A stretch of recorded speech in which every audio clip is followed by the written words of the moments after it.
Okay. Maybe I didn't realize I'd hit the go button. Maybe that's a thing that just happened. How long were you live? Only like a couple minutes. I'm sorry. Running a little late today. Share stream! Never. Marsha J Post, Sheep's Dirtier and Moose. Firstly, Watto. Secondly, I'm very sorry. Archer of the Eye, thank you for 21 months. Kybal, no! It's fine. It's fine. Oh, okay. Maybe I was being a dingus. How are you all doing? Wraith, good morning. Watto. Kicking off with Archer of the Eye being all like, oh, I'm just gonna casually be like on 21 months. Lily Longbean, Watto. Oh, darn, I am so sorry. Lily Longbean is saying that they've had their first experience with sleep paralysis. Not fun. Vanderbeest, Watto! Head of House Order, greetings. Formally find yourself a seat, friend. How goes it? Cadastros, Watto, friend! I think I said it right that time. Now wait until I double guess it a whole bunch and get it wrong even more. Oh, Clank, Watto. Sorry for being late, dear friends. Nothing super special. River needed a walk, and I was like, you know what? I'm gonna do a dag walk. I'll be 10 minutes late, but I could spend time with River. It's gonna happen. Yeah, Vanderbeest also must be weird as hell. I should probably just fucking kill it. It does catch the occasional thing, but you know, I've got Moose and I've got Caffeine and Tal and Lizzie, so yeah. I'll tell you what, while we're chatting, let's just take auto mod offline. Stick a couple of magnets to the side of it. Let it know that it's made a mistake. Auto host, auto list, moderation. Okay. El Ravager, what's ho? Come on in, friends. We got a ton of interesting stuff to chat about, and Steam Winter Sales just started. So if you want to do a round of Steam Awards, we can just do that. We can just pick our Longshipian Steam Award winners.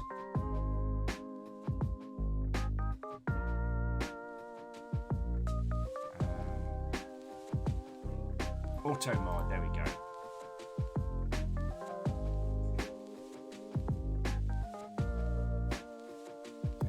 Oh, okay.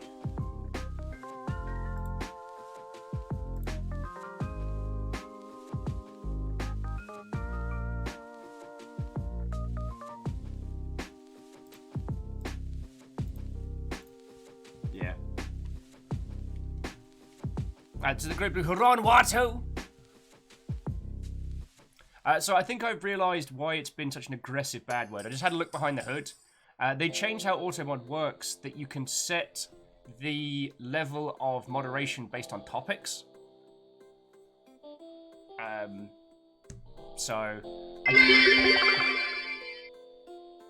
Getting that pint glass like it's no big deal.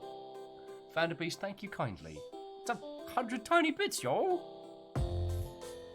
A full-on pint of cheerful unicorn. But the unicorn face as it pops up always reminds me, it kind of looks like an old World War II bomb from a bombing plane.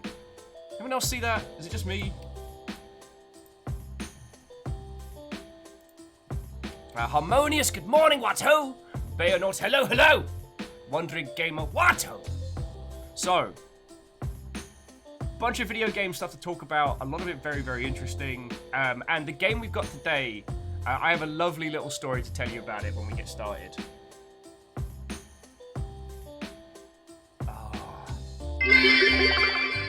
Yo! A little house chaos welcome. Greyjoy, Wato, good morning and hello. Thank you for 100 bits as well.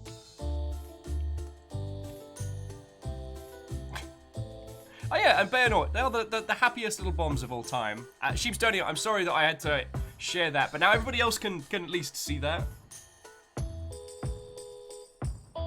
Hey! Hey, Shift, what ho, friend? And, yo, if I didn't get the chance to say yesterday, happy birthday. Welcome to being 30. It's like being 20 and overpowered at the same time. But don't worry, by the time you hit 25, you'll get some random debuffs just to balance it out. Because otherwise, you'd just be OP at 30. Marshall says, as with Games for 2020, Coffee Talk released in January and still sits with me. Hells yeah.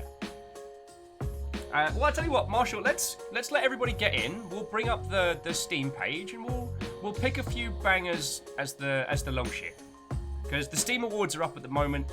They do not mean diddly squat. I like that Steam has integrated it. I think of all the user-voted awards that exist, it's one of the better ones. However, it's just a popularity contest, you know what I mean? And this is the nominations for categories.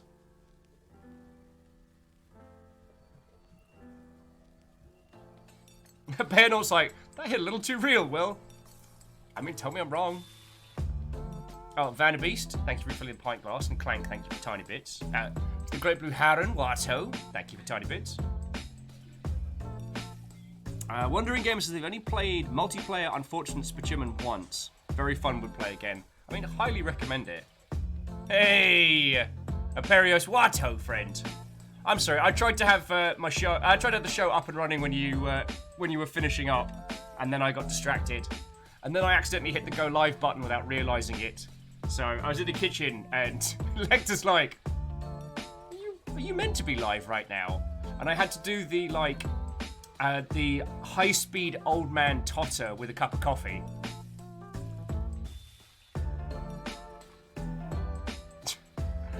Harren's like, what would you do if I changed my username to the Great Blue Harlot? I'd say it wrong for about a year and a half before I finally got it right.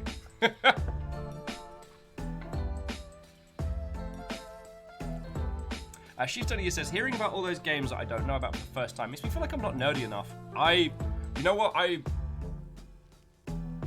I know more titles than most people that I hang out with, and I think there's maybe like one or two people industry-wise who know more games than I do.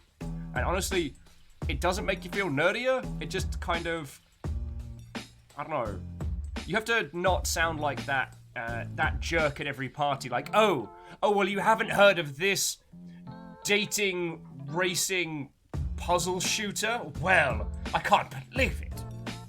It's difficult. So you have to put a lot of effort into making people feel included and not excluded when discussing titles. But no one is any less involved in the medium of games if they spend all their time on one title rather than myself and a crap load.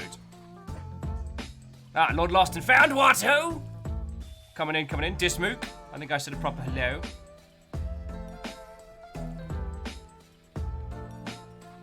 Crash Team Dating. Have they not made that? We should make that. Although I have to admit that between you, me, and the goalposts, some good friends of mine worked on a game that I was genuinely surprised by how feckin' rad it was. So there's a game on Steam called Pixel Puzzle Makeout League, and it looks like kind of like a Picross dating game. It is so much more than that. I mean, the core gameplay is still Picross with kind of like a visual novel elements between, but feckin' yo. Look, so friends, if you enjoy puzzle games, and considering as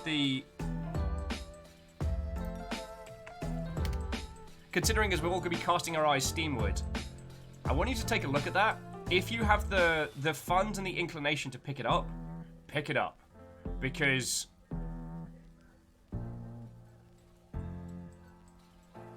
like if you could take a blind recommendation from me, because when this came out, well, God, last month, Friendo sent me over a copy of it, and I was like, oh, I struggle to show you visual novel style games because the sheer amount of reading, and I'm not the best puzzle person. I'm good at puzzle games on my lonesome, but it's a difficult medium to show people, at least for myself. So I don't want to say I dismissed it, but yeah.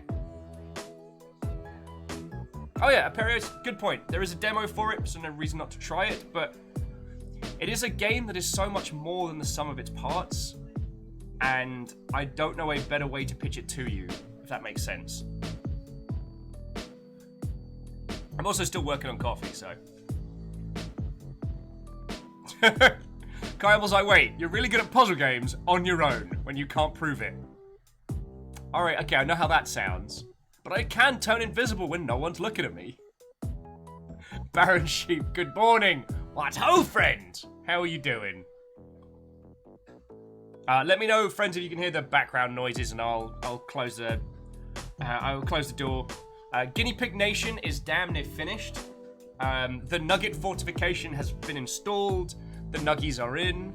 Our house now feels like it's a much, much, much bigger than it was before. It's pretty bloody good. Sheep's dirty as like, and now I feel Captain on the bridge. Would you look at that? I bloody would. Obsidipan, you feckin' ledge. 15 months at a tier 3 like a feckin' legend. Thank you.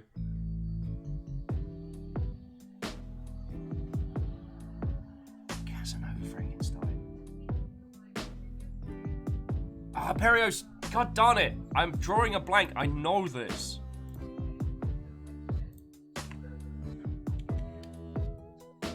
Oh! It took me a second there. I heard your father fell down an elevator shaft into some bullets. Eddie Izzard delivering one of the greatest lines in cinema. I will never be able to do that line as well as.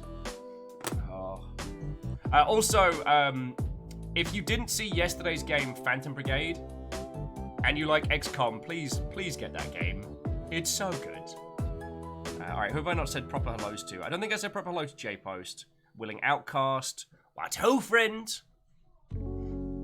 Obsidipan, River will be joining us in a bit. She is currently doing battle with the vacuum. She really wants to fight the vacuum. I'm not entirely sure why. She just really does.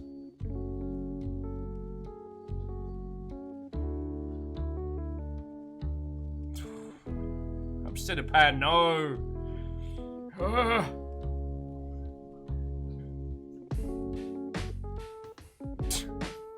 Can I get a moose? No, please. Captain Stephanie Barnes, head of House of Falconry, Watto. True Snow White, Watto, friend. Coming in.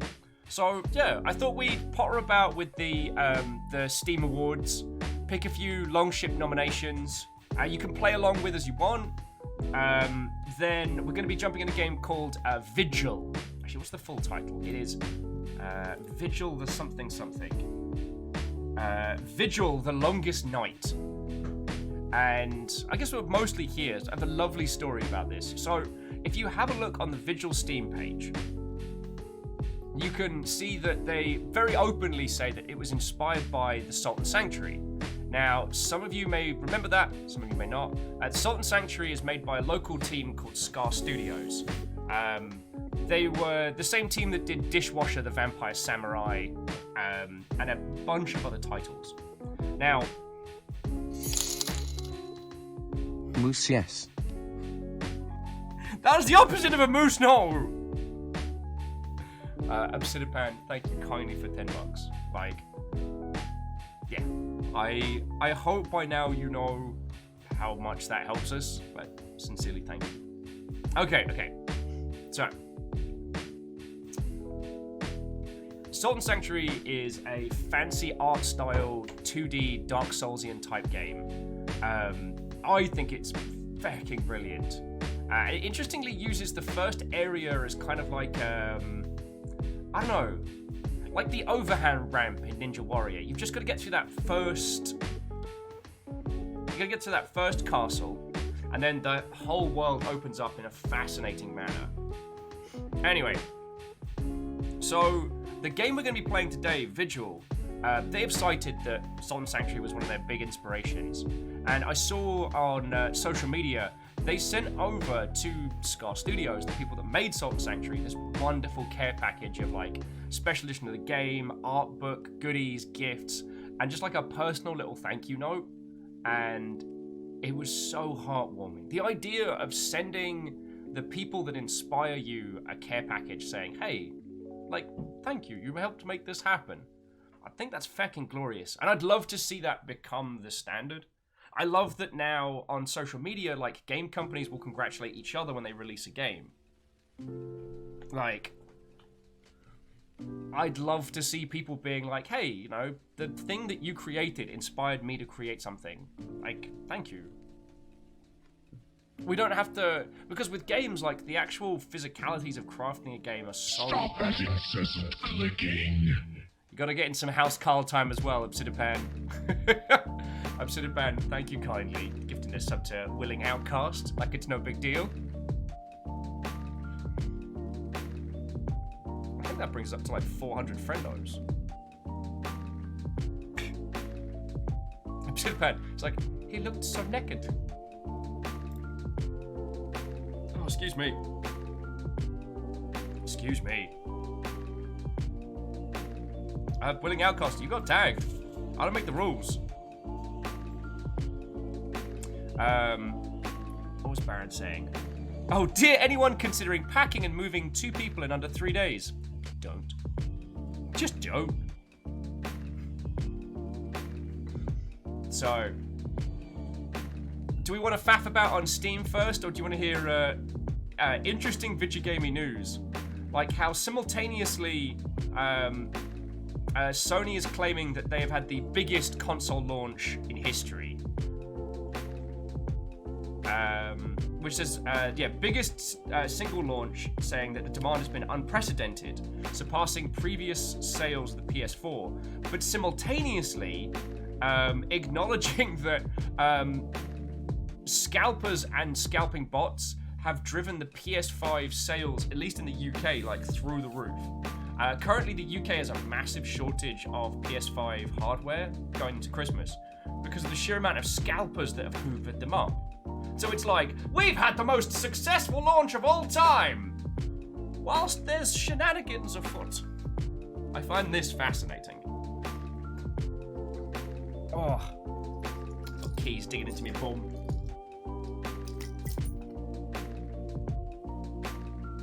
Willing says, so a commercially successful release then? Yes. Back when physical copies of games used to be the medium by which things were measured, there was this lovely little trick of language that PR teams would use. It would be units shipped. Units shipped. Wait, what? Okay. Feck. Huh. The team that have been making MechWarrior 5 and MechWarrior Online just got purchased. MechWarrior developer purchased by Swedish gaming group for 24 million. With an additional 48 million contingent to performance.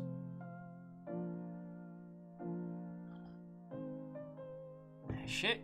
Deal is expected to close first quarter of 2021.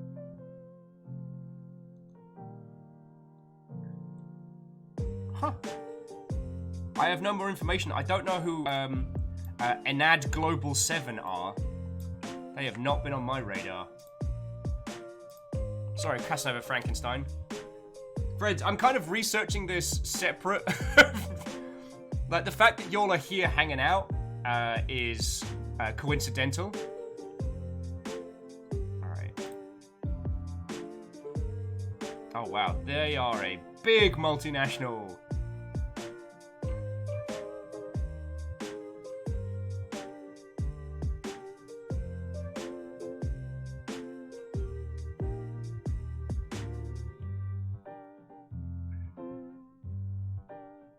Okay, they are...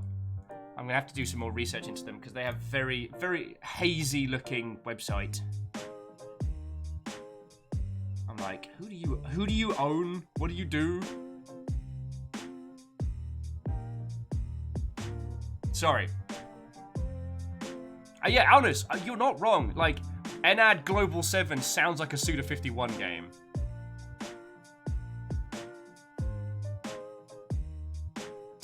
Vanabee's like, I do hope this Swedish company understands that they're making mech video games, not them actual mechs.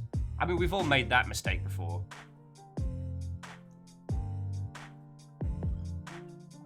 Oh, and Sheepstonia, now is the perfect time to go get hot chocolate. You have earned it.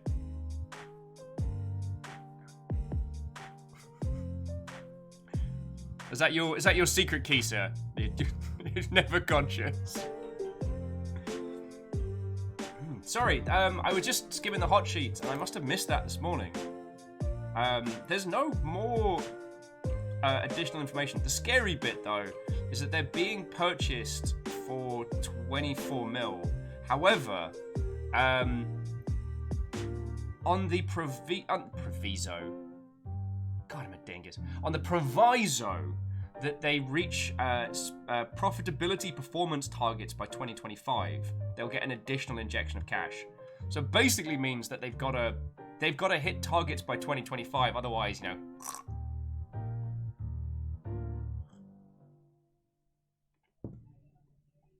Okay, Stalen's found a related article on who Enad Global 7 are.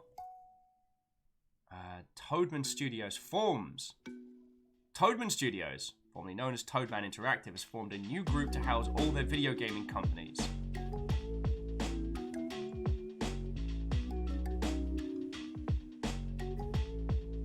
Okay, cross-platform, yada yada yada, player-directed, continuously updated storyline, buzzword, buzzword, buzzword.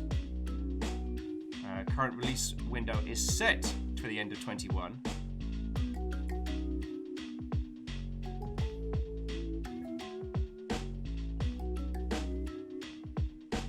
Okay, this is definitely looking like one of those hazy venture capital kind of like squish.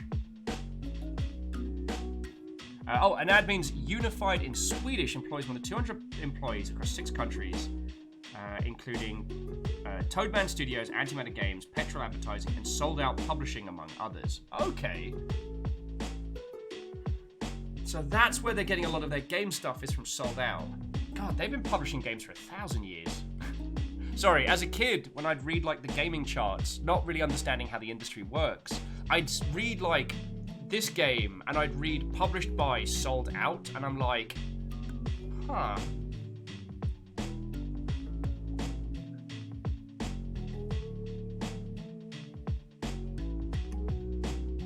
So Obsidian says they have developed, distribute, and publish Zombie Army 4, My Singing Monsters, Project IGI, Overcooked 2, No Straight Roads. Well, see, and this is where it gets fuzzy, because they didn't publish Sniper Elite 3. That's Rebellion owned by 2000 AD. So what was their involvement with that? But like with Zombie Army 4, maybe they did PR for those, possibly distribution. But if they did those, why not Sniper Elite 4? So it means that it was definitely a one-go. Planet Coaster Console Edition. Evil v Evil, I think, is the one that they're working towards. But like, Overcooked 2 was very indie, by my estimation. No Straight Roads could have been sold out? Yeah. See, friends, this is where a lot of like the research and knowledge sides of video game biz dev comes in. Learning who these little entities are, or these massive entities, how they operate, what they do, is such a huge part of understanding all the moving pieces in the industry. Because these aren't the kind of companies that release press junkets, you know. In the same way that, like, I know we talk about Tencent a lot because they're really, really good hyperbole example of this, but like, companies that don't make themselves known in the gaming space, but make themselves known in the business space. And this is definitely one of those companies. Do you know what I mean? Sorry. Yeah, I see. Obsidian, when it comes to stuff like that with portfolios, you're never quite sure. See, PR companies will always fluff their portfolio with any games that you've recognized. So you'll go to a PR company's site and be like, oh, we worked on Rocket League and Fortnite and all of these ones. And you're like, wow, they were with the big hitters. Whereas what they might have actually done was a small part of a larger campaign run by someone else. And they were just kind of sort of involved.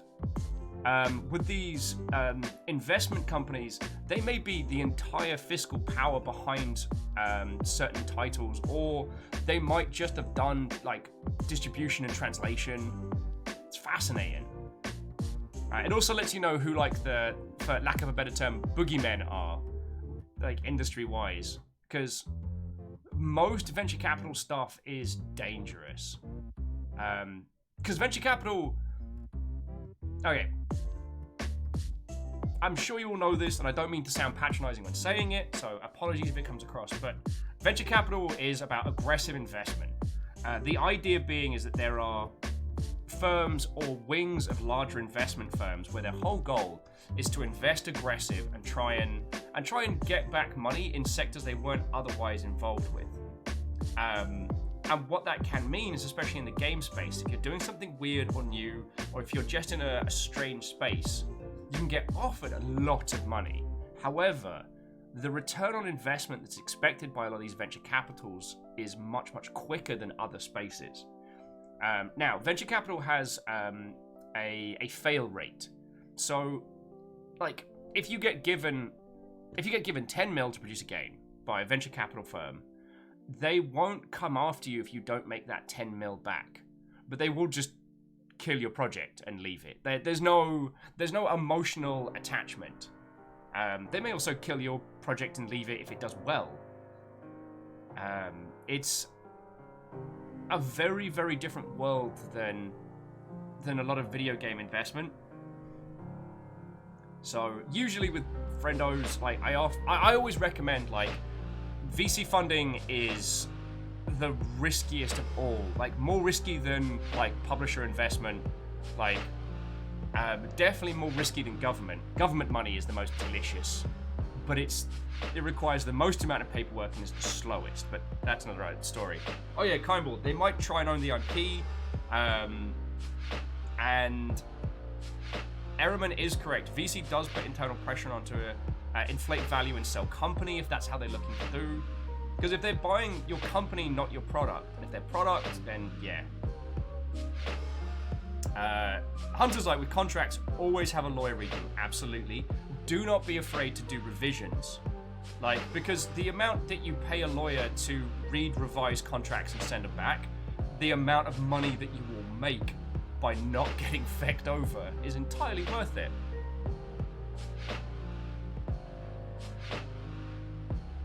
Sorry, as a small aside, Perios just let us know that Korn, as in new metal band Korn, and World of Tanks did a crossover. Huh. I mean, congrats to the licensing team over at Wargaming. They've done Animu, Korn, they did a crossover with The Boys. There's a Queen Mav tank, which weirdly makes sense in universe, but that's a whole nother kettle of monkeys. Perios says almost every contract I've signed have come back with revisions. Oh yeah, and you absolutely can do that. I know it's some like basic video game investment 101 conversations, but it's often put to you, especially if you're working with like a publisher or a VC firm. They will send you a contract with the proviso that you signed it, seal, and get it back as quick as. Nah, what you do is you get a lawyer to have it to read, and then you send back any revisions. They've got time. It's just the social pressures put on you to try and get you to sign first drafts. I know so many people who've gotten stung by that. And I know it's like an opening chess move when it comes to like studio biz dev level negotiation, but you know, if there's only like 3 or 4 of you and it's your first project and someone's like, yeah, we'll give you $5 million to make your indie game, it can feel like you have to like kowtow and be like, oh yes, thank you very much for the money, we will give you whatever you want. No. Favor 6, what? Oh, come on in.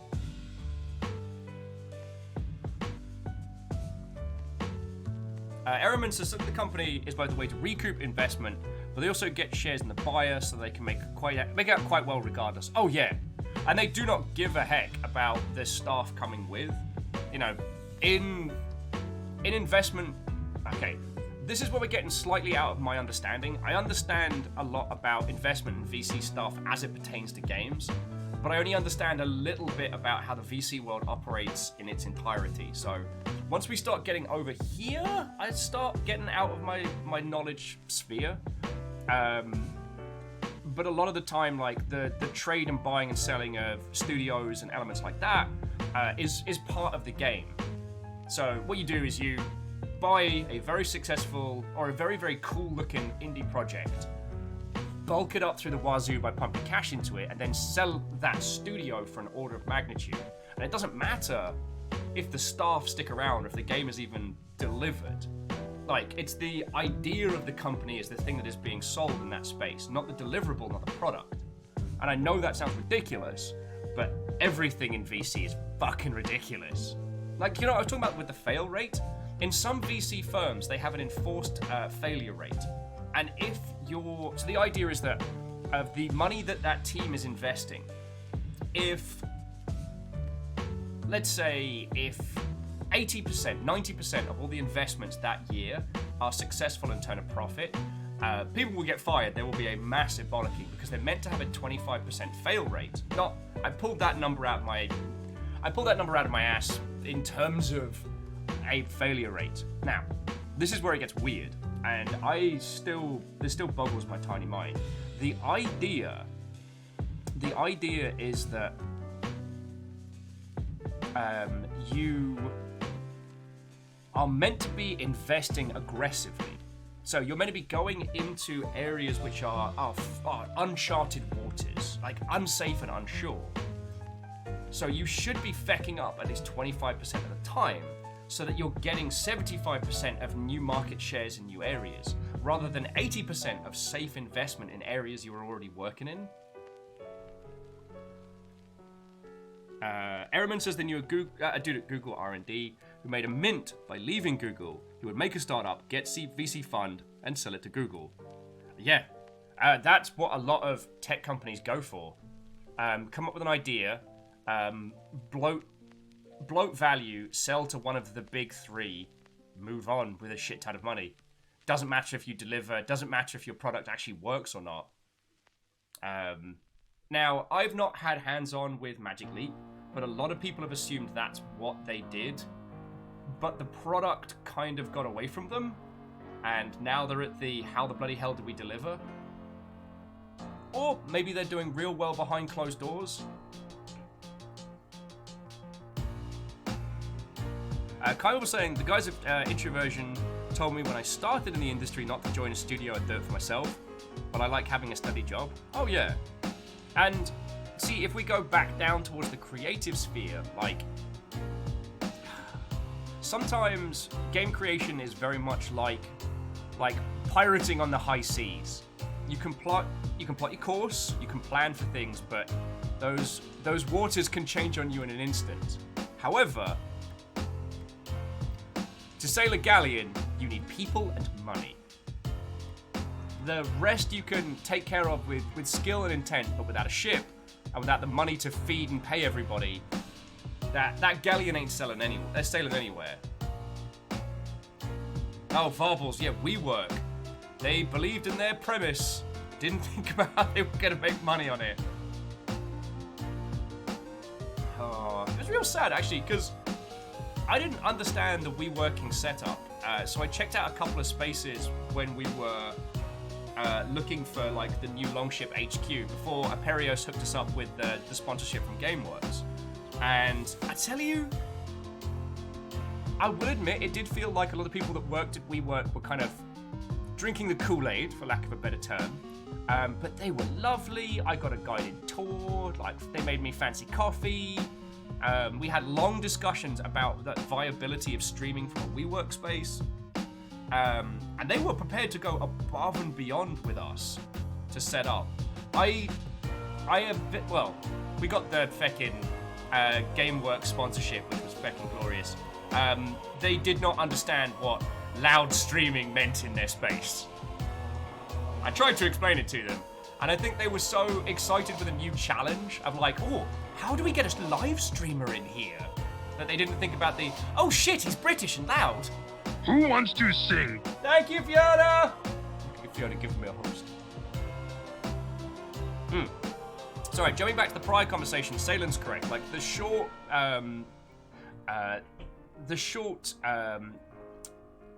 Cliff Notes rule when it comes to VC is perceived value is better than actual value.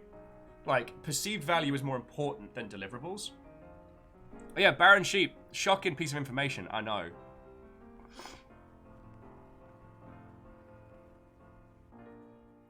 Cinnapans, right? You forgot cries a lot. Yeah, I'd have to explain that to a room full of people working on nonsense.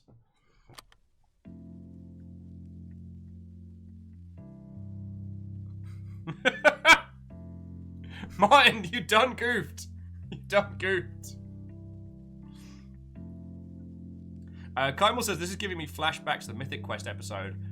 That, I mean, you're not wrong. Kymel, the first time I saw Mythic Quest, I drank a whole ass bottle of gin to myself. I just got a bottle of Aviation, destroyed it, because it was so painfully real.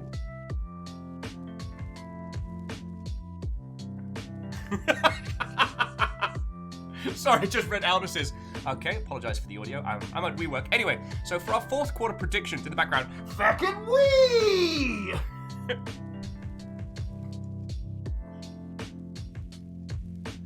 Kymel says the solo episode was amazing. Oh, do you mean the lockdown one? Yeah, that hit a lot of people like a freight train. Oh, Deus says, can confirm, when overnighters are in the office, shenanigans do occur. And to Master Q, what ho, friend? We're chatting a little bit about VC, games industries, nonsense. We can check out the Steam sales in a sec if you'll fancy it.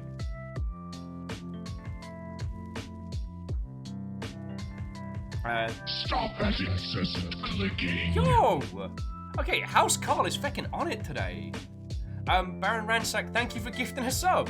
I mean, that was some definitely hunting of the unsubbed.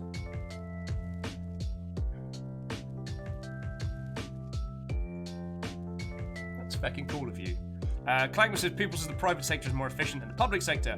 Never worked in a VC-backed startup. I worked in that space, and the realization that a lot of it was just the hand-wavy concepts of ideas, that it was never about creation or deliverables, but this weird shell game that's being played at the highest levels with the purpose of basically the purpose of, I don't know, acquiring this mythical power. It's fascinating, but ultimately so weird. Being in the room with people that throw around like $1 million budgets like it's no big deal is genuinely unsettling. And I couldn't help it. Like, I couldn't get into the mindset of like, oh, well, this is just conceptual. Because my brain was always like, look, if I got that budget, I could fund 10 indie games right now. And if I fund 10 indie games... Stop that incessant clicking. No! J-Post, that's feckin' cool of you. How's Carl and fuck around? What's up? What's up? What's We're up? getting ready to go into the unknown! Into the unknown! Into the unknown!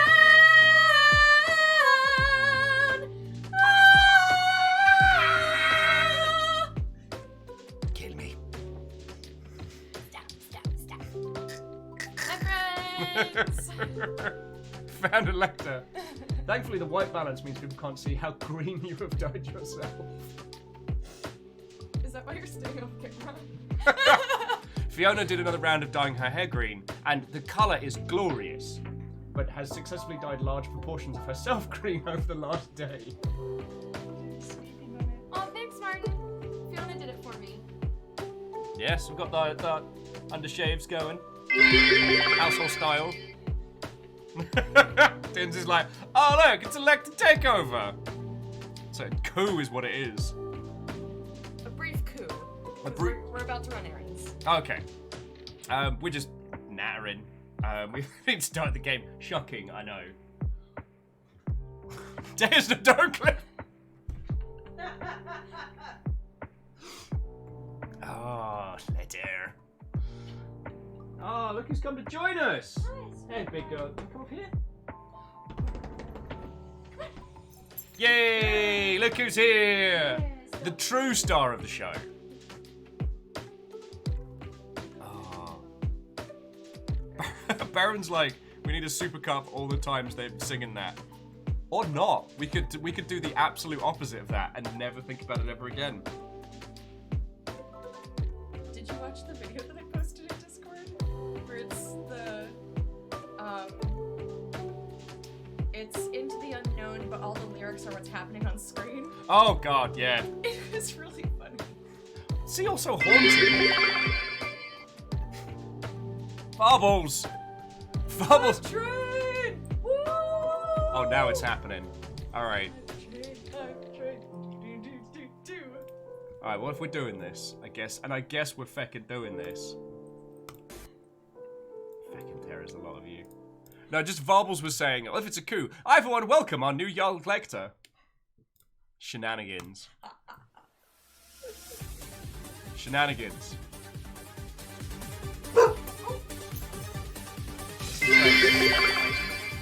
Hashtag the game, hashtag into the unknown, hashtag let it go. Oh.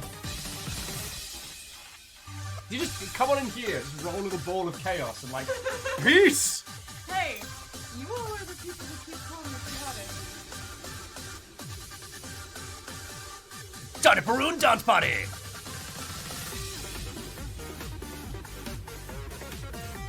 You are the best chill nugget. He's just been like, oh yes, can you have a little lick of your hand? Just see what's going on here. How you doing, little big man? You enjoying your Nugget Nation? Also, thanks to feckin' Favor 6, I just lost the game, so great call, I guess. Alright. Let me be a vaguely good host. Barbles, Favor 6, Greyjoy, J-Post, Neo Pale, Vanderbee's trying to keep it refilled. It's probably not going to be happening. Thank you all. How is little big man? Nugget Nation, the Nugget Nation fortification station has been installed. Tower de Nugget.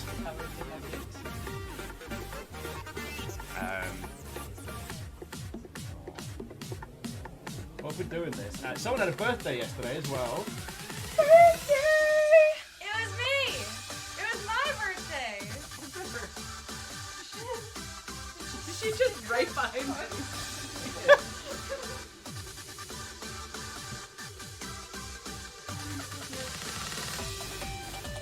Fortification station is so close, yet not quite. Right. Neopale with the triple. Okay, station 1, clear. Chrono run. Ace. Thanks, friends, for the birthday wishes. There are still balloons everywhere. Oh yeah. Next is like happy birth.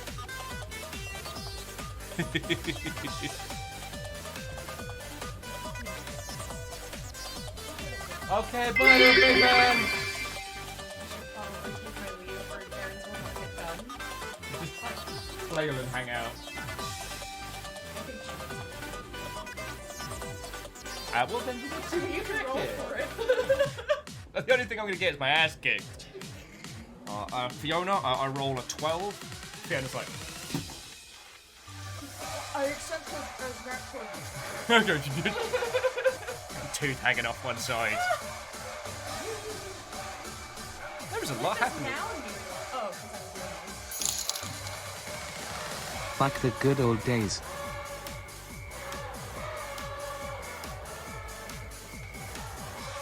Okay.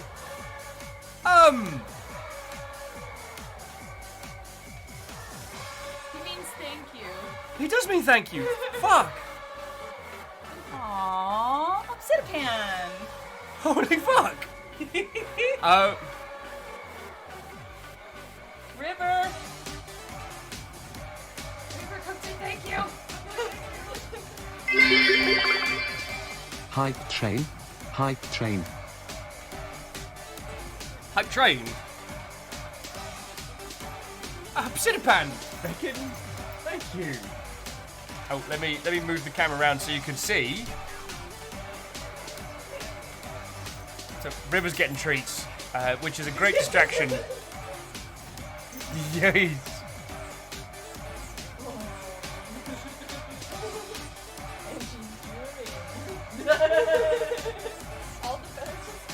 Who wants to sing? Num Num, thank you for the host. Fucking yo. I guess this is being a little day. Cinnamon, thank you. Kind of having a bit of a divide by zero. Well, to distract you, someone asked if I had diddled your tea yet. And coincidentally, Crouch is coughing now. Don't stick your fingers in my tea. Look at tea, it's coffee. I did say that I was going to. I'm gonna get one of those steins with like a little like flip open top. That'll make it even hotter. The Even more- anti-diddler. No, but that's even more necessary to diddle because it keeps it hotter because it's contained. So when you flip the lid, Dunny diddle. Dunny diddle. Diddleth not. Diddleth not. diddleth not. Train is still going. Who wants to Get sing? another round of this. Hang on. Great Blue, Harren, thank you kindly for hosting as well. There's a lot happening at once! Let little diddle his own tea. No! Do not diddle your tea, friends. Absolutely. Diddle your tea. Diddle your tea. Frickin' you! Let her dip the finger. Tea. Please diddle your tea, El Ravager. Let her dip the finger.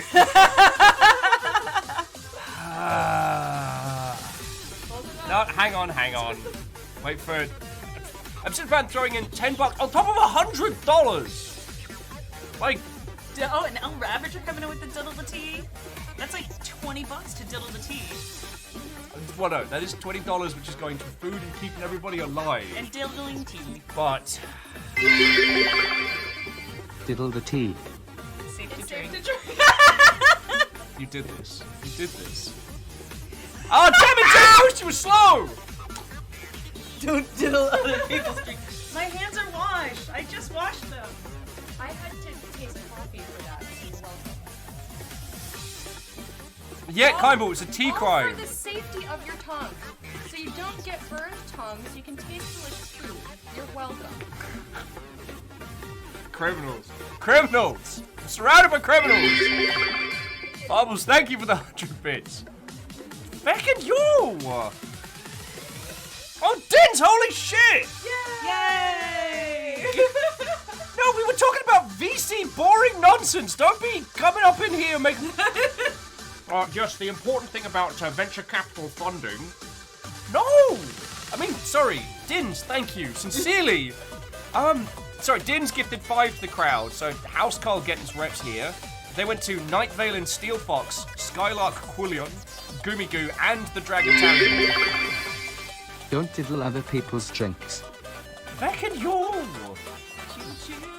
It's because your finger's more heat resistant. That's why you use fingers. If you have hot on your finger, it doesn't kill you. Oh yeah, that's a good point. Lecter can regrow fingers. That's not what I said. I'm sure it was. Like a gecko. She diddles tea. She microwaves strawberries. I did not! It's like, I want to... Stop that incessant clicking. I'm feeling a lot of things right now. It's like a gecko. Le cat. I'm a meerkat. Big fighty. Big fighty. Meerkat. Big fighty. Microwave strawberries. River's like, yeah, I've been fighting. River's on fighting now. Stop that incessant There's so much happening. Oh. Feckin' yo. Hey, remember that time we were going from discussing about how, like, international financing works to whatever is happening right now? Nonsense. It's pure nonsense. Stop that incessant clicking. Squeaky, squeaky, squeaky! There's a part of me that wishes I did like business calls, so I could do shit like this. Like, yes, actually, in Q3 we're going to be investing $2 million. With the idea of moving into fourth quarter by the end of 2021. So we get the most Papa Charles. But sure. Papa Charles. Always left in dance time. That's actually a confirmed fact. Twadidler for life. Oh, Favor 6, no. Favor 6 supporting the T-diddling. But they said twa-diddling, which I will assume was a typo. And Obsidian Band makes a good point. Finances talk going on. You lot are supporting my dumbass.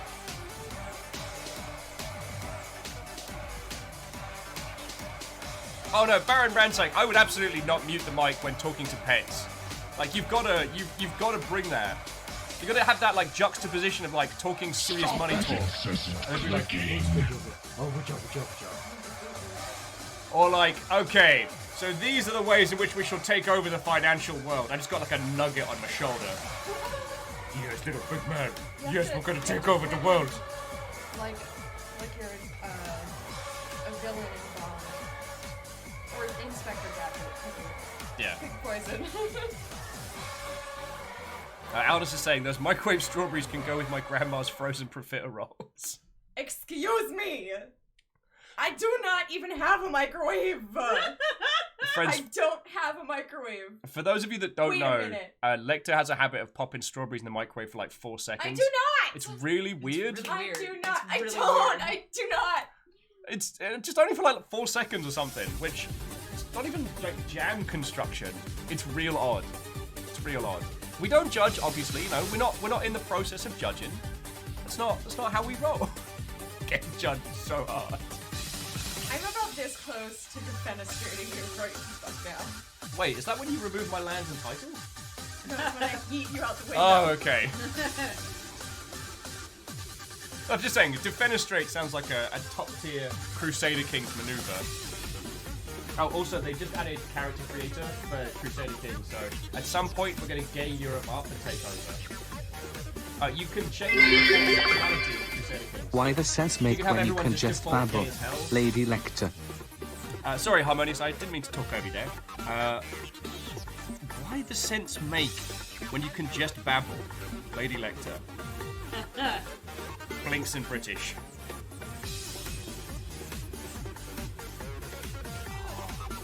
I feel like that's something I actually may have said. That might be a legit quote. I think I said that one time. Sorry, no! What? No! What? No! What? Sorry, clips the microwave warm strawberry. It's proof. Isn't there one on your channel too? I think there is, yeah. No, all we need is my channel. No. The Trinity. No. I'm gonna kill you. That is an actual quote in my quote book. So, Harmonious was saying that is an actual quote. So, okay. Nonsense and strawberries and all of that aside, friends, thank you all for all the silliness and pet dancing and Pokemon themed bangers. That was an inordinate amount that you all just threw in there. And, like, again, sincerely thank you. Keep an eye on Fiona's stuff and on the Longship, so we'll be able to post some pictures of the Nuggets' new, I best like Casa de Nug. It's feckin' fascinating. Sorry, it's like now the hype train's kind of slow to a stop. It's like, cool. How about feeling things? How about feeling things a lot? That's a thing. Feeling. Do you have to go do stuff? I am doing stuff. Annoying you. I'm not touching you. I'm not touching you. I'm not touching you. You guys remember that from when you were like 5 years old? Because I'm 31 now. I'm not touching you. I'm not touching you. Consummate professionals. Yeah, Tal, you do see a lector. You see a birthday lector. Well, day after birthday lector. Like, yo, you got like a little cake, and you got like a little box of wine. It was a great birthday.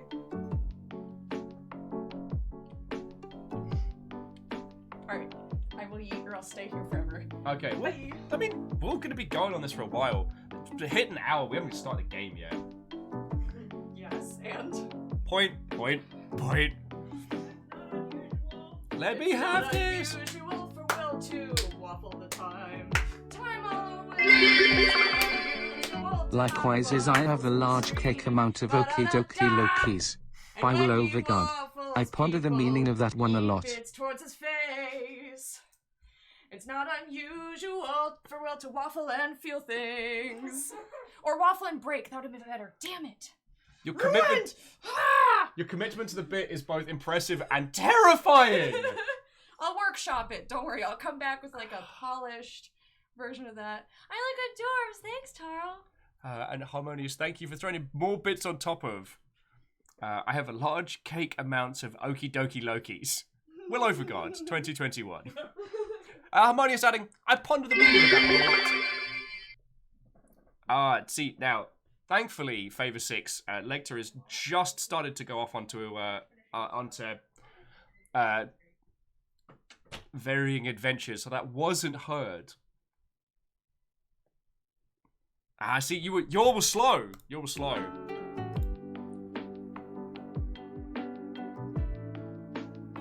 Oh, Baron Ransack. Oh, look. Baron Ransack. I am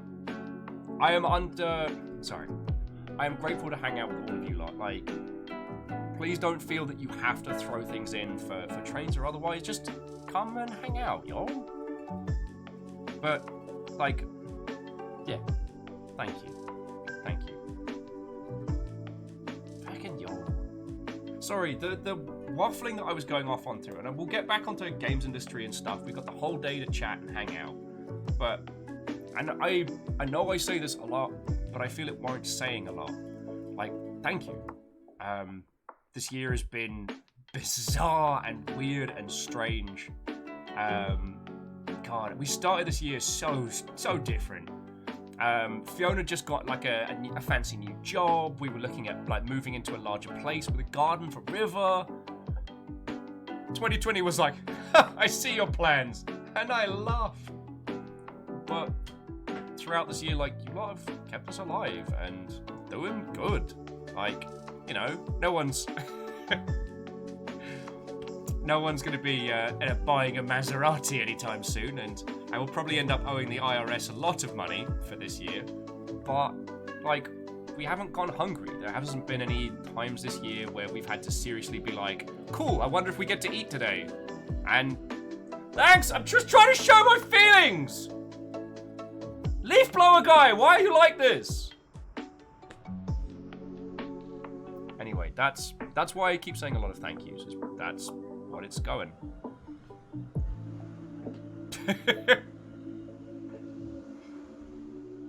Barry Ransack, I haven't been committing tax fraud. I'm not gonna have enough to pay taxes for this year, so I'm just gonna end up owing the IRS.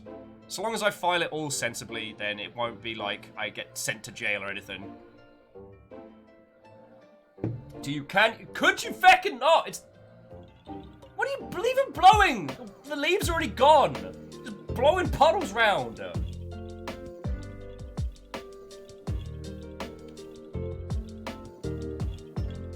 Favors was saying tax law for streams living on tips and donations might be a nightmare. Oh no, I was real lucky because Camille hooked me up with a person in Seattle that understands like YouTube and Twitch income. My tax guy wrote a tabletop sci-fi RPG system. So a lot of the time we end up divulging our conversation like careens off into nerdery. Thankfully I do not pay that gentleman by the hour. But, you know, I keep very, very, very good records of everything and things like that. Like, I take this seriously, friends. If you lot are gonna keep my dumbass doing this, I'm gonna treat this real.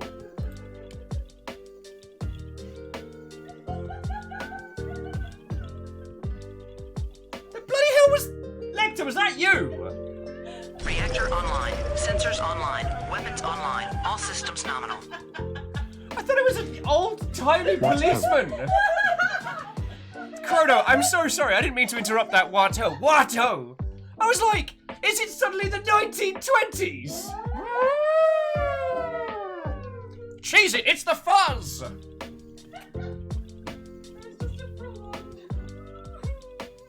You are officially adorable, you know this, right?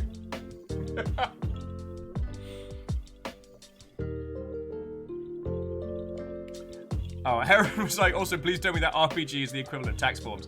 No, it was a solid sci-fi RPG. And Obsidian, you do. Like, you fucking do. And the thing is, like... Is the green any better? I can't tell under the straight lights, but... No, if anybody can see it. It's not... Your neck's not as green as it was. Okay, the back of your neck's still green. This, I can't see it. This part. Give us a 12. Oh yeah, that's super green. Green? Super I'm gonna green. wash my hair today. Although Kisa does say they love the color. Oh, friends, this Color looks great. little camera does not do it justice. It's like a deep emerald. Oh yeah. Oh, Baron Ramsack's like, religious institutions are tax exempt. No, that we are legally not a cult. Not applying for cult status. Besides, we'd have to own property. We do have to go.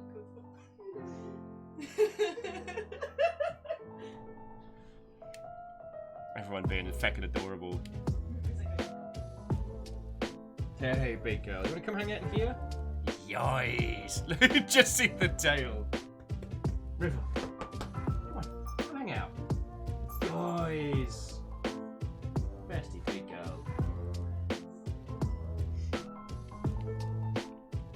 Oh, Obsidian. I would. It's more like you know, like the blessings of the deep sea. Not quite like tendrils yet, but definitely in those lines.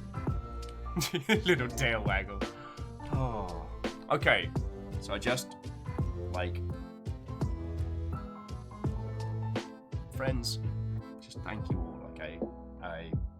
That was an inordinate amount of money you're just yoked for a Wednesday morning. Like, thank you. Okay, thank you.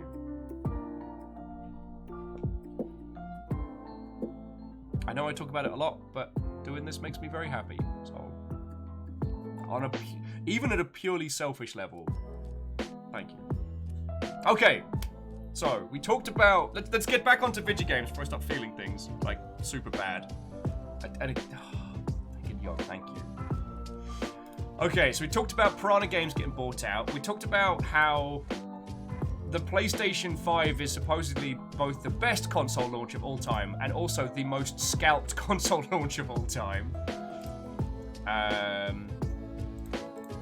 Hyrule Warriors sold like 3 million units. Sorry, shipped 3 million units.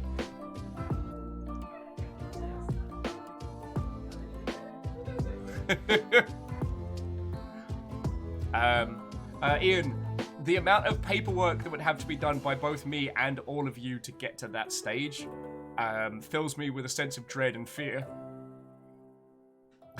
Citypad's like, I came here to see Grown Man crying. I'm holding it together, alright? I'm trying.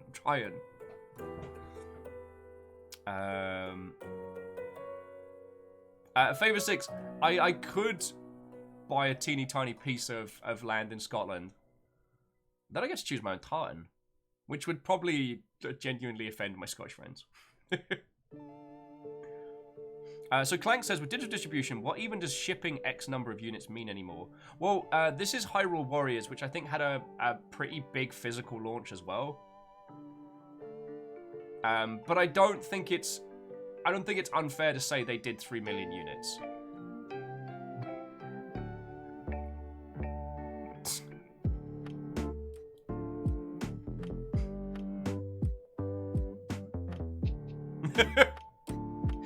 Ray's like, I'm sorry, we had a meeting and you are definitely not allowed to buy land in Scotland.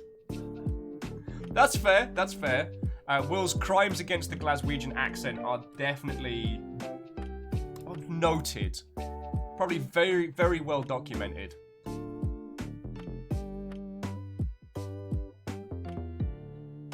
Oh, sorry, bear with me just a second.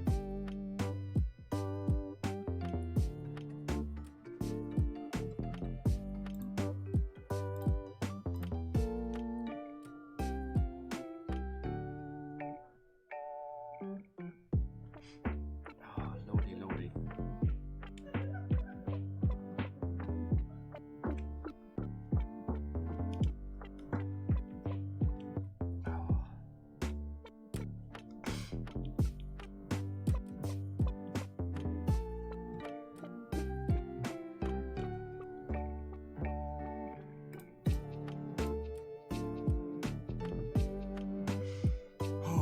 Okay. Back. Got my shit together. Oh yeah, for those of you playing Crusader Kings as well, the ruler creator has been launched by my understanding. So if you need a reason to go back to it or to pick it up, because I don't know if it's in the Steam sale.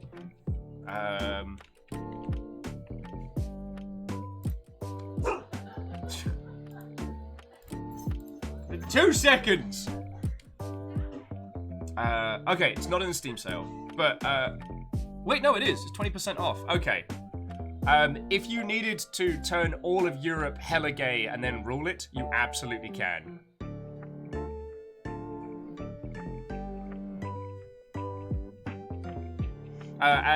Sorry, saying the Dumbledore stained glass artwork. That's way cool. It's in Discord later.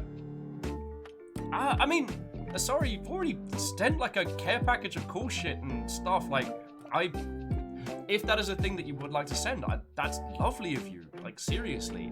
I just, like, you do loads. I don't want to seem like I'm taking the mick, you know? Gregory Harriman says, out of curiosity, does Crusader Kings 3 have a stream safe mode? I believe it does. Oh, Kindball dyed their hair Cookie Monster blue on Sunday. Feckin' yes! You will... I mean, if you don't want to share it with the great wide world, if you just want to send it, I'd love to see it, because that sounds awesome. But yeah, one of the settings in Crusader Kings 3 that I love is you can set a default sexual preference for your historical setting. So you can be like, what if medieval Europe, but hella gay? And how would that work? I mean, like, logistically, if the primary sexuality was homosexuality, how would that affect, like, lineage, title, you know, ownership, dynasties, all that kind of thing? It's feckin' fascinating. So, I am going to be disappointed to not see Crusader Kings on a lot of Game of the Year lists, but I can understand that it's a very intimidating title.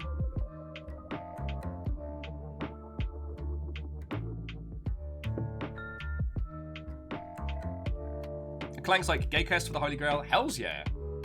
But it doesn't treat sexuality as a punchline in terms of how it sets it up mechanically. Oh, numbers. Crusader Kings 3. But also, Aaron, I love the idea of stuff like that. I'm sorry, my lord. It turns out your son, yes? He's a heterosexual. No! Smash his goblet to the ground. How could this be? I raised my son right, as a good, super gay leader. How could he do this to me? I have no son.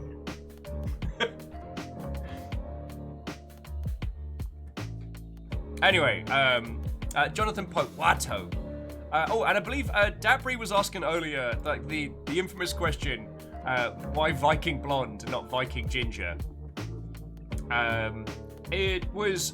My moniker here was a joke about being ginger. Like, I'm not ginger, right? I'm Viking blonde, and now I'm stuck with it forever and always.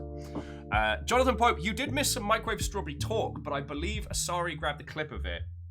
Hey, Lecter! Okay, they're at the house. So I...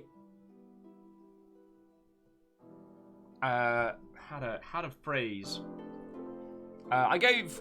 Well, okay, Fiona and I gave Lecter a gift yesterday, which was one of the Bandai Namco X-Wing kits. because, I mean, they're feckin' cool.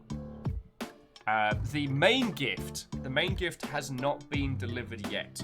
So, definitely coordinate with Fiona.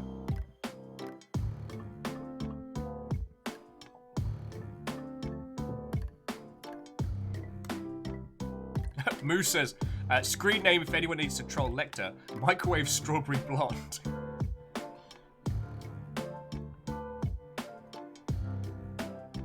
Baron Ransack says they'd love to have a super fabulous feudal Europe show up dual in neon pink. Well, yeah, but also if you think about how, because of medieval Europe's, because of how medieval Europe was set up based on lineage, based on a lot of like, based on a lot of Christian law, like how would the geopolitical situation change if everyone was just super gay by default? Because that would mean there'd be a lot more, that like marriages of convenience.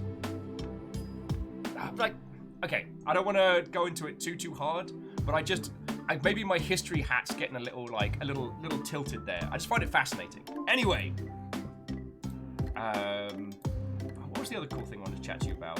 Okay, maybe not cool thing, but they're going to be doing a Monster Hunter World crossover event with the Monster Hunter movie. So you get to, there's a Mila Jovovich, I guess, outfit, skin, armor set happening. So that's a thing, I guess.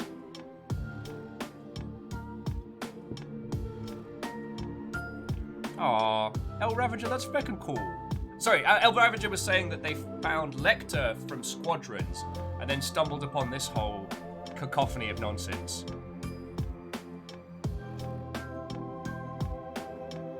Oh, Jonathan Boyd says they saw a quick summary of the bug fixes in Crusader Kings, and it's so good. Oh, it's feckin' glorious. Now, was the latest one? Did someone post it in Game News? Because there was a couple that just had me chortling. See if I can find it.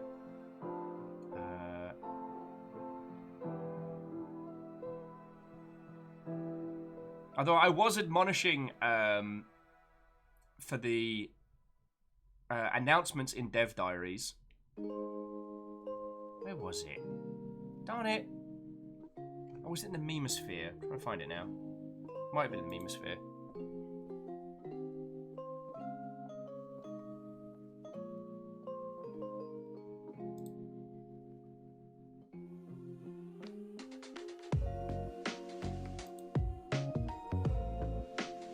Alright, I'll have to dig it up later. It was just one of the notes that feckin' cracked me up from the latest patch. Oh, here we go. You can no longer confide in friends you don't have. A little too real. You can no longer mistake your infant child for a serial killer.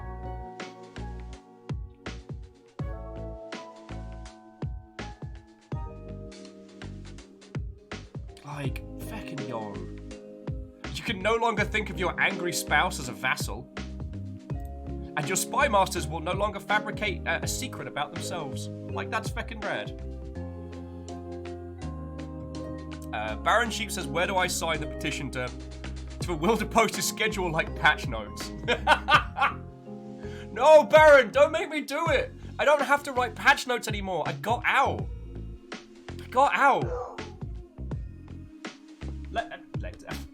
River, do not agree with this.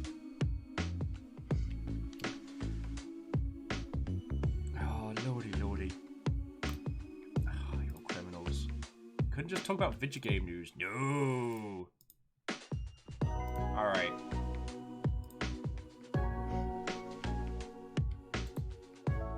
Alright. Let's do something fun. I got the Steam Awards up. Let's pick some games.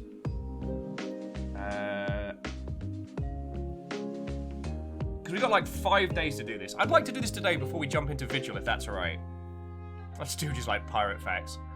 Oh, see, I had agreed that this year we were going to sit down and do it all.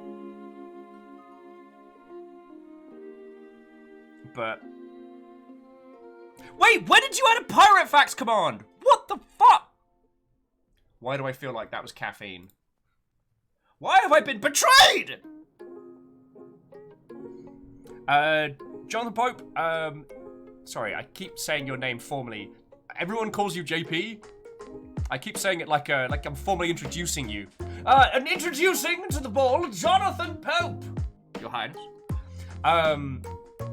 Yeah, Nirvana's top 10 anime betrayals. Sorry, I meant to bring this up.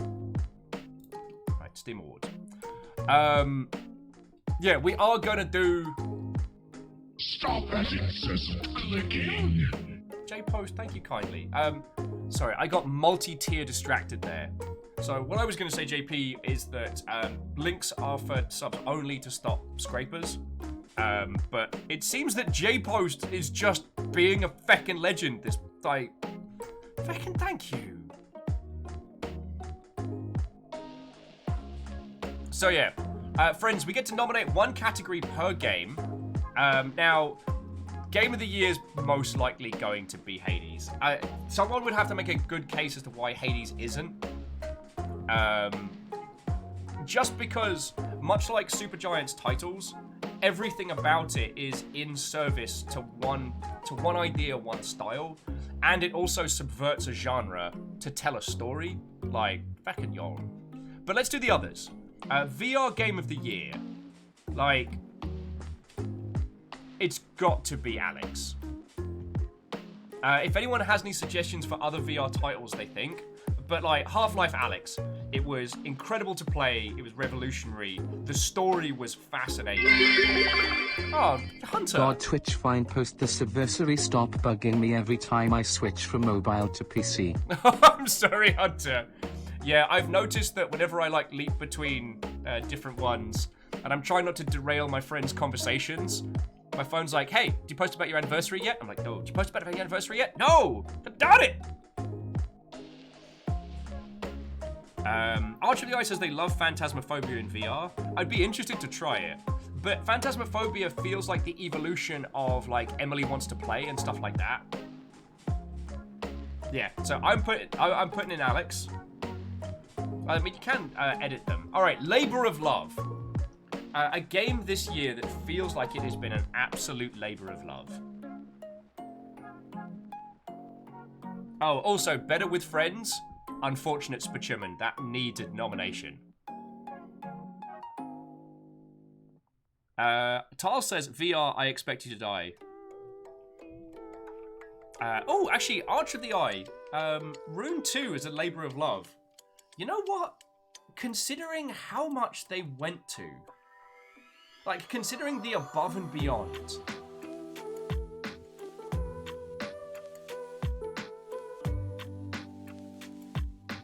Sorry was saying Spiritfarer. Well, see, I'm thinking Spiritfarer either, like, visual style, story-rich, sit back and relax. The reason why I want to put forward Labor of Love for Rune 2 is because they have slogged on that game. Like, they had to fight to get their source code back, they had to fight to keep that game alive, and they have gone above and beyond to get where they're at.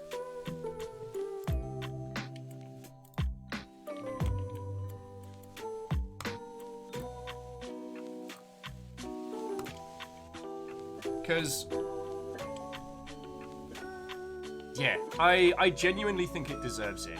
There are other games that are beautiful and have been well crafted, but like, any other team I know, once Bethesda guts your entire, like, development team, like, most people would be like, you know what, feck it, screw you, Todd Howard, I'm out. But, like, the Ragnarok team doubled down and made a studio to keep it going. Okay, so Better with Friends. It does feel that, like, Among Us is the big banger on that one. Now,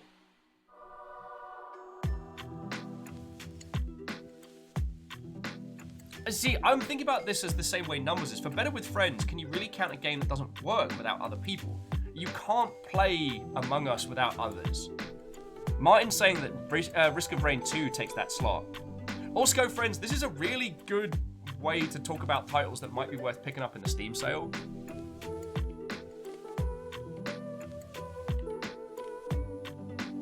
Oh, Martin, Baron, Chief, and Peeps are mentioning Risk of Rain, because you can play Risk of Rain 2 by yourself, but with someone is when that game absolutely shines.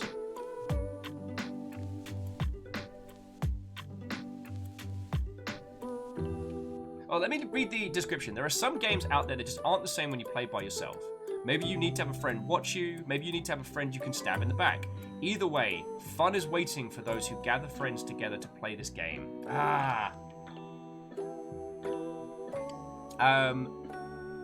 Fall Guys is also definitely one you can play it solo, but with a squad, it shines. So I mean, right now, I think we're seeing between like Risk of Rain 2 and Fall Guys. Oh. Archer says you can play Among Us with randos. Don't. I would highly recommend do not play Among Us with rando Calrissians. I mean, it's a strange overhang from, I think, the old shooter days where there's this expectation that any multiplayer game you should be able to play either with bots or like with randos. And for some games, that's such a detrimental way to play them.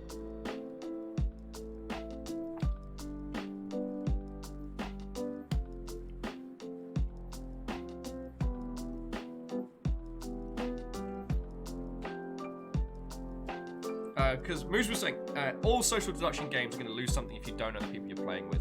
I mean, gotta agree. What was the one we played? It was like Mind Night or Night Mind or whatever it was. That was basically like Cyberpunk Werewolf. And when we played as a squad, gorgeous. Whenever we had randos jump in, an absolute catastrophe of a game.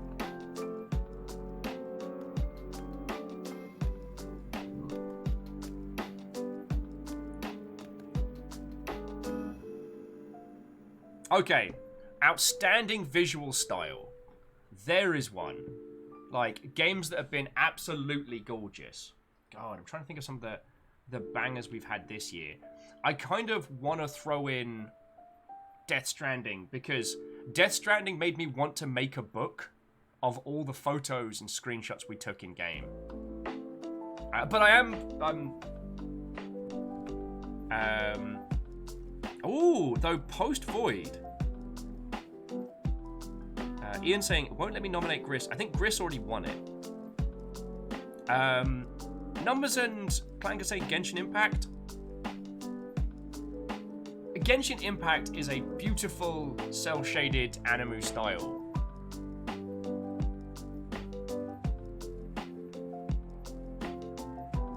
But like Heaven's Vault, Paradise Killer, these were games that are not only gorgeous, but then did something different, something that we hadn't seen before, and they were beautiful. Sorry says, what was that one with the watercolor we played? Oh, fecking When the Past Comes Around. That was beautiful. Alna says, what was the photo one? Oh, do you mean the one I was talking about? Oh, no, Alnus, Umonkey Generation. That was feckin' incredible. That was the freshest stuff.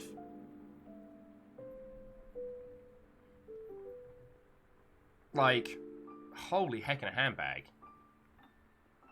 See, this is why I love having these conversations with you lot, because we end up going through like a bunch of. So, to recap, we've got Heaven's Vault, Paradise Killer, although, and if you didn't see it, friends, this is my Death Stranding book. This is every screenshot we took during our playthrough of Death Stranding. It's a feckin' tome, like,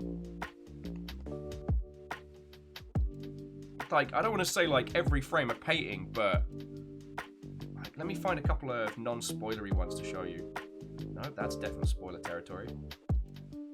That's spoiler territory. Alright, I want a couple of real bangers. Oh. Alright, we'll go a little bit earlier.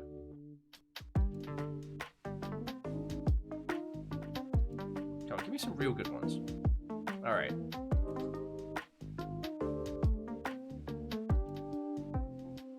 So, like, the quality on any one of these shots definitely gives this whole, like...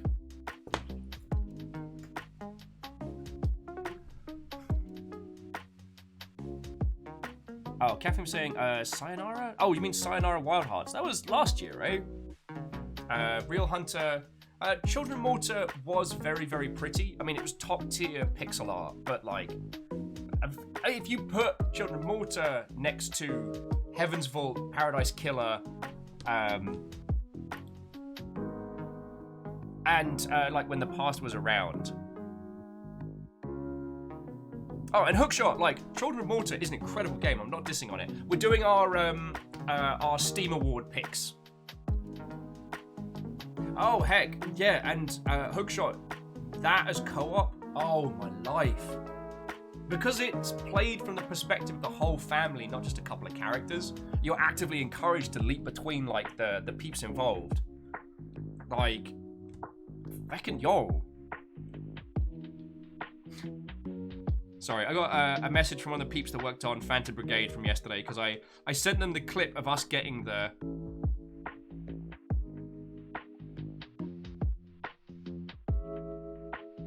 Gig. Okay. Kandarian says, when was Outer Wilds released on Steam? I mean, technically this year. Chrono saying strip bakers for sound. Alright.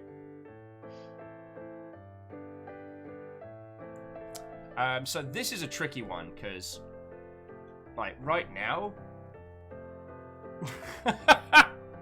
Although if someone wants to take a screen cap and send it to Steel Fox, these are the games that it auto-generated for us, which includes the Square game. I want you to know, or at least Steel Fox to know, that the Square game came up on the potential nominations. Okay, so here's my three. Paradise Killer, Umanagi Generation, and When the Past Was Around. Because I think that Paradise Killer's clean style plus its whole everything.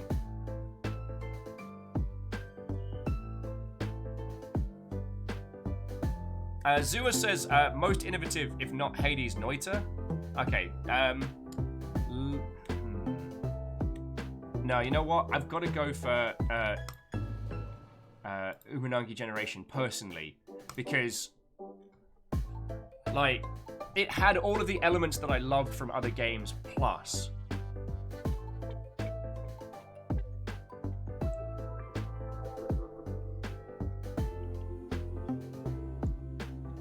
Okay, so better with friends.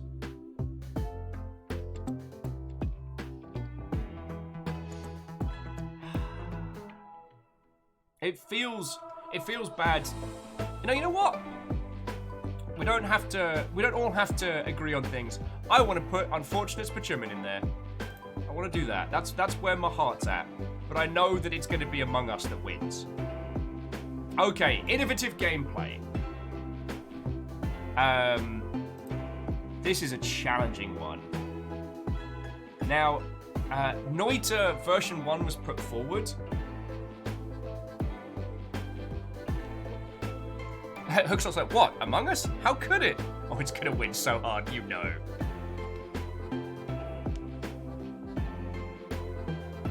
Martin says they've got What the Golf in there. Oh yeah, especially for the Metal Gear Solid golf section.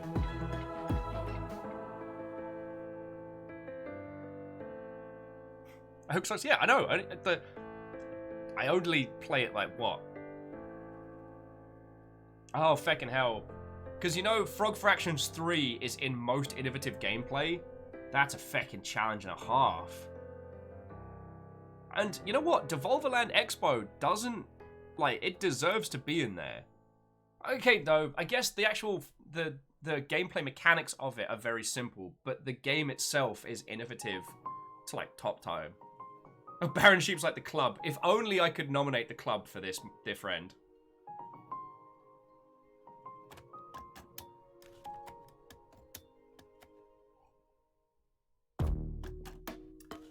So Hunter was putting forward Kind Words.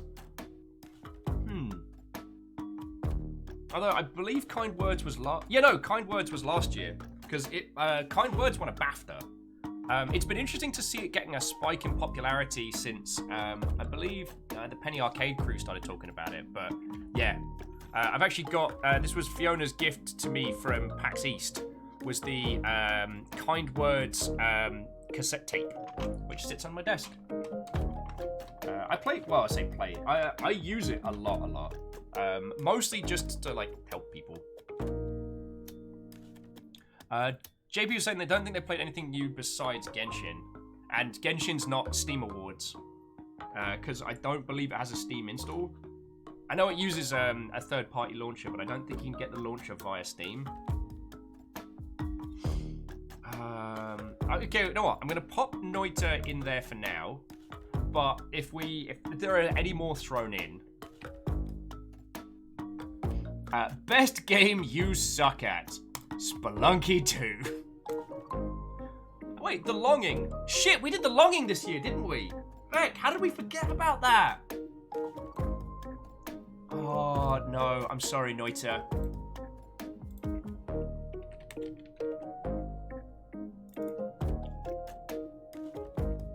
I'm sorry, Noita. Oh, Clank, Handbrake Jin. Oh, yes, I need to get back to you about that one. I will do my best to get back to you about that one. For this one, best game you suck at, Spelunky 2. I was good at Assemble with Care. And I finished Receiver 2, so I was not terrible at it. Real Hunter says, I have to troll Steam and put Corruption Champion 2 for best game I suck at. Dear Lord. Alright. So, you know what? I don't think it's unfair to put Hades up here.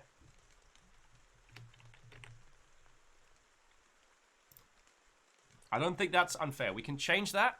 We have the power. Oh, hang on. Let me... some smooth jams. Some smooth jams and some video games. Best Soundtrack Award. Now, Hades is obviously a strong contender. As Martin says, you can only nominate a game once. So if Hades goes in Best Soundtrack, then we can't put it in Game of the Year. But... So, Best Soundtrack that isn't Hades. This should be what this is called.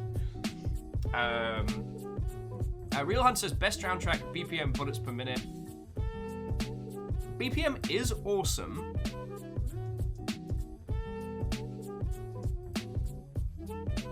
BPM has a very specific kind of soundtrack that works very well with the gameplay that it has.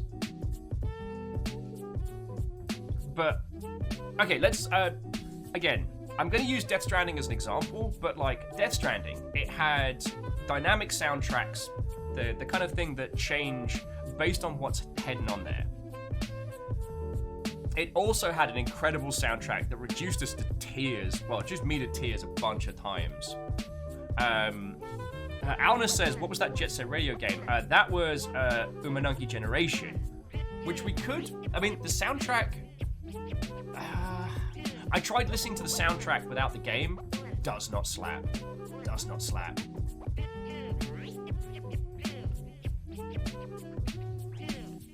Oh, Alna says, no, the other one. Oh, do you mean Hover, Rise of Gamers?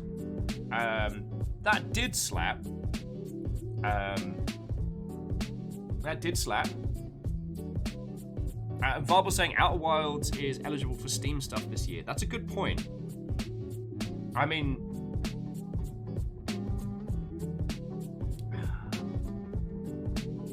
God. This is where it becomes a challenge, is like, we can only nominate one title. Like, and you're asking us to put Hades next to Outer Wilds, or Outer Wilds next to Hades. That's not fair.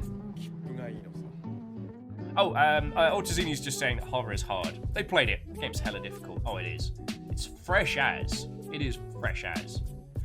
I didn't find it to be a very good game to stream, but it's a great experience, and I do recommend it. It's probably on hella sale right now. Okay. Oh, I can go get I can get a slice of leftovers. Actually, friends, give me 2 secs. I'm not even going to turn the mic off. I'm just going to quickly grab a leftover slice.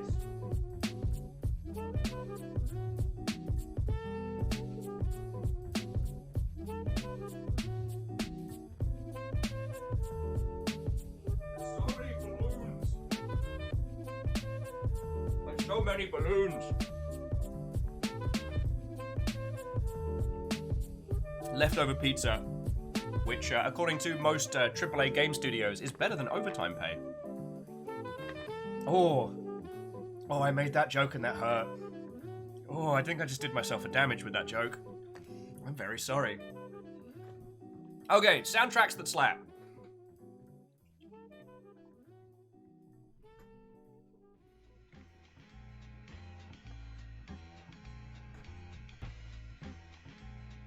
Yeah. You can spot everybody in chat who's worked game dev now, because JP and Kyle are both like, whoa, ouch. Why are you gonna hurt me like that? Too close, too soon.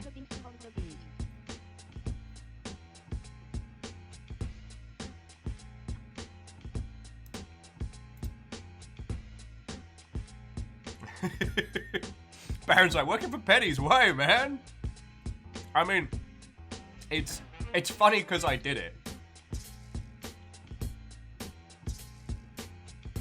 But that's another story. Alright. Numbers is like, I want to nominate Final Fantasy VII, but I can't.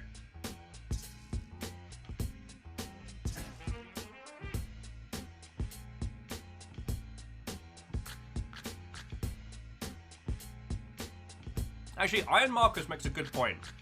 The soundtrack for The Outer Wilds is incredible, and it's thematic. The way it stacks and becomes part of the narrative is feckin' incredible.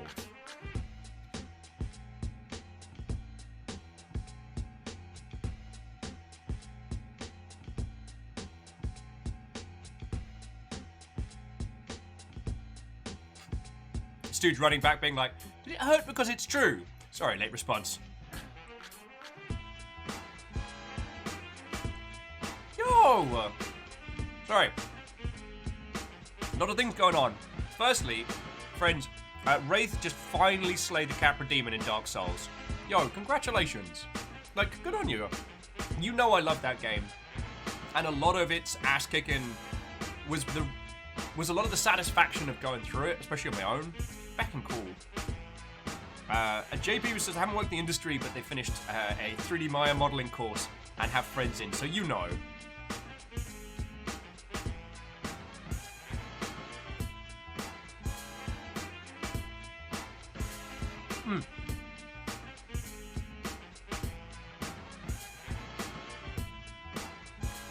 And Salem does make a good point as well. Like, Destiny 2's soundtrack is phenomenal.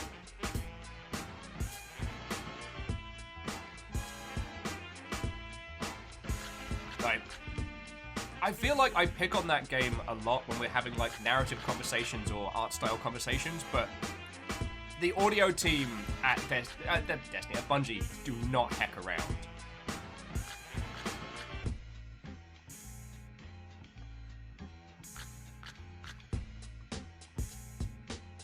Oh, Varble's saying it isn't eligible because it released last year. Oh, yeah.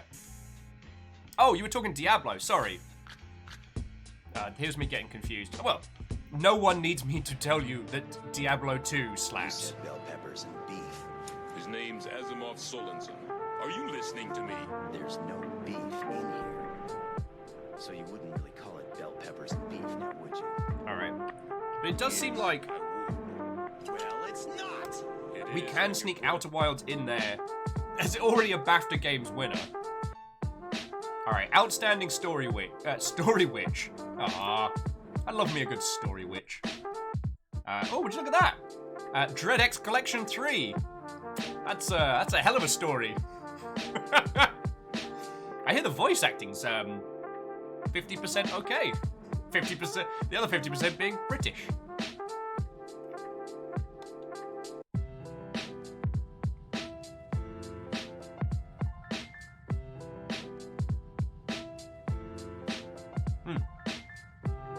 Sheepstonia, go get some sleeps. I wish you a restful evening. And I've put Hades in for Game of the Year. Salen's saying, Post-Void pops up on my recommendations for best soundtrack. Alright, well, so friends, Post-Void, the soundtrack is very simple, but the official, Yes. unofficial Do you know soundtrack that is there are incredible, 3 things that I and is particularly referenced. hate? So to get to the unofficial soundtrack, so the official unofficial Animals soundtrack, and you have to women mute addicts. mute the songs in game. So Then it sad. provides you with a link to a Spotify playlist. Does that count? Iron Market says, I certainly found Heaven Will Be Mine to have an impressive story. It has an incredible story. I had to take a cold shower after that specific stream.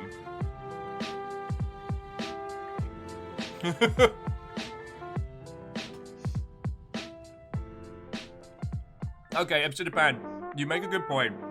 The Fafamancy today is taken up like next tier. We will be getting into Vigil in just a bit.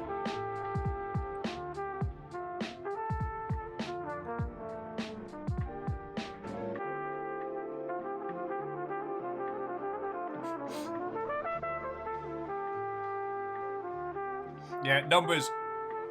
If I could, I'd get a poster of the character select screen. Because Numbers was saying the thing they remember from Heaven Will Be Mine is button mashing.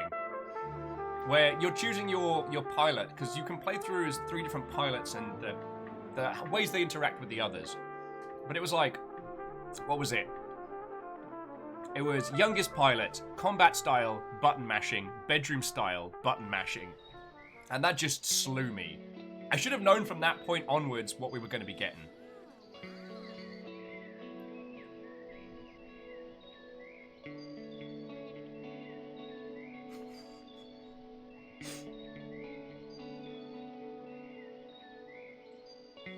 Well, I'm sort of bad.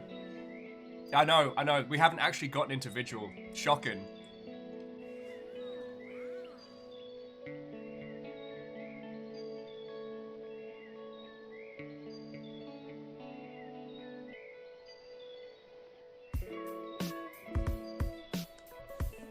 Chrono's asking, what was the side-scrolling story with the old man and the little kid?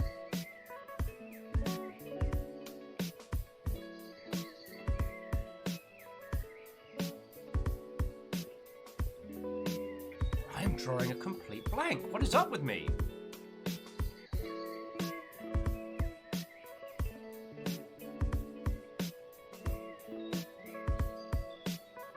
Oh, no, sorry, no, you are entirely correct that when the past was around was incredibly good. Numbers is like, why does Steam say that Heaven Will Be Mine is similar to Nier Automata?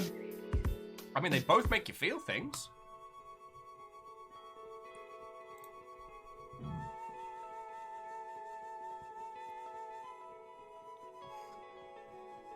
The real Hunter's like, oh hey, would you look at that? I have 15k mead points again.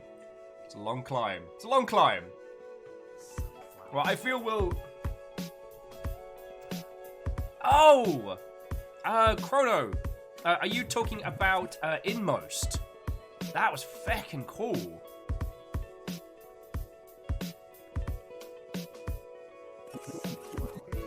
Oh, Salem says Sayonara Wild Hearts is a valid choice. Released late enough in 2019. Okay, no offense, Outer Wilds.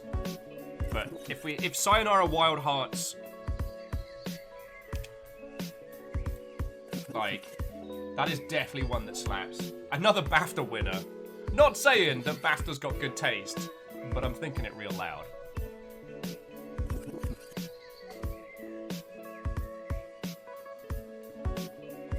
But yeah, the Steam system uses people's recommended tags. The idea is if enough people tag a game as something, then it goes onto its product page. And if 2 games share a tag, then it says that they are similar, because Steam's determined to make everything automated. Like Eddie.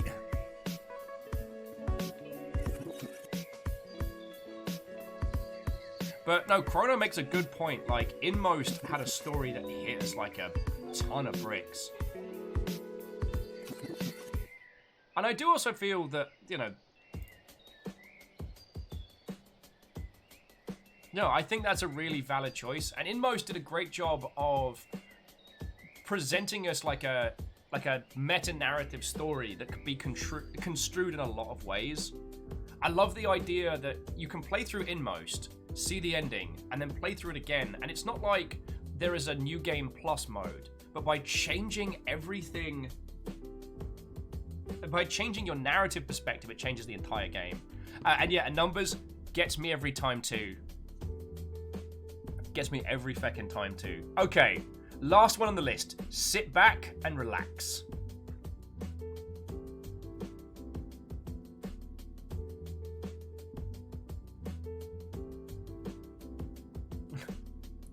The Real Hunter says, Valve have been taken over by the Combine. They are refusing to release Half-Life 2 Episode 3 because it would depict their eventual downfall. Not bad. Sario says, sit back and relax for me is when the past was arrived. I wouldn't agree with that one. Sorry. Not to be like, oh, you are wrong.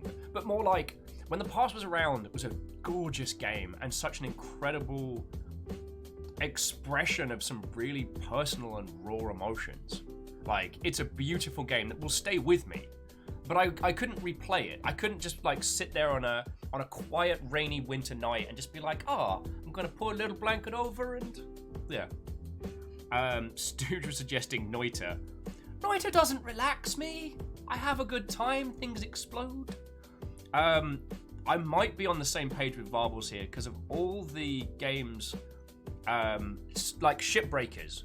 I will go and I will play Shipbreakers and just I play it with timer off and just float through numbers with. What about The Void Rains Upon Her Heart? Don't know if I'd call that relaxing. I think I would call that, oh heck, why are there so many bullets on screen? Oh heck. That's closer to the descriptor I would use. I do love that game. Oh, and friends, if you haven't heard about The Void Rains Upon Her Heart, if you need something to scratch that, like, narrative roguelike itch after Hades, fecking yo. We'll sit back and relax as Devil Daggers. I actually use that game sometimes to get my blood pumping. When I want to wake up a little, but don't want to have, like, another cup of coffee, I'll play, like, Devil Daggers. No, you know what? I'm going to make this as a personal choice here, but I am going to go for Shipbreakers. Because I literally do that. I jump on in, I float around, and I do that.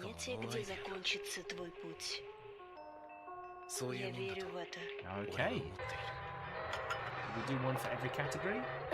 We did! Go us. Alright. Alright, so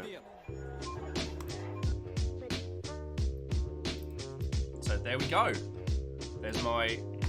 There's me fancy nominations. Sit back and relax game. Subnautica. No.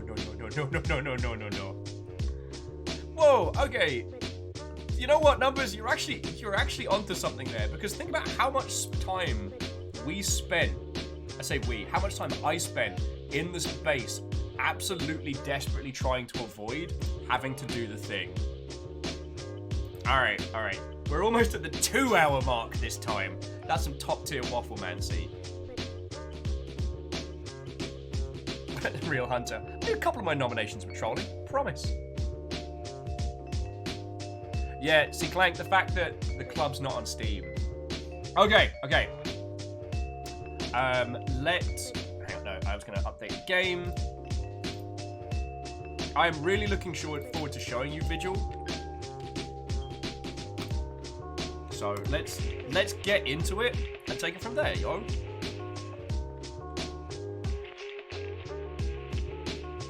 JP saying they've loved Subnautica, but they still haven't finished it. They unlocked all the upgrades and got all the upgrades. Yup.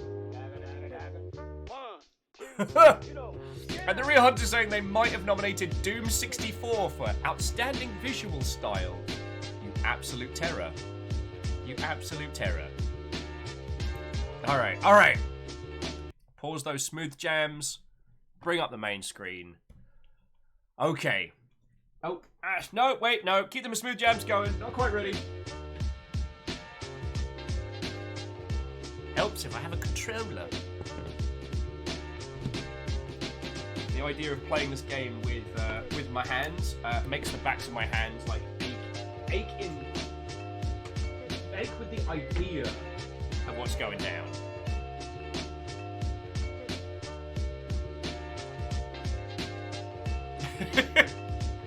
Oh no, JP, what is this something brigade game you speak of? I have no idea what that could be. Yeah, Baron, I'm with you there. I want to go back, but at the same time, Subnautica ends so perfectly. I couldn't do it. It'd be like trying to go back and replay the Outer Wilds, do you know? Actually, I think Subnautica's more personal than that because of like just building the ship alone, you know? Oh, MDH right? What? Oh yeah, so Jonathan Point, we played Iron Brigade. We played Phantom Brigade all yesterday. We had the devs in. We had a fucking grand time with it. I got my ass kicked. And it turns out that there's a special kind of like visual style and song you can proc. If you send one of your pilots into a fight, they have no chance of winning. It does this whole like Animu last stand thing. Oh, I'm sorry you missed it. So JP and I guess to all of you lovely Mother Hubbards, if you have a look down the doobly-doo, you can see what games we've got coming up, so you don't miss out. We are going to be doing a thing on Saturday. I just haven't decided what yet. Anyway, video games. Let's do some of those.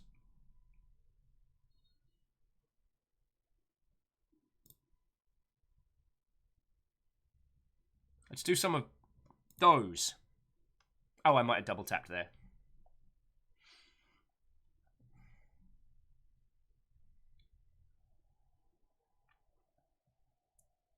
Yay, it's another indie. Actually, let's bring it over here. No, what are you doing?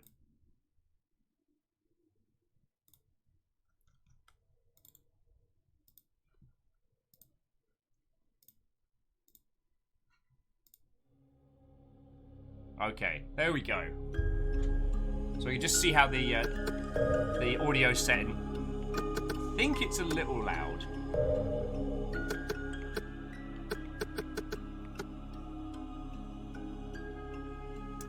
So number says, Will, when are you going to stream Genshin Impact? I'm probably not.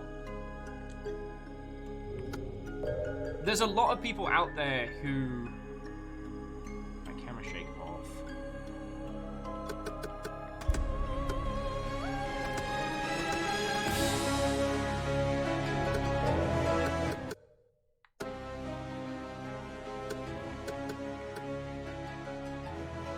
Not because I think it's a bad game, it's just like Tuna's doing a great job at the moment doing like breakdowns and showing people how to get into the nuts and bolts of it. I don't have anything constructive to add on it, I think is the long and short of it. Oh, and sorry, so Baron Sheep has been cooking up some conceptual ideas on a nightmare-esque game. I don't know when they may come to fruition. There's no like, we're not rushing towards it, but Baron's been doing some interesting stuff. All right. Oh, health bars for baddies. Okay. Obsidian Band's like, finally in game after only an hour and 55 minutes. Must be a record. Top speed. Oh, okay, so that doesn't work.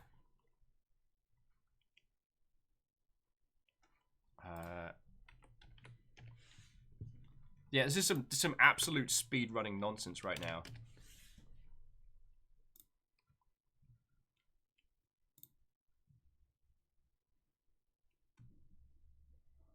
Bear with me a second. I want to see what I can see. That's not the video. Oh, feck it. I can do a tweet later. Let's just get into game. You've already put up with more than enough waiting around. Alright. Oh, JP, not at all. I mean, all me social media's out there on the internet. It's got my name on it. Alright.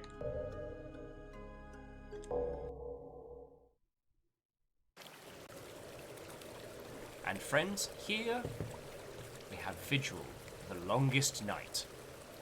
Only took us a little while to get here.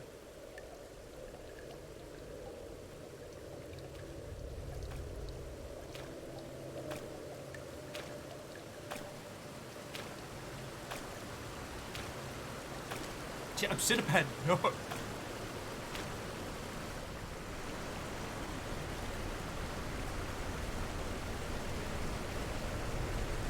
This seems bad.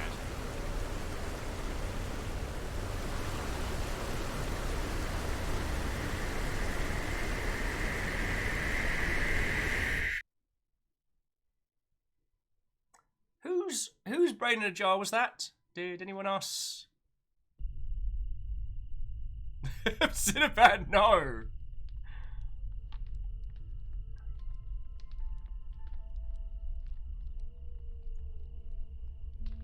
Oh, and sorry, abso-heckin-lutely. If Baron makes a thing and I get a chance to have a crack at it, you know I'm there.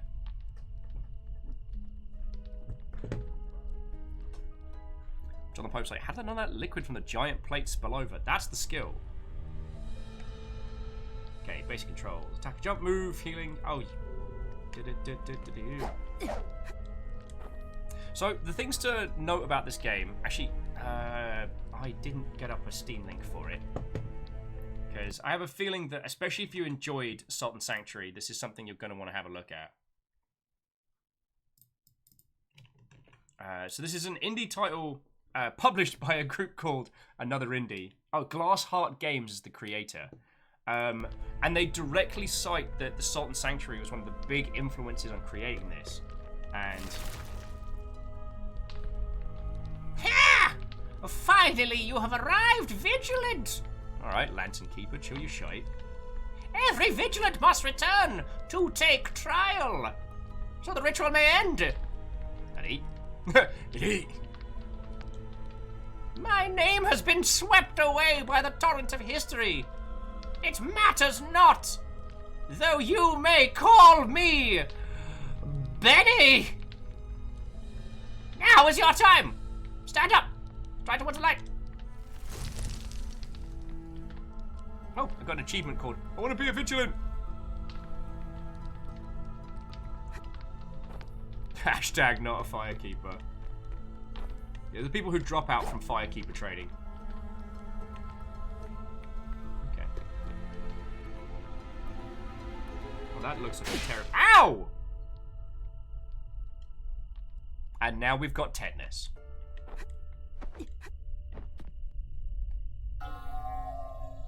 Cuckoo! Save, load, teleport, storage. We haven't accidentally, like, stored a bunch of magical weapons or anything.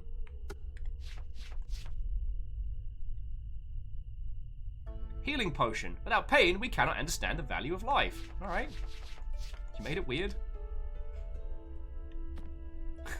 A harmful rays. Don't walk into that. I mean, show don't tell. That was very much the don't touch that, it's hot principle of teaching. Actually, I say this is 2D Dark Souls. Have you encountered the Sault and Sanctuary before? Because this is very reminiscent of thus. It does take a lot of the Soulsian philosophies and condense them into something similar, but it also adds a little bit of like the 2D's kind of juggle nonsense, we'll say. John the Pope says, why does the UI look familiar? Oh, so you can save, load, and teleport owl statues. Okay. You'll lose progress if you die. Use owl feathers to teleport to the last one. Okay. I think this looks similar because it's a very simplistic UI reminiscent of a lot of the Castlevania series. Feck your couch! A fledgling soul.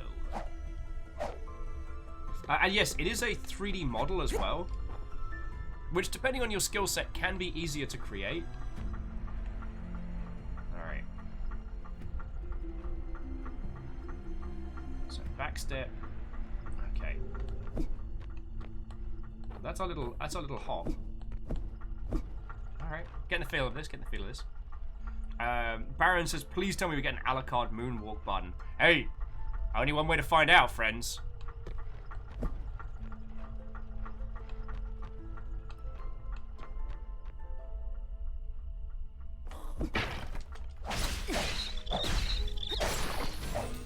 Okay.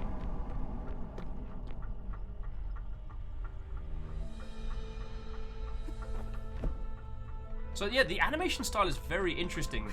On their official site, they attributed it to kind of like a papercraft style, and it's real interesting. So like, it might be a... what's the feckin' term? Closest to like a rotoscope 3D. So like, you take a 3D model, and then you rotoscope it into sprite frames and animate it like that. Or in this case, you then put it into like a more of a paper doll kind of animation style. I don't know. It's real curious. Also, to Dreamer, what ho? That rat has too many eyes. That rat has a lot of eyes. Those are too many eyes. Ah-ha-ha! I can dodge! Ow! Did not dodge. Oh. Okay, Lily gets 1 skill point when she levels up. Open the skill section to improve your skills. 5 trees, each for 1 for each weapon and 1 for Layla. Okay. So...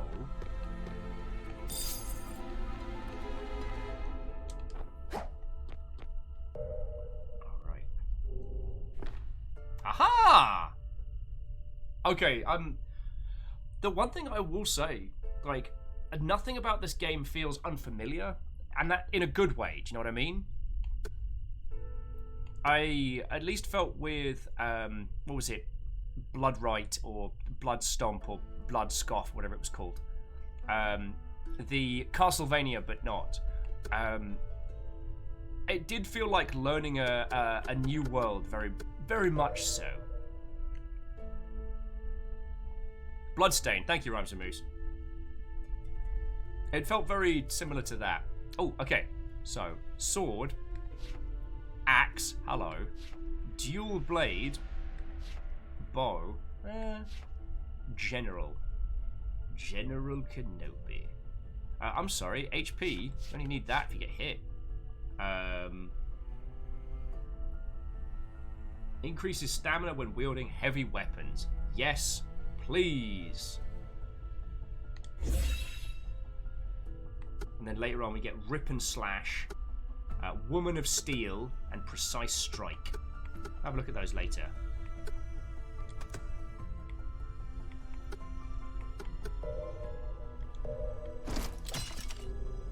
Alright, we need to find an axe.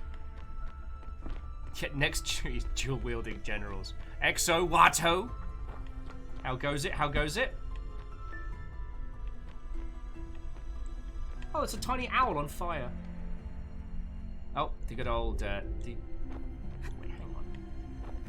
Scratch marks on those trees. Oh, these flowers are right weird.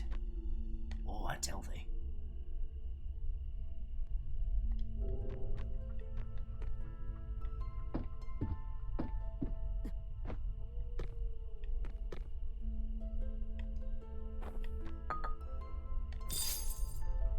I'll take a couple. God,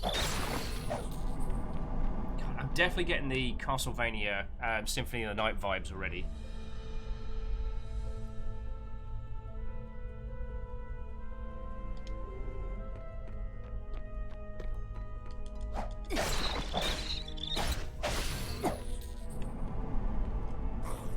Oh man, they're weird when their eyes start glowing. Alright, we're gonna just go... Those definitely aren't, like, official rats, right? Definitely aren't official rats.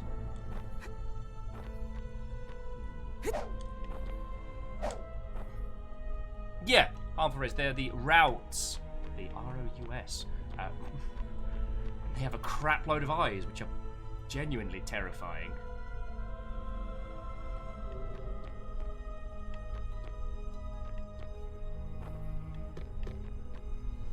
Boy, sure I'm glad we've descended into this hall of hell. It's like a giant mole rat. Oh dear.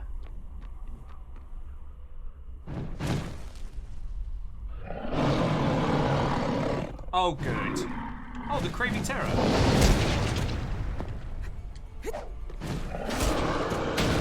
Okay.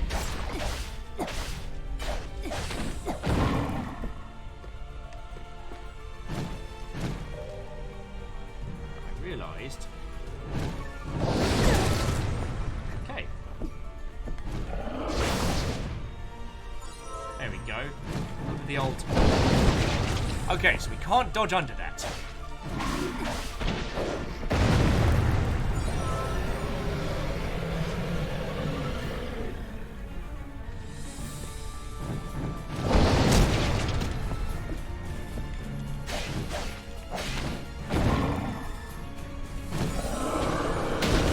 Oh wow, yeah. No iframes!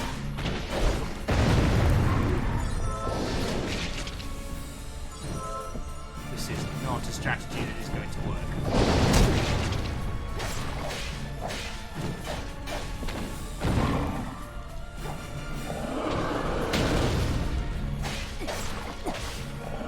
Ah! My face! I needed that!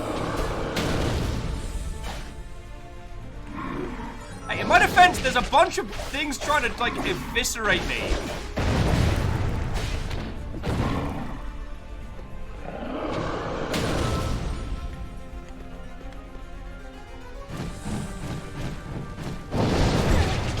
Feckin'. Ah. Yeah, try fighting that thing and try to remember Princess Bride references at the same time. Whew. Alright. You know, nothing worth doing's ever easy, friends.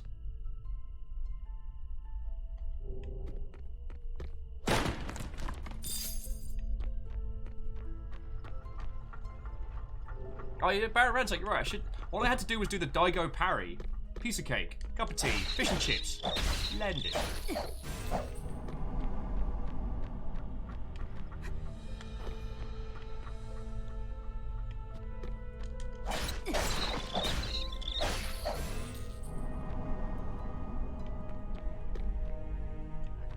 This guy.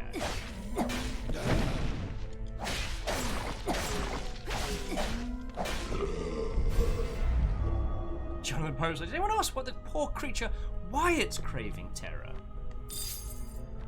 I don't think they did. I don't think they did. Alright, let's see how Soulsian we get. Do we get a repeat of units, or is it more of a traditional, once you get them, they're gone? Oh no, so you can, so farming is allowed, alright.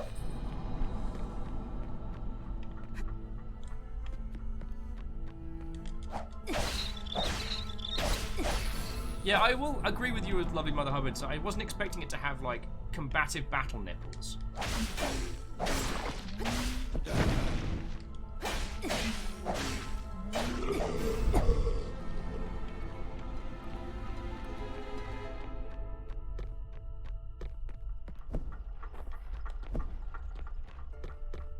The good old-fashioned run back and farm.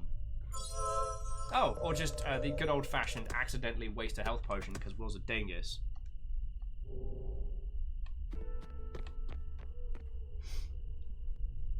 Oh, so yeah. Oh, and hey, it's something I've talked about, not necessarily from the Soulsian perspective, but with a lot of games of, I don't mind throwing myself at games that are either difficult or weird or strange, because if I can show you lot like the cool stuff in it, then I'm doing something right. And unfortunately, sorry, I didn't take Speak with Animals for this particular character, so we don't know what kind of terror that boss is craving or why they're craving terror in the first place. Oh, you might have an animal familiar hunter. Okay, we'll give that a shot. In the meantime, I'm going to keep stabbing the rats.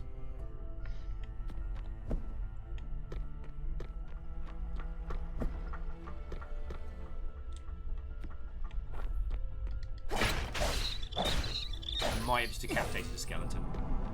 Feel a bit bad now.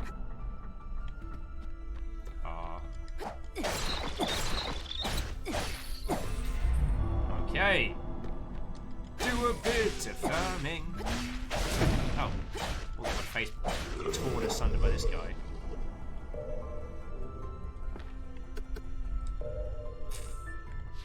Like, do I break my usual rule of never upgrading health?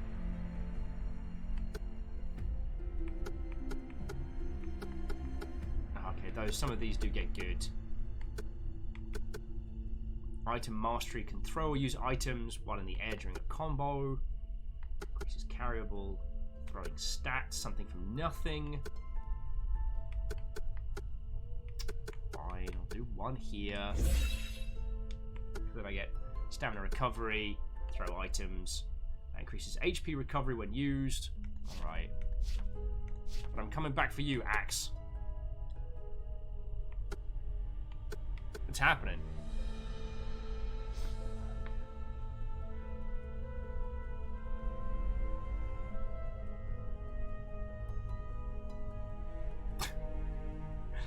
Sorry, just the Real Hunter. I read that completely deadpan first, before like stopping to think. Wait a second.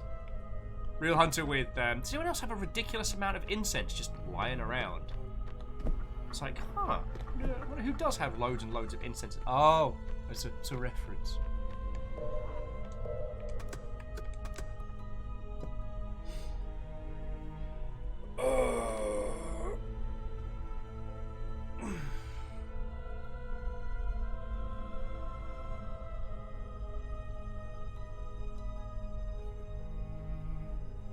I have a feeling I'm going to be getting my ass kicked up and down with this one for a little while.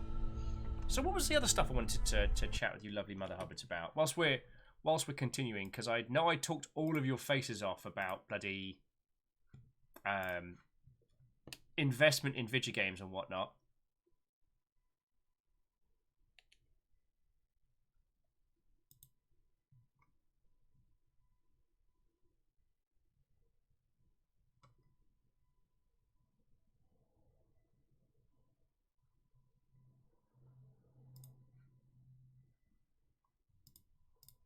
I think we chatted about all of the good stuff. Though, I can't remember if they're still planning on only doing a cinema release for the new Monster Hunter movie. That still seems very odd to me. I feel like, friends, we may have to do, like, a drunken group watch of the Monster Hunter movie when it comes out. Like, because it's either gonna be so brilliant it's terrible, or it might be genuinely good. There's a small chance it's going to be just terrible, but like the Meowskiller chef's in there. Bloody Ron Perlman plays the Admiral. He's got a switch axe. Ron Perlman uses a switch axe in a Monster Hunter movie. Can we just talk about that for a second?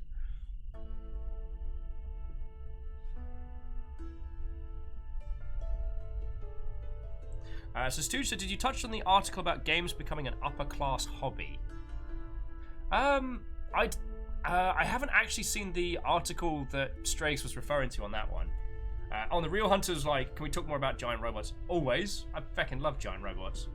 Like, that is an easy topic to get me chatting on. You little bad word. The Nuggies must have nipped me. The Nuggies must have given me a little bite.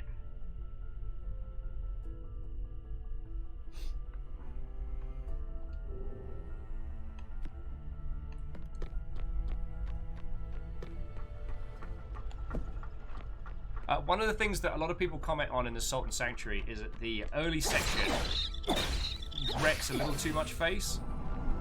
And it's very much it's not like a speed bump area so much as it's like a test of patience.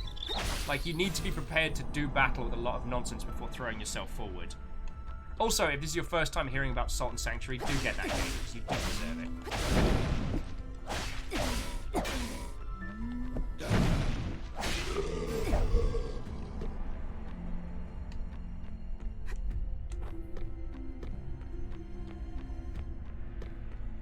Because we can get ourselves a few cheeky levels before we even start, which is cool. Which I'm not adverse to. I should start rotating our saves.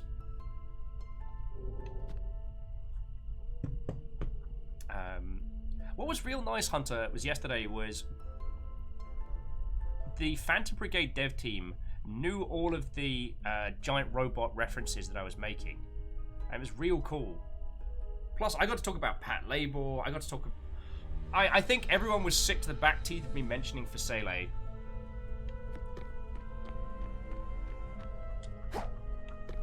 It's definitely one of those games I wish had sold better. Like, if Fasele had ended up being on, like, the Game Boy Color and had sold, like, a crap load of copies, it would have been amazing.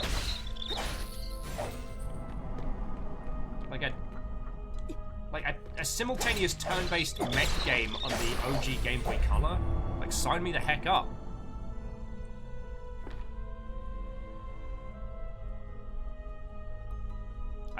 Well, so the Real Hunter, you're right, it did deserve to be on a better console. It was just... like, SNK... Oh, wait, was it SNK?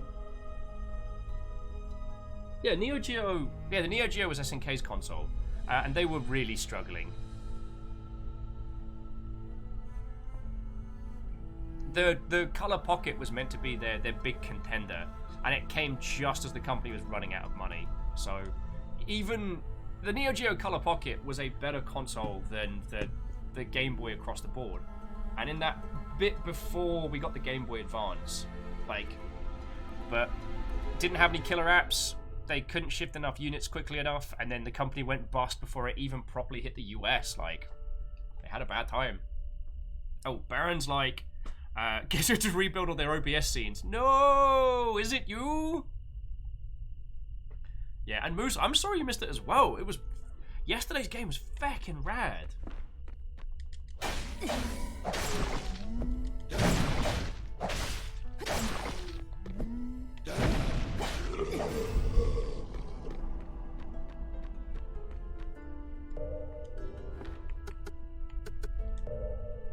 Alright, so we don't have any other cool weapons yet. So might as well see what else we can get. HP recover from healing potion, can throw items, increases stamina recovery rate by 20%. That's a lot. Like, max HP is for cowards, but more stamina, I'll take it.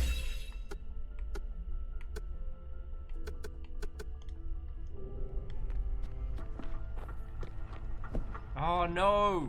The Baron was just saying they meant to delete all the source in a scene, but instead deleted the scenes. Like, no! Darker Blitz, what-ho? How goes it?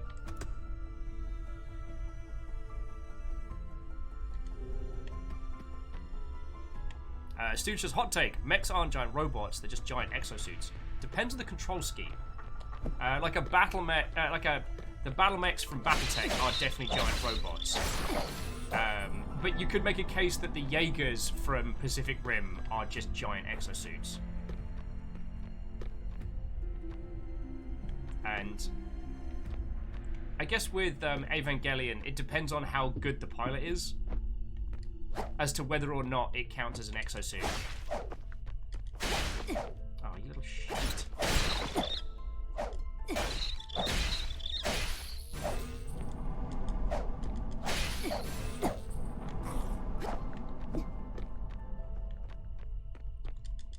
Actually, Real Hunter, G Gundam's definitely exosuit level. Because that is the fighter directly. Yeah, we got to get back into doing some G Gundam nights. Because y'all haven't even seen Battle Horse. Y'all don't know.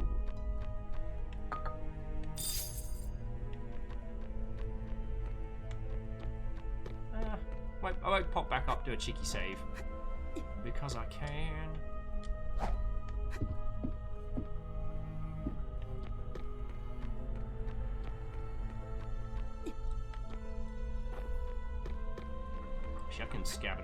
I can scab another level off of these little bastards.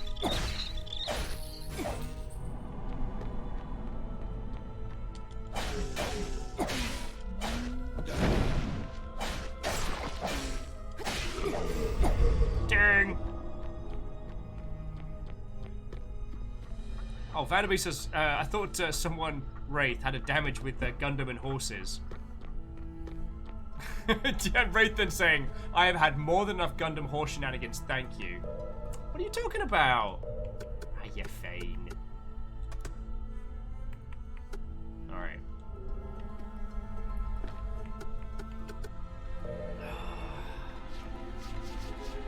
So I want to start putting... I want to start putting points in sword. Because right now, that's not how we roll. I need a chunking great big axe. I need that heavy weapons mastery.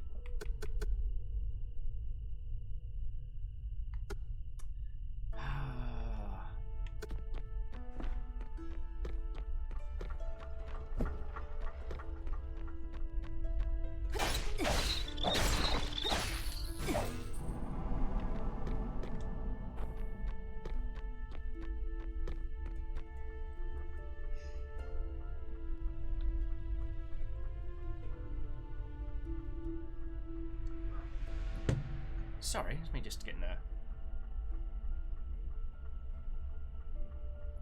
For Hunters, wait, did someone say horse mech? Anyone else familiar with knights and magic?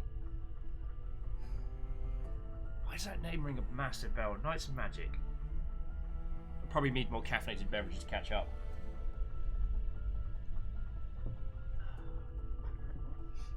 I might be thinking of knights and magic.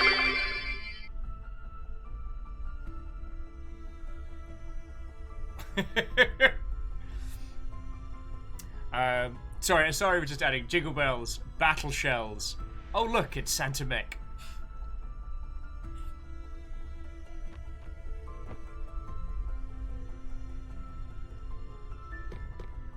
Numbers adding, well, you know what's great about Genshin? You can drown enemies by tossing them into deep water. Now, do they die if their stamina runs out? Is that... Wait. You know what? I'm not going to lose health in you numpties. Okay.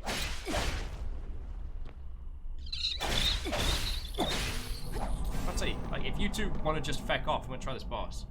Oh, it's a Crunchyroll series. Okay. Oh, they auto die in deep water. Okay. Because that's what's... you can do that with...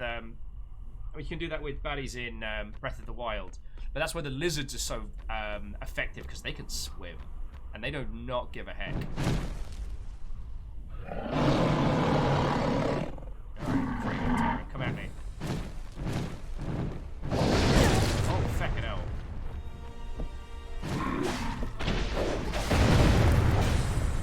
Take that, Dr. Mandible!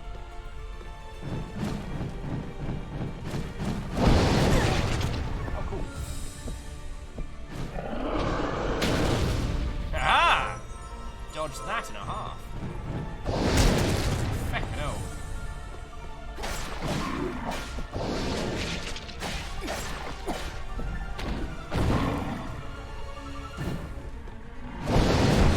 Oh, feckin' hell.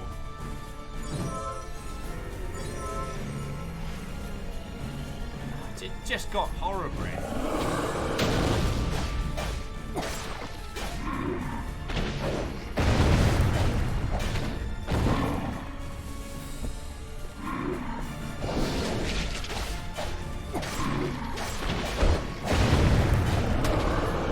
Feckin' hell. There's a few attacks it can do where it has like no wind up. Like that one. Okay, that one didn't wind up there.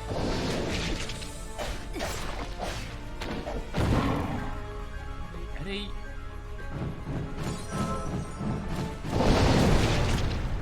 Because you take impact from it coming at you. Oh, goody.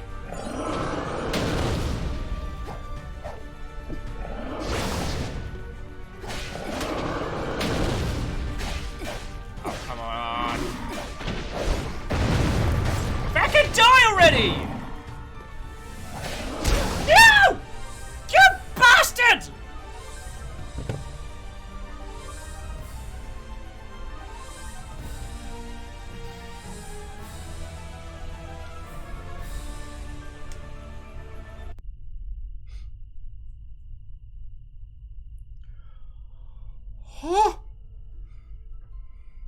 close. Nothing worth doing is ever easy, friends.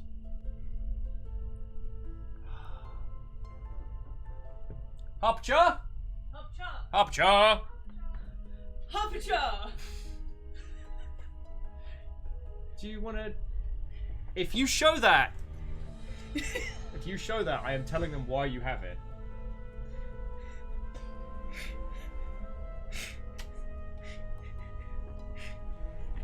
Look what I got. It's a turkey. A frozen turkey. Friends, do you know... Wait, I thought you were going to get a thawed one. They don't have those. They don't have those. So we're gonna try to make it thaw time. I suggested Cornish hens, and she said no. It has to be turkey. Has to be turkey. So, friends, let me share with you a tale. The turkey for tomorrow. Baron Sheep, you had one job, Fiona. Oh, wait, no, Baron. You didn't give good instructions. Okay. Um, You said just thaw it. I didn't think Baron would be in there. Oh, yeah. That's why I said if you show it, I've got to tell.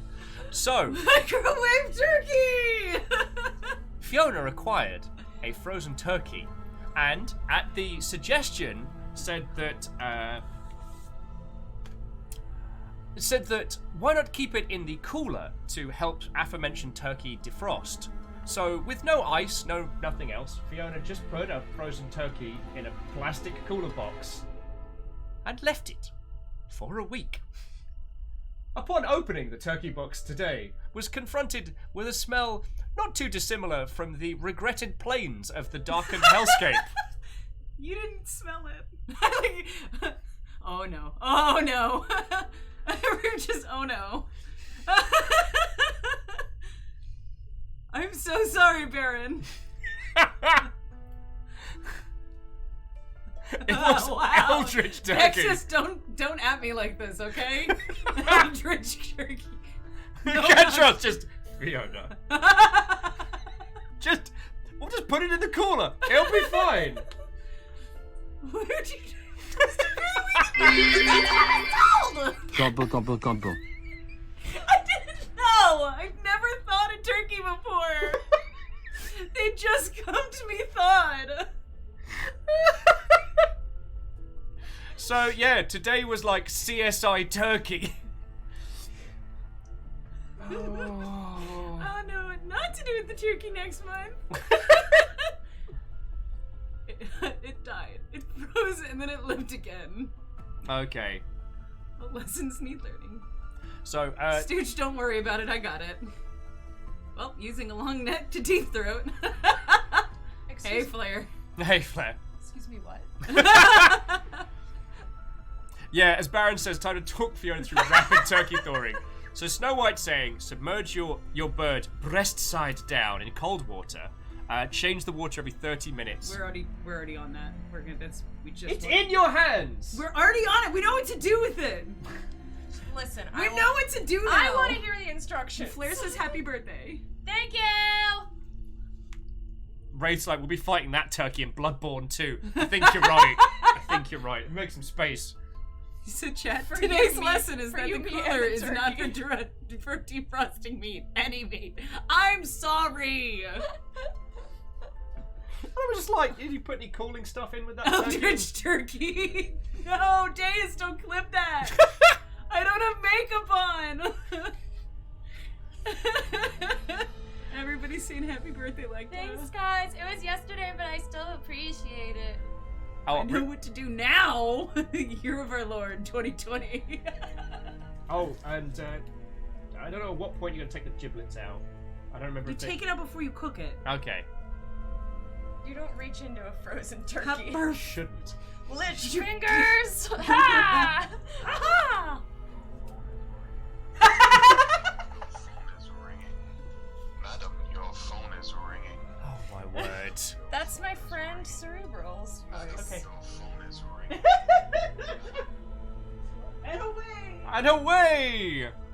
So I got woken up with this. I wasn't gonna say anything. Like, I was gonna let Fiona keep that shame to her grave.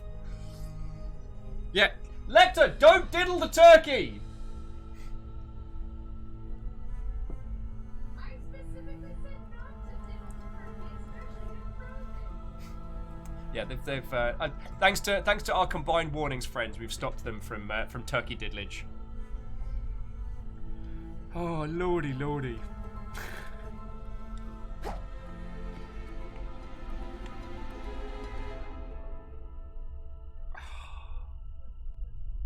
I'm gonna read out Iron Imp's joke, but I want to let you know that long sigh was, I think, a little bit of my life force leaving my body. Fucking numbers. Thankfully, again, they're over there, so they haven't seen. But I also, alongside with numbers, who is it throwing? Sorry, thank you for throwing in bits as well, friend. So, Flair, Vexus, all of you lovely late afternoon Mother Hubbards, Watto and welcome. Also, how are you doing? Jonathan Pope says, when will they add the strawberry stuffing? I guess when, like, Lecter gets done microwaving it. It's a bit weird, but, you know, I don't question. Some people have cranberry. Lecter just has excessively microwaved strawberries. You know, each their own.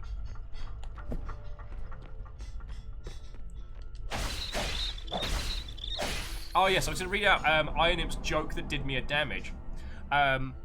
Hopefully, you exercised the turkey before you chucked it out. Otherwise, it'll be so put out that you'll get a poultrygeist. A poultrygeist. Oh, Navalis, microwave strawberries. Lecter has this weird habit of putting strawberries in the microwave for like 4 seconds and then before eating them. Like 4 seconds on high and then just eating them. It's really weird. Vanderbees, do not encourage that.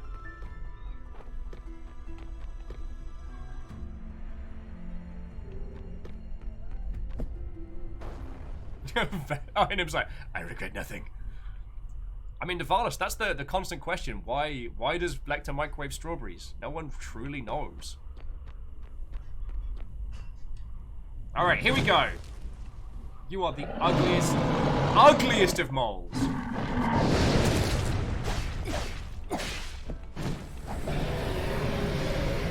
Alright, come at me, you big wee bad word.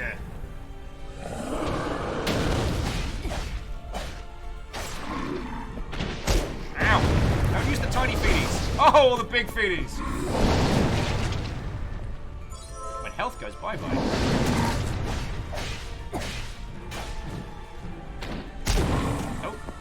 Super bye-bye. Ah! Fuck!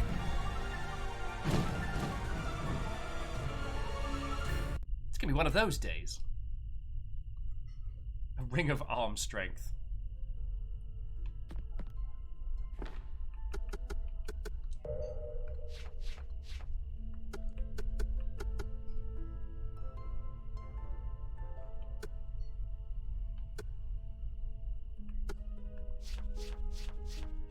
I'll increase damage to sword. I'll have a balanced build like a nerd. Whatever.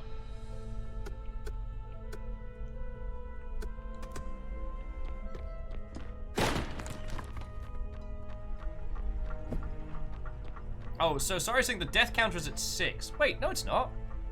Death counter is at 3.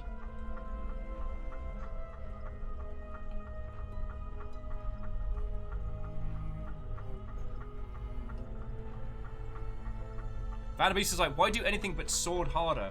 I don't wanna. I wanna put all our points into axe. For exceptional damage. The only problem is we don't have an axe yet because we're still in the paddling pool.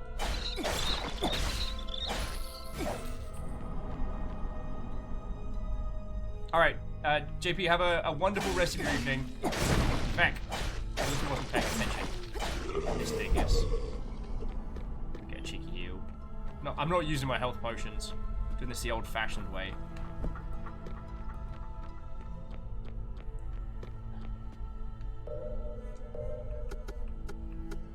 Oh, Moose declares that pun acceptable.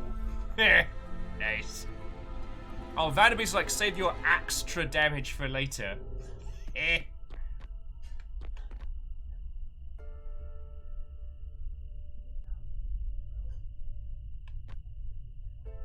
Wait, what? What? Hang on, why is the Moose command not proccing?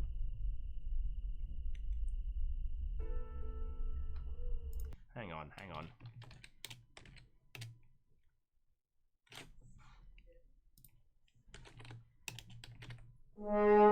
Hey! Kestrel Watto, friend! Coming in. Bear with me just a second. We didn't get a moose no, so we're just fixing moose-type situations. Little boy Watto, Kestrel, how was your morning? What were you playing? Tell us your tales!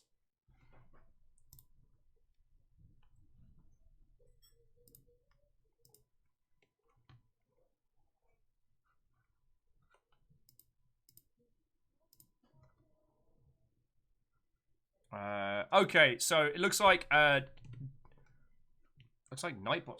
being a douche. Any cups or plates in here? Nah. Okay. Once more with feeling. There we go. Nightbot was just being a jerk for a little bit. And little boy Watto, thank you kindly for the follow. So Kestrel was playing some more Starbound. Lovely. God.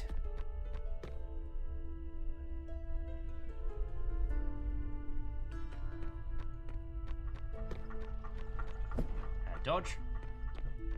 So, where were we?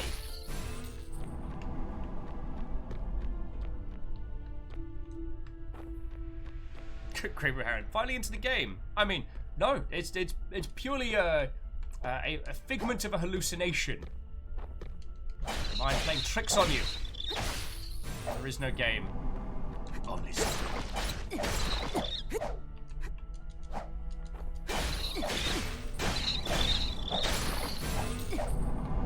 I guess I'm just going to a cheeky level.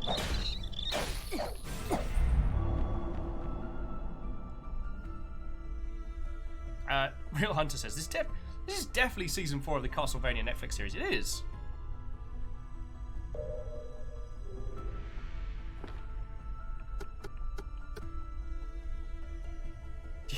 Yeah, this is just generated from, like, the dead turkey hallucinogen. I don't want to keep spending points on that. Like, no. Alright, I'll do stamina recovery rate, because gonna need it, I guess. Increases consumables, reduces negative effects, increases arcane stat. Increases mana recovery speed. Wait, we get magic later? Feckin' yo! Stamina restore, reduces stamina cost. Poise will increase by 1% for every 2% of HP lost. Where?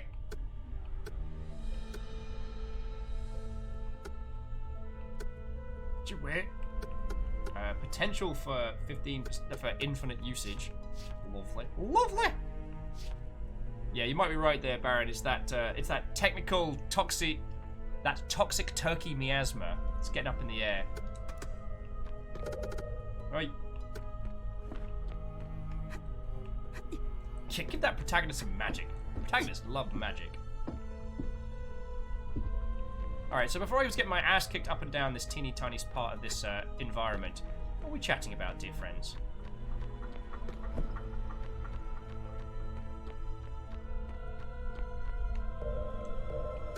Aside from more giant robot nonsense. Though I do find giant robots as a sphere to be one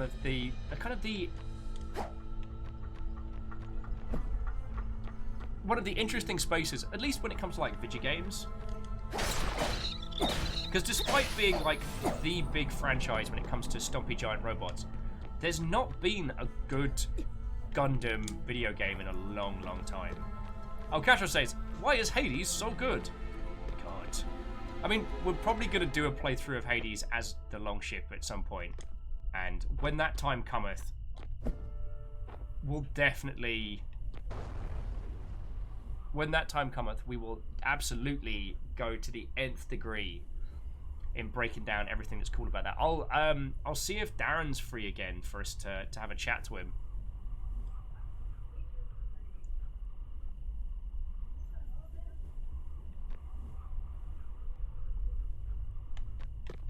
Kestrel's gonna go make some supper. All right, lurk away, dear friend, lurk away. we're getting our ass kicked by a giant fighty badger mole.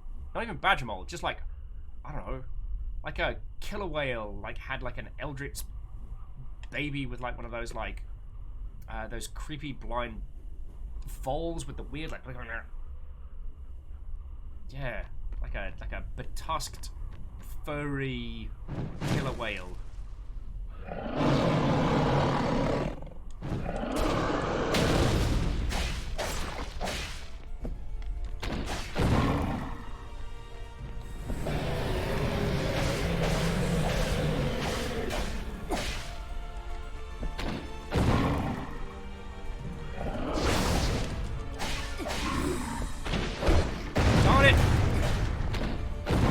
Curse your tiny hands! He's got tiny beetle hands, like don't like it. I got greedy. Remember friends, 3 kills.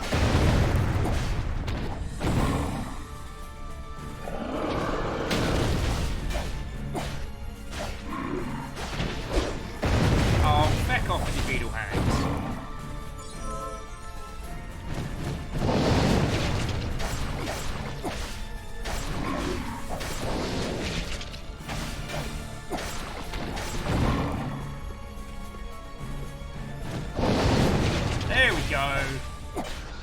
First time every time, am I right? Take that, you great big furry killer whale bastard.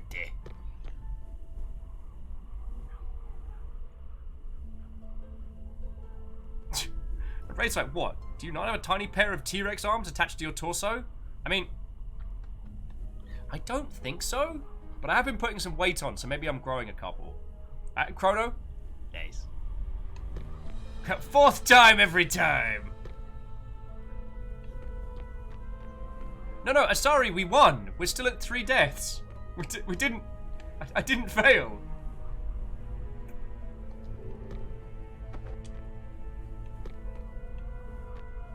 Definitely first time every time. Oh, you're stronger than we expected, Vigilant. We thought that mole would get fucking wreck yous. Barry down Pope now owes us 10 quid.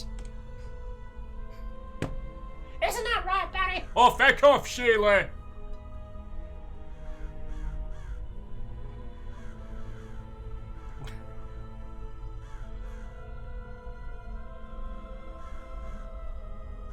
What's this we? Keep your questions and be silent. I gotta go shake down Barry for that cash. If you wish to end this nightmare, you must complete the ceremony.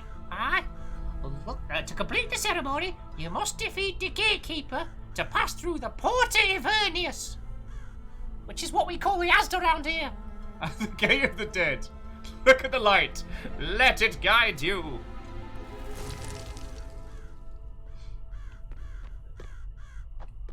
Crows. I'm sorry, Wraith. I can't control it.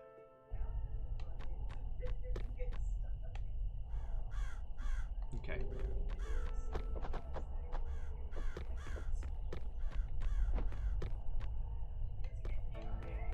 Oh, there we go. I was like, I'm gonna feckin' save before I lose my heckin' mind. Ooh, throwing knives.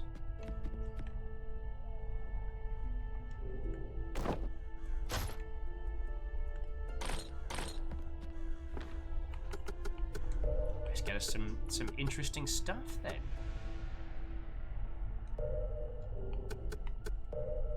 Ooh, the withered flowering. It looks like it was made from a real flower, but now it's withered and wrinkled. Even a soft touch could ruin it. I don't know what it does. I assume it's going to just shatter immediately. Inventory.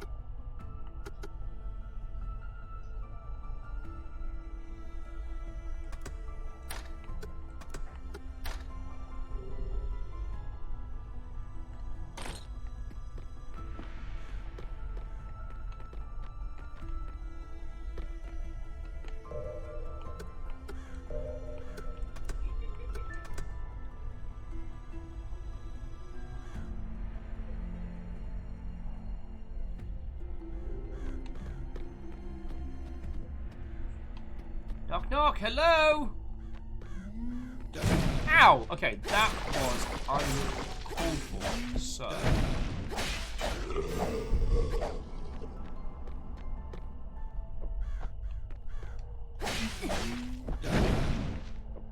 Fuck!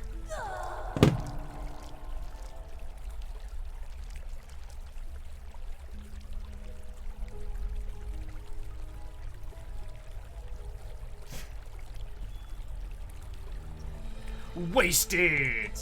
You washed out, kid!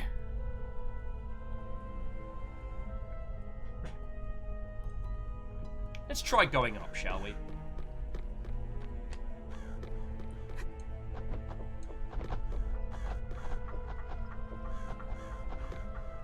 Okay, it seems up isn't necessarily valid. Yeah, so there is some amount of fall damage. You are all correct. Feck my knees, apparently.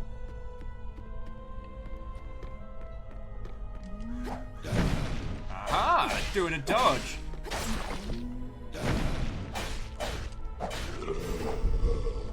So I will stab you in the hooded region. Okay, open the inventory and switch to the arcane category to equip arcane weapons. Wait, what do I have?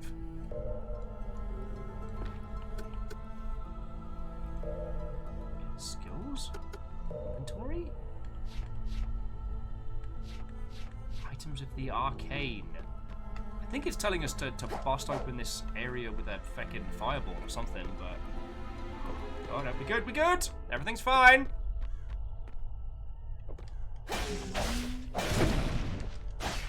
Just quite a few stabs. Woohoo! Oh look, we're already in Blighttown! Goody.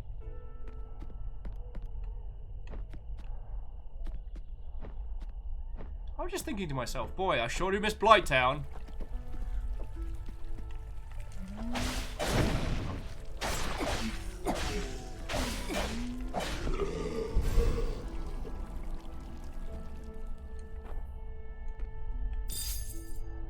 Small shimmering stone. Interesting. Excuse me. Oh God! Why does it have a mouth? What the bloody hell is that?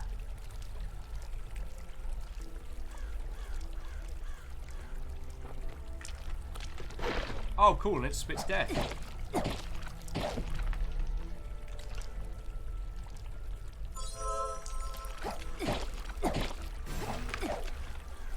So, oh, good. It has a maw. Oh, feck, horrifying.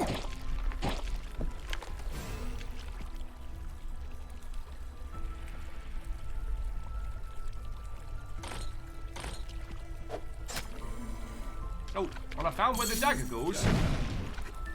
Oh, and if anyone needs a sporadium of slime, I just picked some up. So, like, if you were gonna get sporadium of the slime at the store, like, I've got you sorted.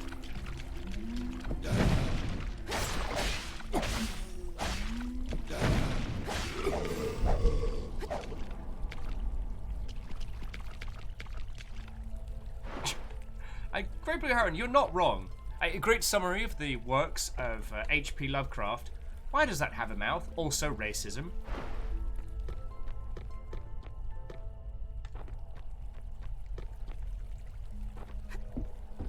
Don't know if we're doing good.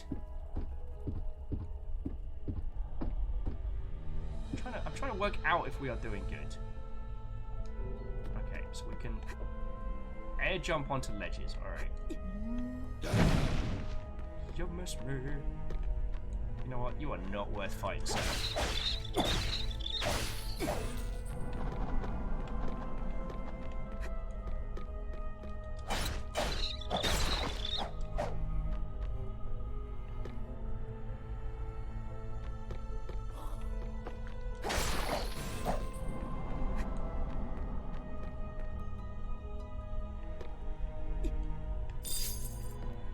Ooh, some more healing potions.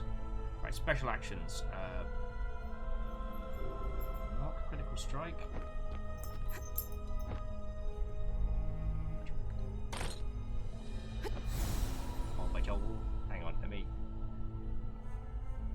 Let's take a few moments. Let's have some nugget moments.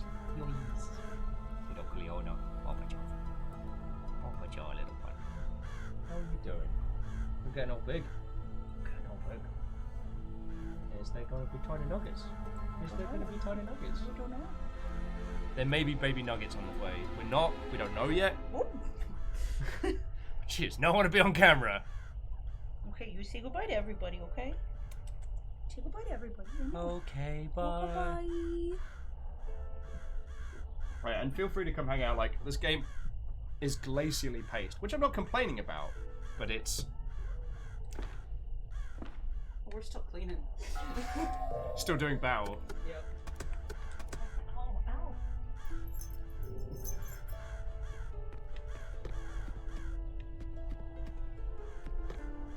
Numbers, the number's not fixed.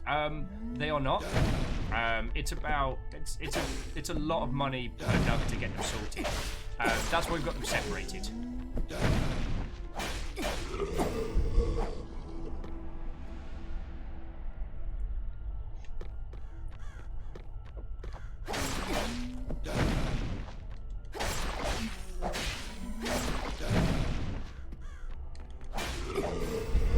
That's another ding! I'm just stocking up all these skill points so we can finally use them.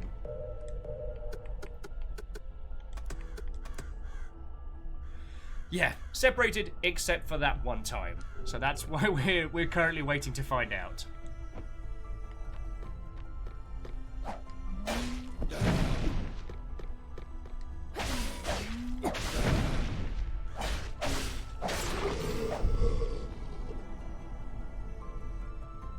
Oh, and sorry, and jumping back, because I apologize I missed a few of those. Like, no one is going to be offended at people throwing shade at H.P. Lovecraft. He was not a nice person. His works have become, like, his name has become synonymous with a certain kind of, like, you know, otherworldly terror or, like, horror from the beyond. Especially like the horror and its effects on the psyche, the unknowable, etc. But I would say that that sphere has definitely grown beyond him, and there have been so many fresh and original creations that have come out of that space. You know what I mean?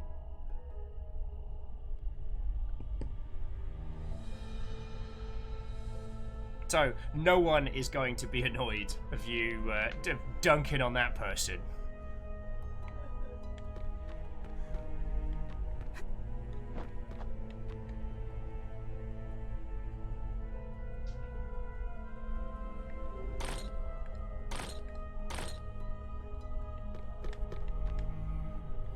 Fuck!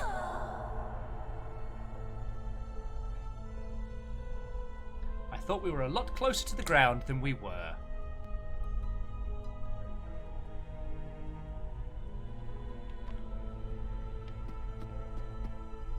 I done goofed!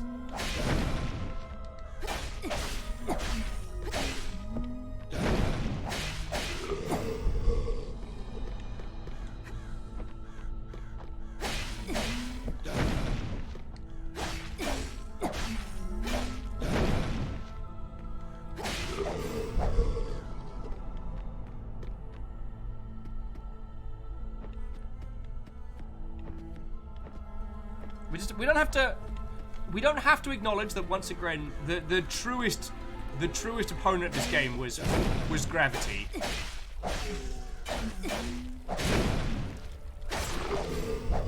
No, I'm saying Will swearing as Skeletor is still one of their favorite things.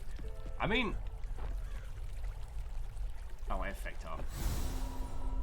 How much? Reactor online. Sensors online. Weapons online. All systems nominal. Happy birthday. I think you meant to direct that at Lady Lecter, but Zelky Wato, friend, how are you doing? Oh, Vanderbeest asking me if I appreciate the gravity of the situation. Dear Lord. Holy crud, we've been here for 3 hours. I'm gonna get a slice of pizza. I'm gonna get a slice of pizza and some water. Because I do not need more coffee. So, Zelky, this is Vigil, the Longest Night, and it's Salt and Sanctuary and Castlevania blending into a smooth but punishing beverage. How are you doing? Oh, eating burritos on a break. Lovely, lovely. How has work been treating you, friend? Well, when we last hung out and talked about it, it seemed like you were having a great time with it. So, yo!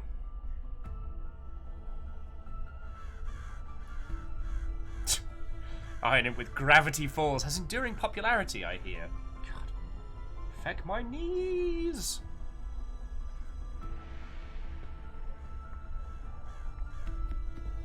That is one of the things I do enjoy about doing this, is like the sheer variety of friendos that we have hanging out. Like, we've probably got one person from every sphere of games industry stuff hanging out with us on the regular. And that's pretty bloody cool.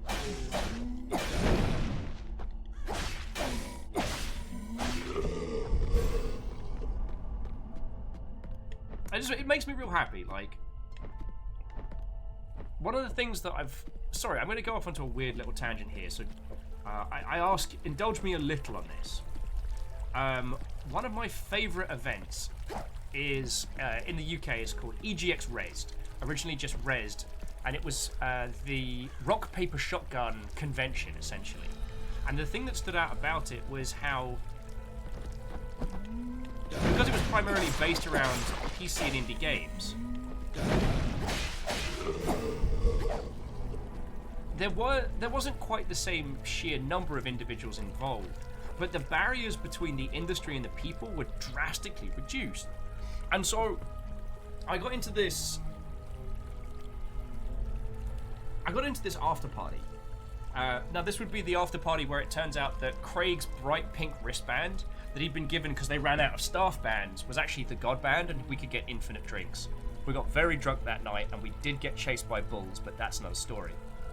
Okay, shopping carts dressed as bulls. But the thing that I still remember was there was the people from Infogrames and DayZ and there's a bunch of Creative Assembly people. But there was also just friends and fans and journos and YouTubers and everybody just like in one bar, all just hanging out and talking. And it was great because no one had an ego on them. So no one was really doing the whole like, oh, can you please sign my eyeballs? But also the conversations were great because nobody knew who was a big deal and who wasn't. No one was being patronizing, no one was talking down to everybody. Like, everyone was having like this conversation on an equal level, and I've always loved that. And I don't know, you know my bar philosophy of streaming. Oh god, that thing has a horrible mouth.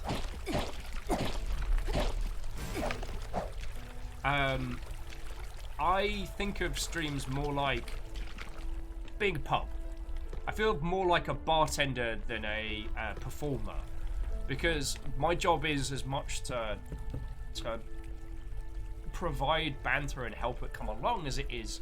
Like, let's be honest, there's nothing about this game that I'm going to be able to do that you couldn't do yourself.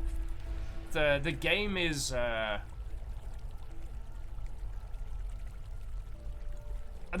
much a vehicle. I'm getting to show you some cool things on the side, but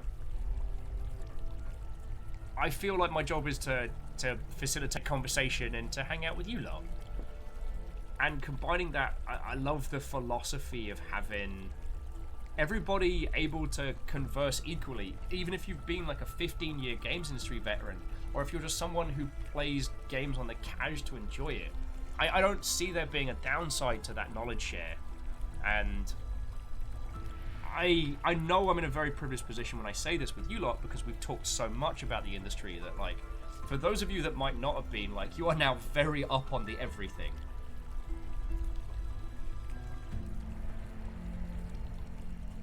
Catros is like, I disagree. Unlike me, you stand a chance to finish it. I mean, I do like these kind of games, but that's neither. And yeah, Moose, that's a good point. If I'm the bartender, that does make you I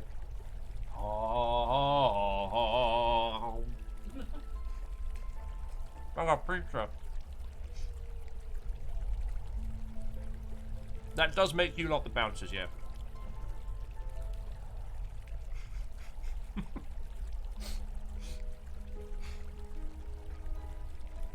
The problem, Gatros, is I like talking to you lot so much, I get distracted midway through chewing.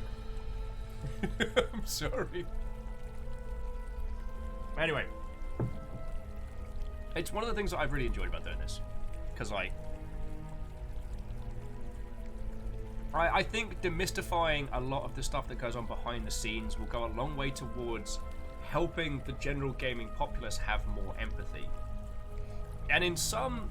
Now, this does mean, when it comes to educating, you've got to go all in. You can't half-educate people, because that's how you end up with people saying, like, all Unity games are trash, or, I can't believe this game was buggy. What were QA doing? And I'm there like, oh, I can assure you QA found everything wrong with it. Whether or not it got fixed is another matter.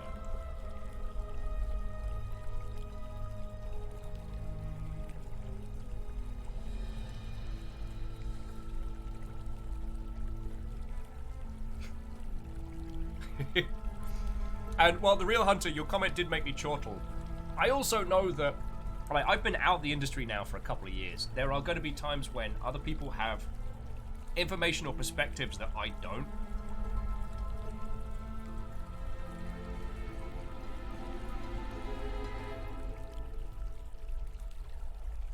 So also, like, I do listen to your opinions, friends, and, you know, if it's something that, you know, the industry has changed and my opinions are no longer, or at least my knowledge is no longer correct, or there are different ways of looking at problems or biz dev stuff, like, I do listen. Oh, I'm Baron Ransack. I'm sorry about that QA analogy. But the thing is now, like, people know that QA exists. They know that it's a real job, usually low totem pole, low pay, very, very hard hours. But what they don't know is that producers and programmers have to make a call when it comes to fixing bugs, and that the solution doesn't necessarily correlate with the severity of the problem. You can have teeny tiny problems where the solution would be so complex that it would cause a large amount of dev hours to fix. So the correct choice in that situation is to go, we're just not going to fix it. And then you get Egypt gamers being like, oh, I can't believe this didn't get fixed. What was QA doing? And it's like, no, like, the bug got logged. Production looked at it. They took it to the coder. Coder's like, I can fix this, but it's going to take me like 20 work hours. And you have a lot of other stuff that needs my attention.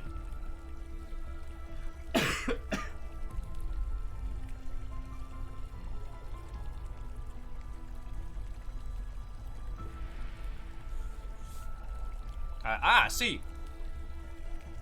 I really wish it wasn't drastically copywritten, because I'd love to be able to play the QI noise when we're talking.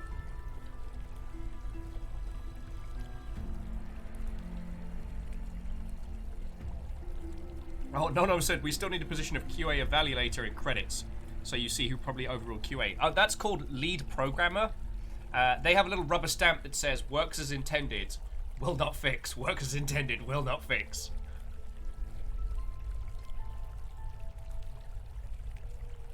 And actually, see, Katros, you're correct. Describing someone as idiot gamer, you're right, that is unfair, because they don't have access to the knowledge, so that is kind of an elitist opinion of me to put forward. So, see? I listen, we converse. And so the real Hunter, the thing about... early access titles is the successful ones. It's more about, like... I don't say... Individuals playing early access titles aren't really testers. A few people will be able to write up a bug that might be reproducible. But it's throwing a crap load of people at a title and seeing what breaks. Because I can assure you, well, no.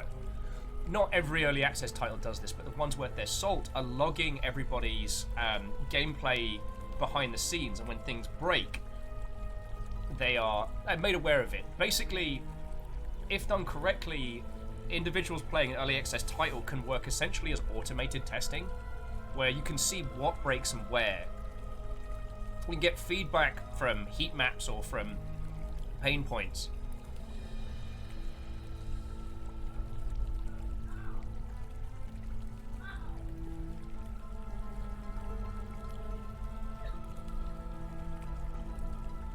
Who's doing a battle? Oh my god! Fiona's trying to defrost the turkey. using the sink method that True Snow White and people put forward, just overflowed the sink. Why are you a dingus?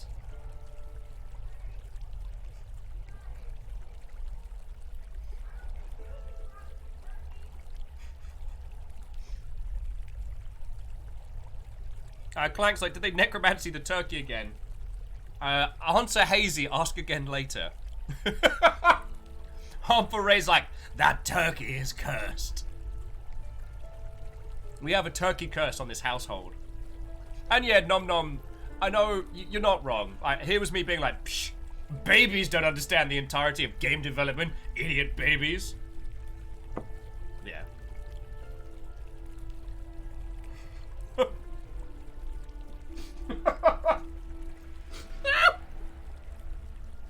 Like, don't blame me. Alnus is like, you'll forget Archimedes? Apparently, Archimedes doesn't go here. Harmful Ray said the turkey is cursed. I'm starting to believe it. I'm gonna hit you upside the head with this helium. We're just gonna have like a war. The thing is, friends, Fiona is an incredibly good cook.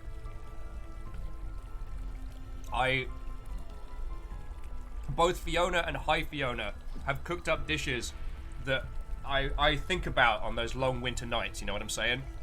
So, I am not ungrateful for food.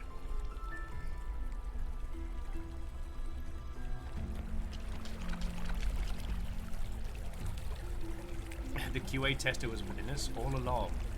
And yeah, I think you're right, Baron Ransack. We have pissed off some like poultry deities or something. I probably was like talking shit about like a game hen or something. Oh god, that's hideous.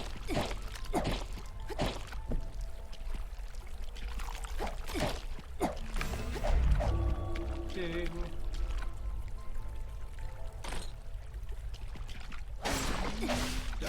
Okay. Dodging's for weirdos. Dodging? That time you could be spending attacking. Though it does feel like every time I get like a level, I feel the need to like go back, save, continue.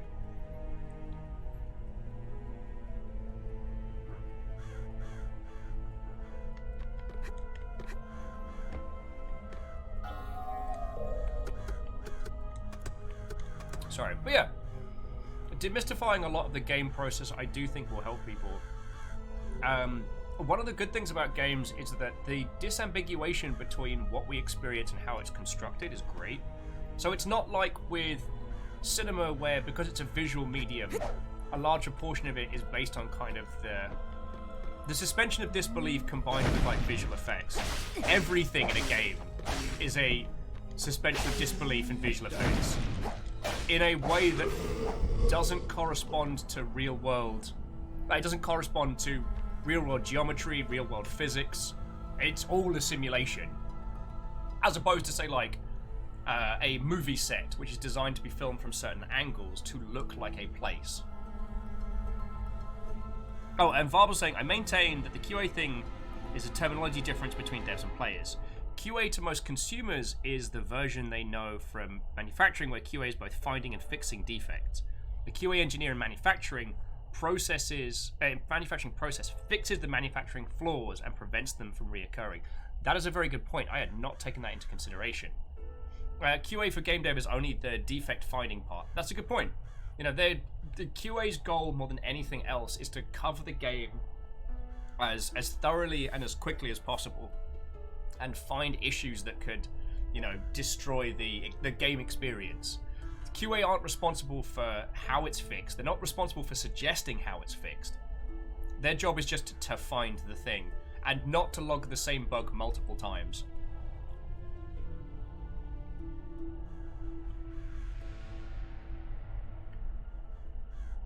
Because remember, friends, dupes go against your bug count and your bug score, depending on your team.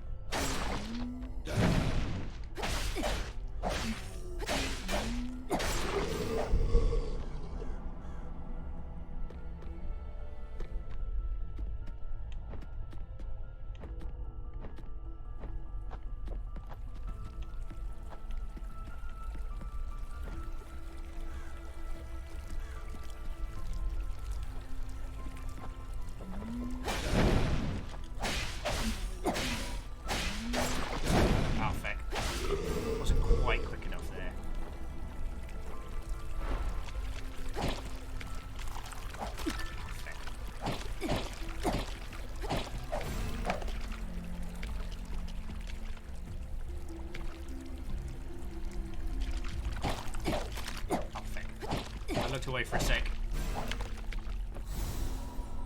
Ah, crud vapors.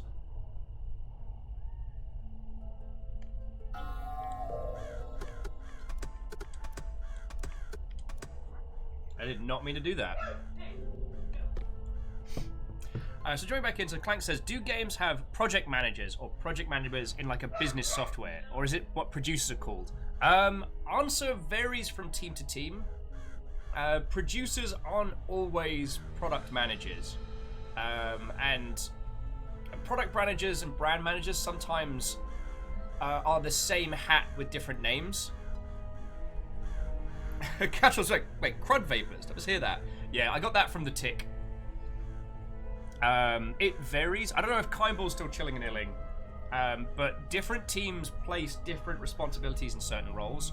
Lead production could be the equivalent of a product manager, depending on how it's structured, or you have like a brand manager or command team or creative, and then producers below, which can result in Todd Howard situations, where you have one person dictating production, what does and doesn't happen.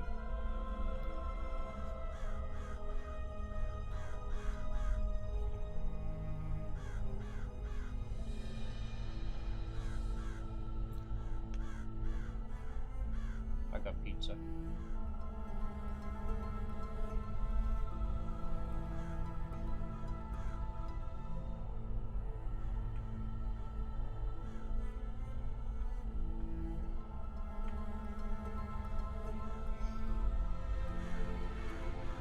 Hey, Clank, if you want to bust out the boring biz dev questions, go for it. I think Kindball must have gone to sleep. Kindball's one of the games industry producers that I have seen them work and have been constantly impressed. Because good production will not only save your game, but bring it forward in a way you didn't know. Bad production will kill your game. Well, bad production you can still get a game through, but oh boy, it can be a miserable anarchy. A miserable monarchy.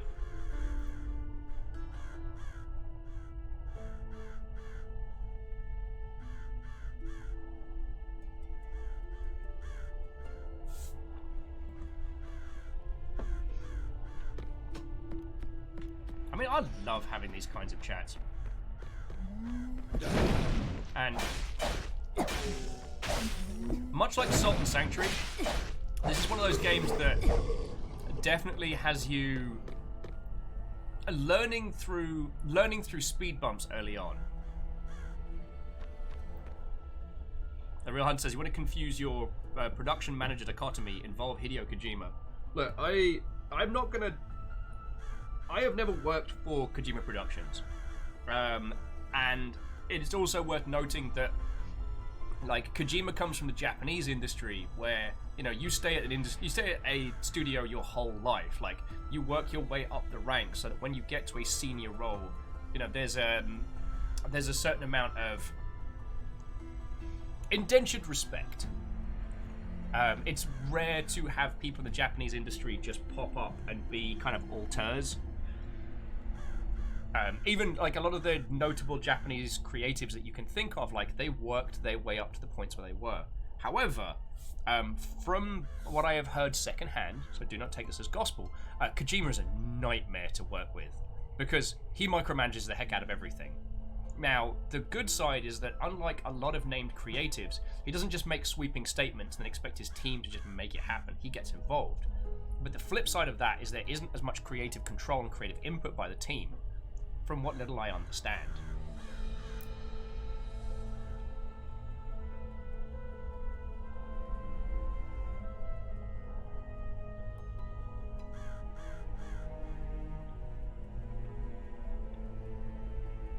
I will say, there are probably very few good name creatives to work with in the industry.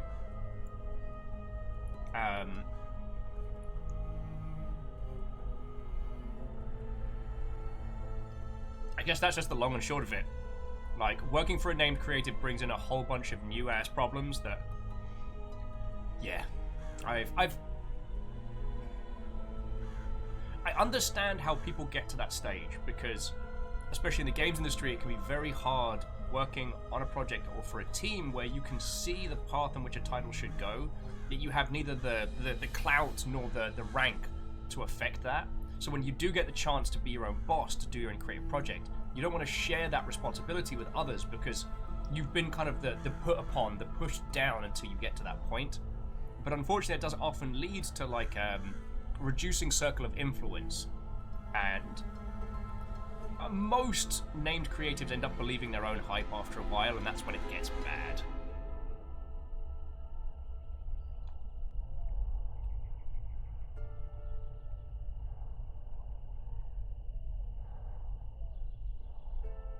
I mean, honestly, friends, a lot of what I saw before doing this full time was most people going to big studios to just knuckle down and get enough experience and contacts to then go indie and just make the games they wanted to. You know what I mean?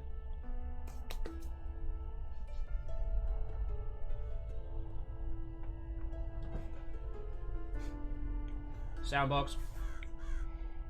Moose was saying, I want to think that working with like Brenda Romero would be pretty cool. I would agree, though Brenda Romero is someone who had to kind of work hard to being out of the shadow of her husband, and even now still gets people referring to her as George Romero's husband in articles.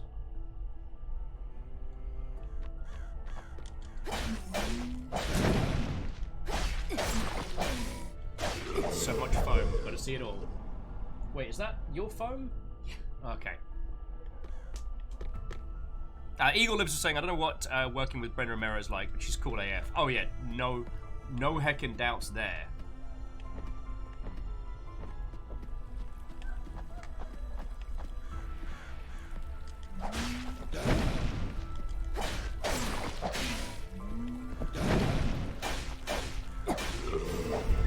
Another ding? Holy crud. Alright, I gotta start spending this. Just give me a good axe, so I can spend all my axe skills.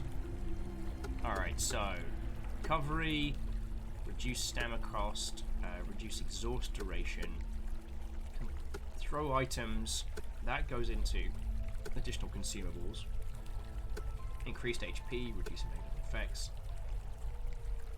Oh, some of the damage you take while attacking will be reflected if you do. Reckon, yo, that could be powerful. Reduces physical damage taken. I do like the idea of the reflect.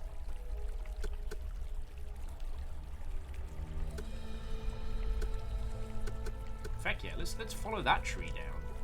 How many points have we got? 5. Brilliant. Receiving deadly damage, you immediately receive and recover 30% HP. Feckin' yo. So that's the reflect. Oh no, you know what? I'm just going straight for this one.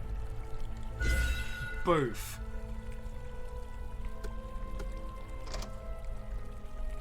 So yeah, if we would get murdered, we now pop back out with 30 HP. Feckin' yo.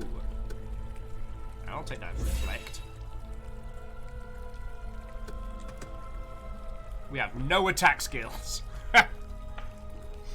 Jumping back in. Oh, yeah, no, Real Hunter. Sorry, I got George Romero and John Romero mixed up. John Romero, id Software, Doom, Daikatana.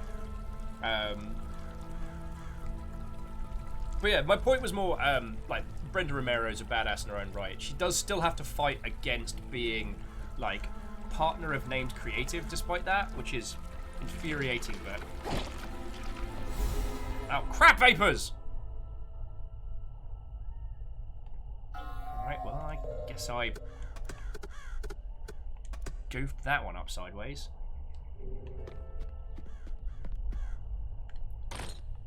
Sorry, I hit the teleport button instead of the... Oh, my fucking life.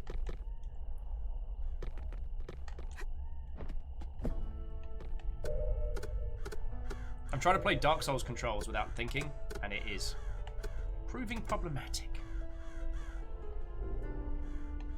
There we go. See, Ringo Romero. Ah, yes, the Romero Beatles.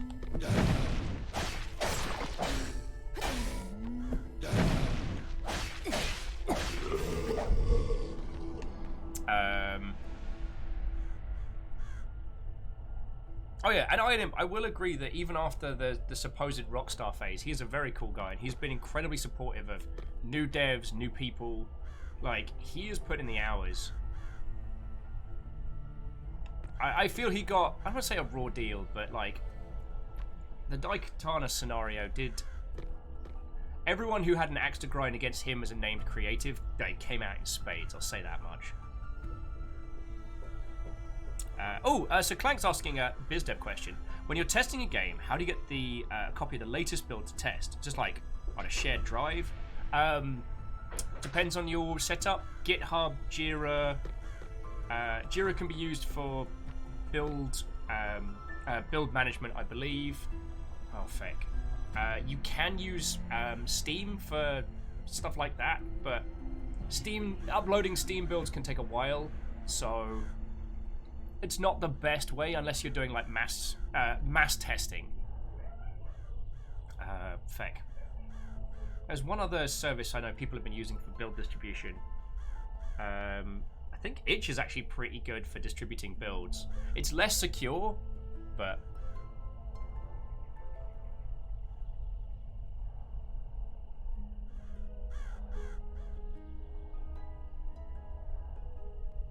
Hookshot's been using Discord for testers.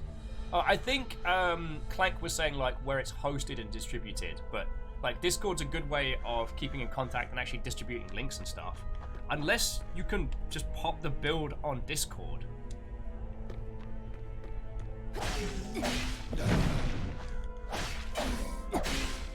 Oh, you were thinking in-house. Well, what I can tell you is CA did, when I was there, CA used an in-house solution. Rocketworks used Jira. God. I don't even remember what they used at bloody Improbable. I think Improbable was also a homebrew. I think about it.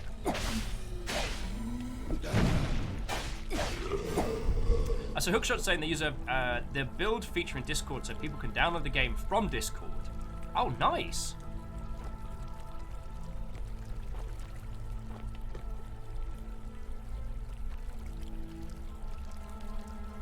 That's feckin' rad.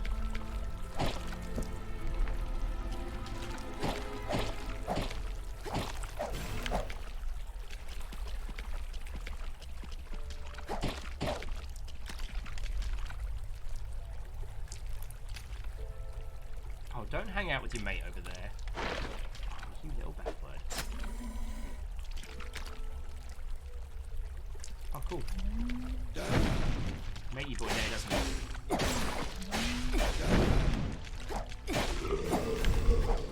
Yeah, matey boy there doesn't actually move if you stab him. Lovely. Alright, nothing to be had over there. Oh, you're all feckin' terrors. Salem and Eagle Lives have just been doing this back and forth of... No, that's Gavin Romero, Governor of California. You're thinking of Grant Romero. You are going to do me a damage. On the plus side, though, at least I got health. We're still in the tutorial area. Gotten crushed by at least one boss. You know what? I'm under no legal obligation to kill that guy.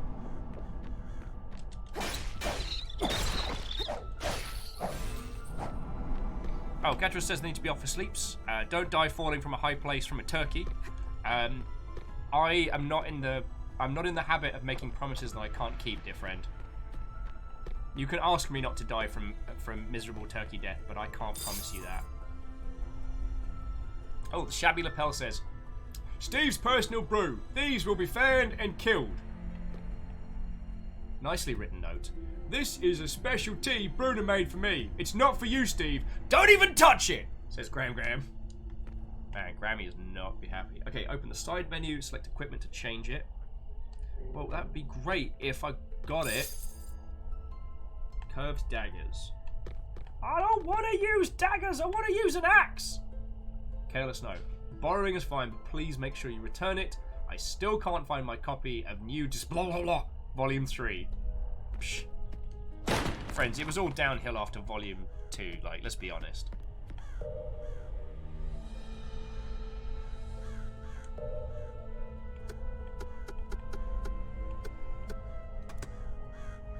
Baron's like, wait, it's 3:40. I don't have anywhere to be. Why am I not drinking? I mean, Baron, you're asking the right questions. Oh, does this do equip load?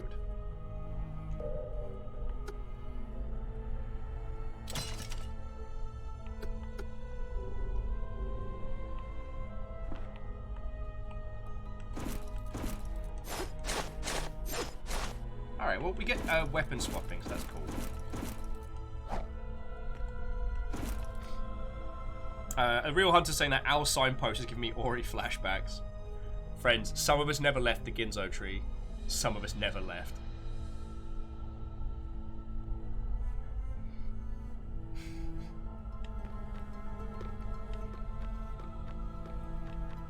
Alright, so got some knives. Don't have an axe yet, which I'm gonna lie, I'm not salty. I'm absolutely salty about. But it's small!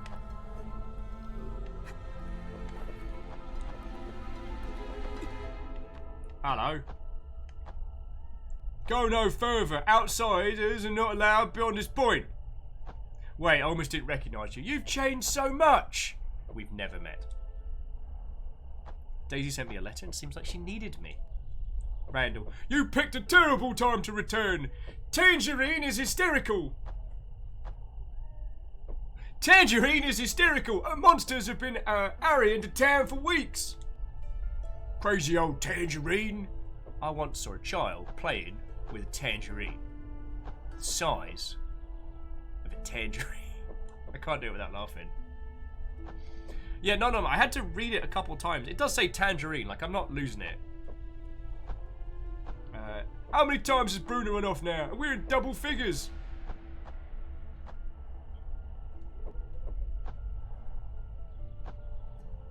Oh yeah, numbers, good point. Some of us still haven't left Subnautica. Man was like, don't be cruel. Bruno's gone too long this time. Just head home to see your sister, okay? She will be so pleased to see you. Spoiler, she was not.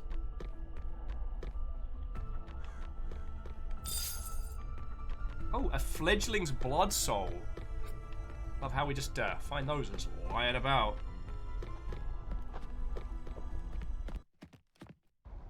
Human head. A human head twisted and cursed by a ruthless demon. I'm sorry, what? Tangerine. My Bruno! My Bruno's gone! Captain! I need to see the captain! I've searched everywhere, and all I've found is his blood stained by the waterfall. Oh, the goddess! Calm down, please. My baby daughter Bruno's gone! Fiona's giving the look. Bruno's missing again? Could it be the monster? Nah, no way. Even a puppy couldn't sneak in after Cabby closes the gate. Monster could never get in. Then could she be with Graham? I remember the similar day it was last year. Similar incident. Don't you dare slander my daughter! Graham did this to her! That deceiving pagan! Enough with this. You're all idiots. Enough with this. You have never accepted Graham, but even a guard couldn't get to Bruno after the gate is closed. I promise! We will continue this search, but please, return home. Should Bruno return, you should be there. Oh, my sweet one, where are you? Yes, I should go home in case she comes back. I once saw a child playing with a tangerine the size of a tangerine. Heck, I can't do it without laughing. I once saw a child the size of a tangerine. Hey, Keith, how are you doing? Or if you've been here the whole time, I'm just saying hello twice. Jake Mir, what ho, friends? How goes it? We are leaping around Vigil. It's genuinely good. You have returned at a bad time. Maine is in chaos. Anything we can do to help? You seem, different. The Vigil training has changed you a lot. Actually, I've not received any formal training. I got dumped outside town and had to fight a giant badger mole, orca, killer whale, beetle hands thing.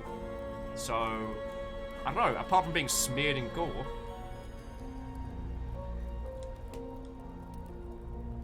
Have you anyone to help? Get rid of that massive beast stalking town. So many guards have fallen already. Alright, grey beast, gaping mouth, already dead. What? By yourself? Yes, by myself. Apologies. I was just shocked. This is wonderful news. I cannot believe the strength of the vigilance. I need to recall our scouts. Can you send this message to the captain for me? I know you just proved your worth by killing a gigantic beast, but I need you to do very boring menial tasks for me.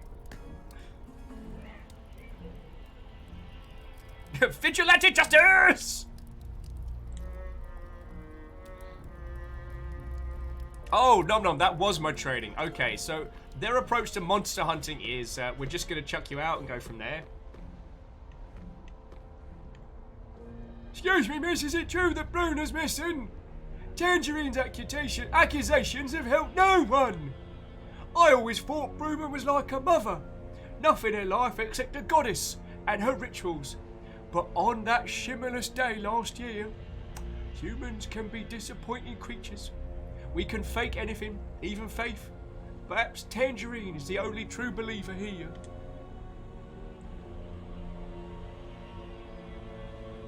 No, makes a good point. Their approach to monster hunting is decadent compared to the Monster Hunter games. True, but we don't get an army of sentient cats to come help us. Alright. Firstly, cheeky save. Secondly, cheeky shopping. Oh, Exo's saying that Fall Guys is going to have robot penguins. We don't talk about penguins. Not with that attitude. Not with any attitude! Hey, is the famous vigilant. I'm Iodina. I'm here to help in exchange for a little bit of money. I can offer you a tremendous service. Take this giant owl that's clearly not a dead statue.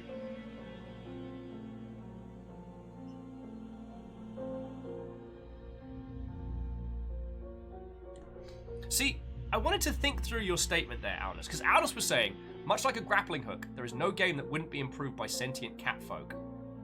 And I'll be honest with you, I'm not coming up with a game where sentient catfolk wouldn't make it better.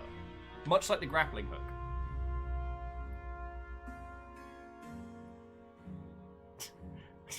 Clag's asking if I've seen a tangerine-sized child. I once saw a child playing with a tangerine the size of a child. I can't do it without laughing. Sorry, if you haven't seen it, it's just a meme cut from the Dark Knight Rises of Alfred just doing this rant about tangerines. And it's just one of those comedy cuts, and I don't know why it slays me so much. But it's just the idea is, Master Bruce, I once saw a child playing with a tangerine. And then he just stares at Bruce. And it's like I don't know what are you trying to, what is going on here? Alright. What you buying, stranger? What you selling? Nothing useful!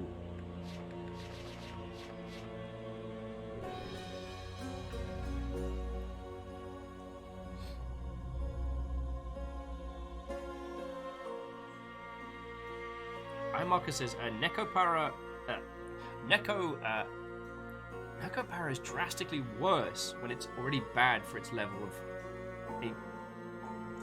That game does not ring a bell. Oh, sorry for that. I need to Google this game. You'll notice that I'm not putting it on screen, just in case it ends up being... oh! It's one of those. Wait, there's 4 bloody volumes of it. You know what? No. No. I reject.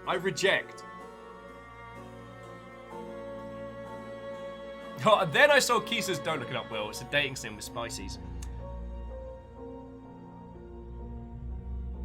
You know what, numbers? I'm good. I'm just not going to click that. I'm just not going to click it. Is it? Alright, so the gate outpost is up that way. Ah, the smithy. Right, what have you got? Geeter's like, did you hear the beast's been roaming around outside the gate? It's taller than 3 men and could swallow us all. He's killed several guards already, and it's only a matter of time before it attacks the town.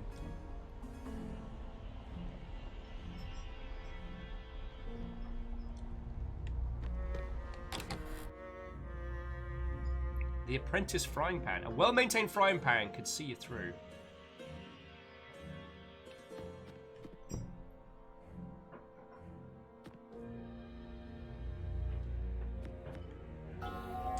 Okay.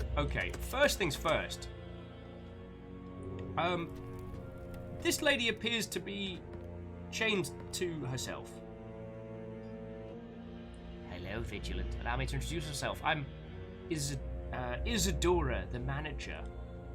If there's anything you want to keep safe, leave it with me.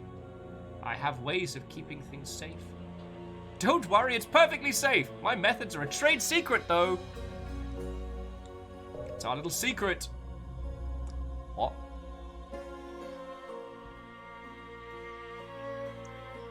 Keeping things secret and safe is my specialties. I look forward to seeing you again.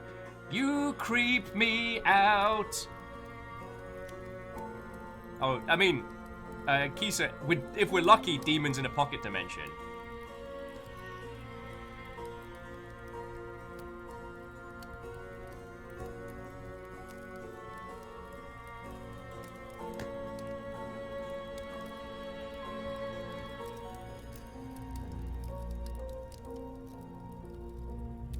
Huh. Honestly, that's not the most cursed concept that I've read in a while. Yeah, I'm a standard blacksmith. Let's have a look. Are you going to sell me anything of use? Standard vigilant gear. Masterwork. Alright, so defense 4, 2, 3, 6, 4, 5. Ooh, guard armor. And it's a lot more expensive than I can afford. Oh, goody. Why does no one want to sell me a...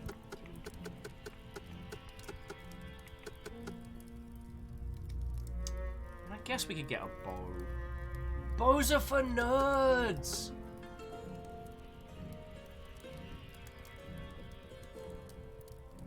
Just want an axe.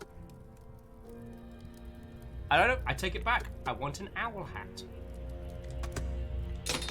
We're getting a fancy hat.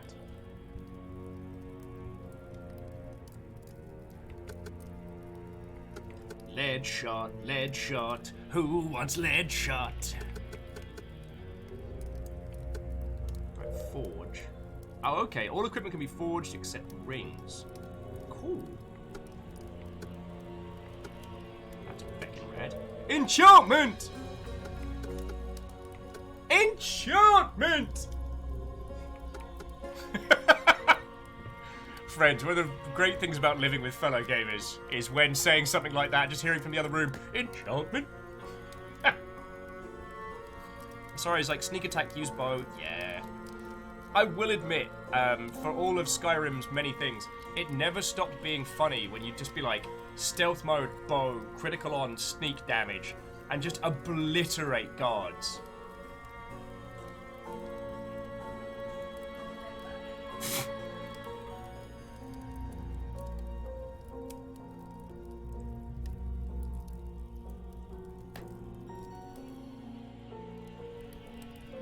So Exo says, Mediatonic did a social experiment today where they had the community build a puzzle to get the Fall Guys Season 3 poster. That's cool.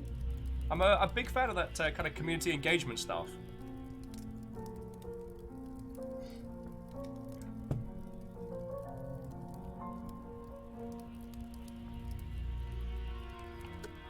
Okay. Anyway. Let's get styling. Like there doesn't seem to be like a whole weight thing in this, so it could just be based on like chunky armor. I don't know what this is supposed to do, but we got it.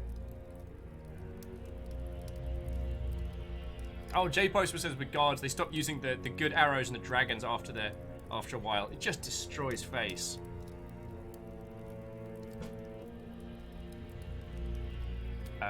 And EXO, I wouldn't say Fall Guys is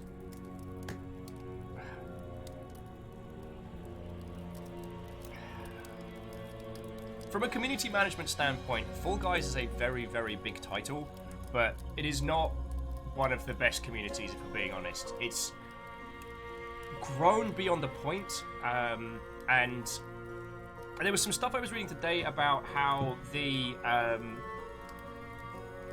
Fall Guys community is clashing with the furries at the moment, but I haven't had enough of a chance to do a good read into the direct stuff on it.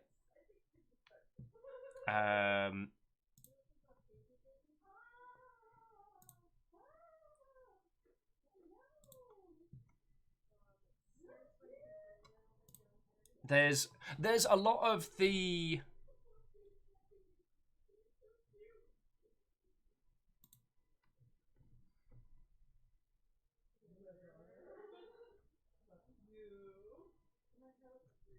wait, where's he putting it on? Okay, no, you know what?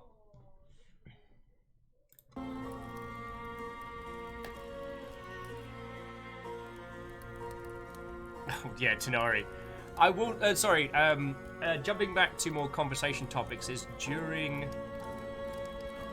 the Skyrim run, I ended up going like down heavy armor, sword, magic. So it was just like multiple Daedric Lord summons. Then I switched to stealth and bow on top of that just to give more of a challenge.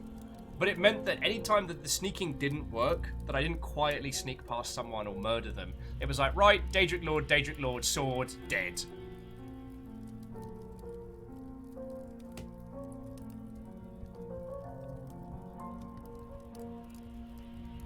Oh, and Beadora, what, oh friend? I'm glad you're having a good time with that, yo.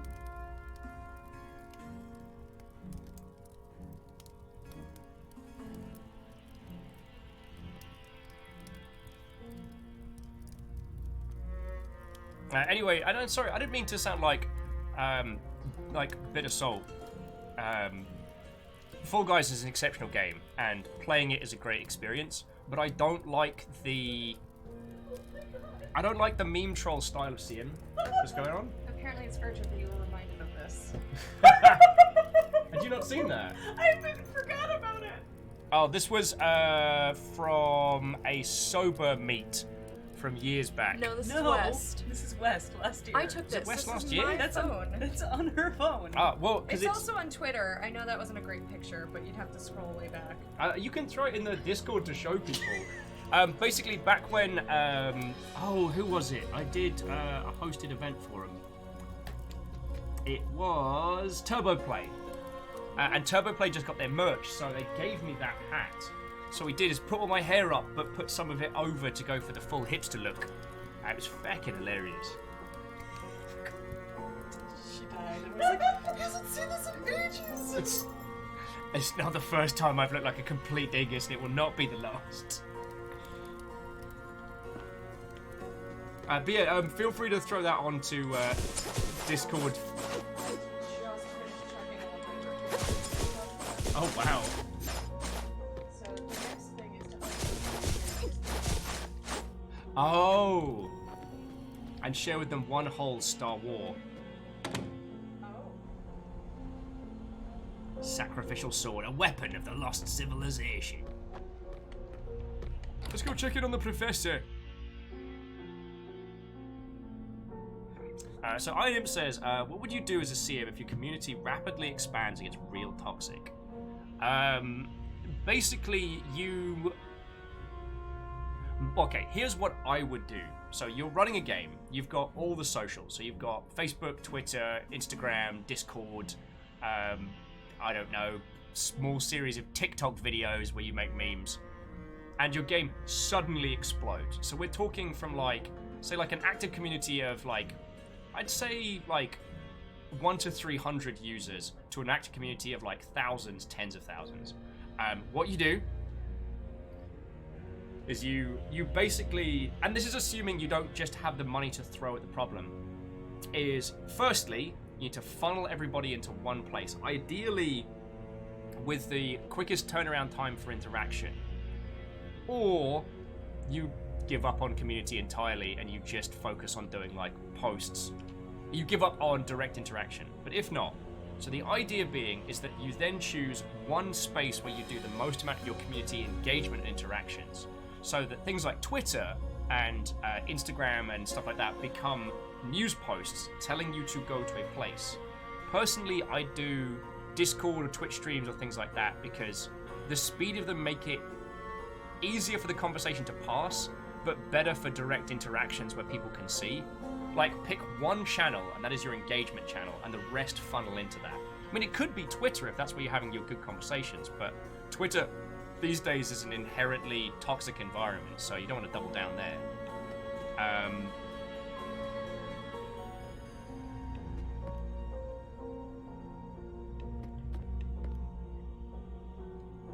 According to Pace with the Martyr, increasing pain results in a new understanding. Oh, goody. You'll got some weirdness going on. Some weirdness from the professor, who left a bunch of healing potions. Okay, cool. Fever, swelling, pain, topical application. Oh, God. Having a bad time. Hunter was adding toxic community, highlight good users, share content creators with positive outlooks, focus on positive community, ignore the trolls. No, don't ignore the trolls, kill the trolls. Your game's already massively successful. Slay trolls left, right, and center. Just viciously obliterate them on direct engagement platforms. Oh yeah, you can see River's tail just hanging out, being a cutie. There's no right big gun. Oh, but John. Being a cutie patootie? I mean, I know the answer to that is yes. I'm asking you a defunct question. There we go.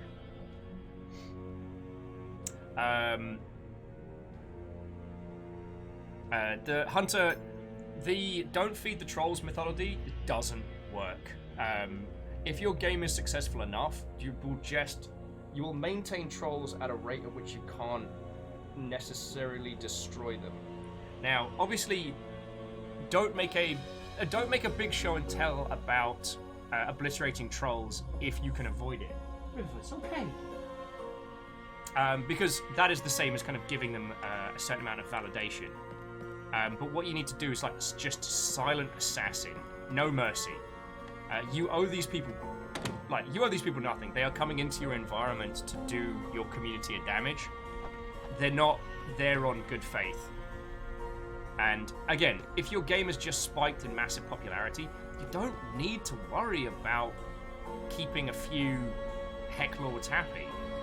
I do agree on what you were saying in highlighting good content creators, but make sure that you're highlighting them as highlighting them in the correct manner. Highlighting too hard on specific content creators, what you can do is you can take any hate and toxicity and you can laser focus it onto someone. So what you want to do is highlight videos or non-direct engagement stuff showing the things that you wish to foster, and then again in any front-facing communication, be the kind of fan you wish to see.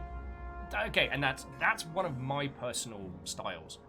Tal would give you some very, very different advice at that point, because I'm very much a front-facing person.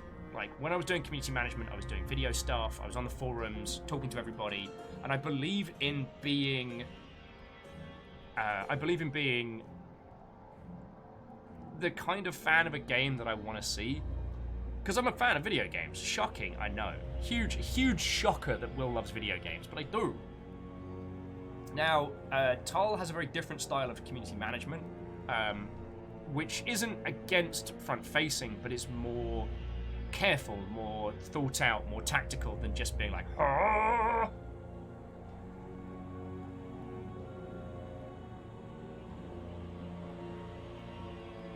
See, the real hunter, again, you're going into the specifics on a brand war rather than the thing that we would put forward, which was, what if you have a game that explodes? That's a very different kind of community, because both McDonald's and Wendy's have existed for a very, very long time. They are much older than the social media platforms. Even the concept of trolls, like, they predate that. So those large brands smashing into one another is a different matter. Oh, Clank, community management is it's super hard. It's like you have to be a shamanistic mage, a lover of video games, a social scientist, and a feckin' ninja all at once. Love it.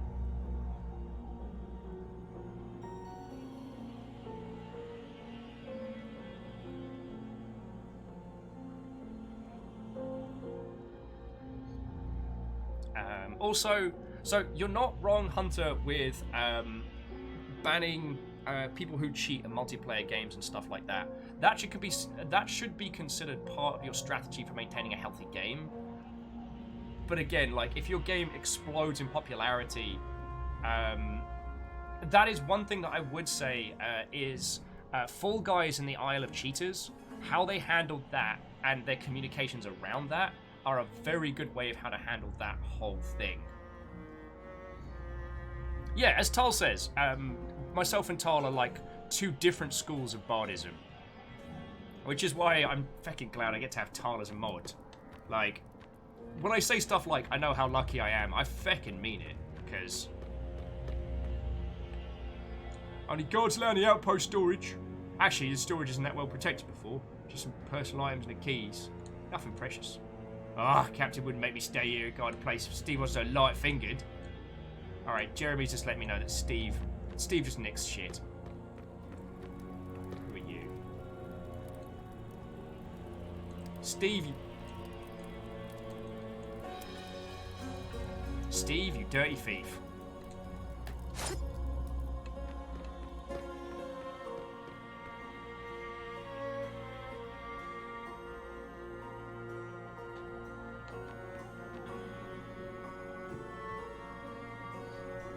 Chrome wizards will own you speak. So Hunter was putting forward that people aren't toxic because your game goes big. People are toxic because people aren't good people. Ah!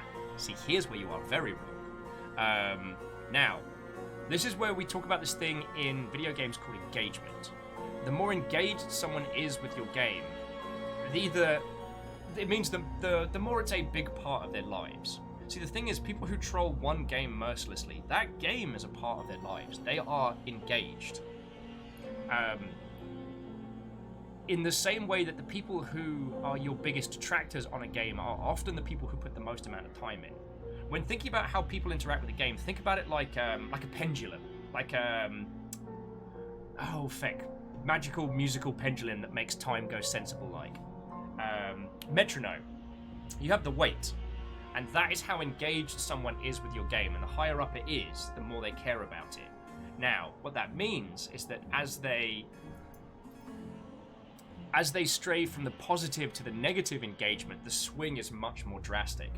And most toxic individuals are on the other side of. The more toxic they are, the more of their lives they are investing into it.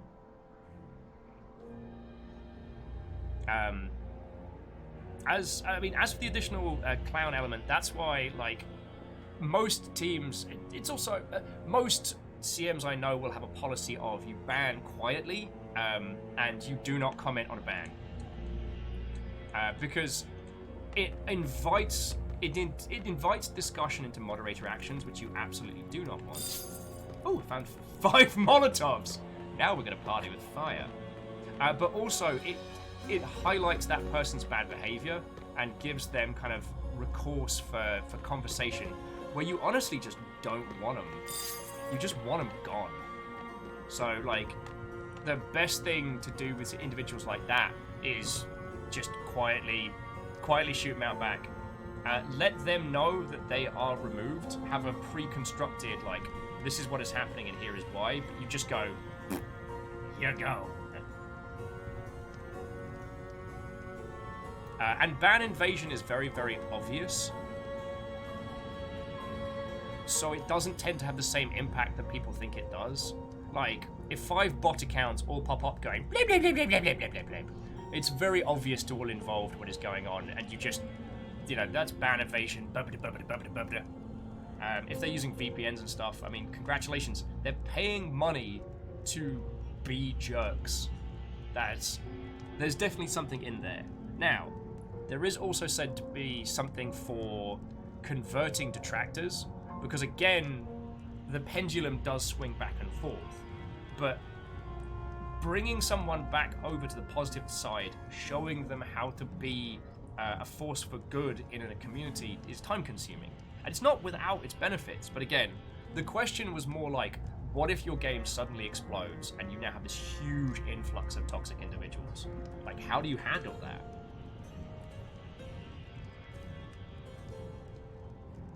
Adea says rules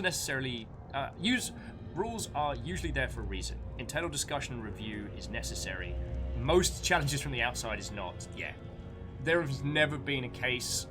Oh, actually, no. I did accidentally pocket ban someone because Discord's... because I thought I'd locked my phone when I put it away and I had Discord open. But, yeah. Aside from that, God, I've never come across an instance of an incorrect or unfair ban. Like, even when being pointed out by friendos. Blah, blah, blah, blah, blah. Captain Carl. Something, something, something Tangerine. Something, something Tangerine's daughter. Yes! Got a feckin' axe. Now we're ready to party.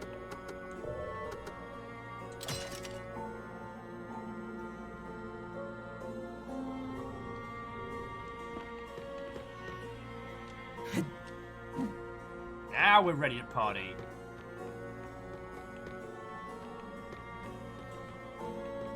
Halberd. It's like an axe that knows how to make friends. Some people think Graham may be involved. Heh! I would elope if I had a mother like Tangerine. All jokes aside, I can't help but feeling like something's wrong. Nobody saw Broom and leave with him, and Graham's always been so dutiful. Doesn't add up. Doesn't add up. Well, I've got 5 Molotov cocktails and a feckin' axe on a stick, so... if I can't solve this problem, a more competent person probably can.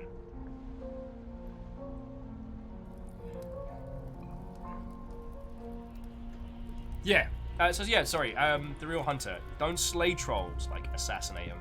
There's nothing to be gained from a bad faith argument on Twitter. You know, if someone says, you know, your game is dumb and bad because you smell like bumholes, and you go, my game does not smell like bumholes, and it is not bad and sad. You've not converted a troll. You've not defended your brand.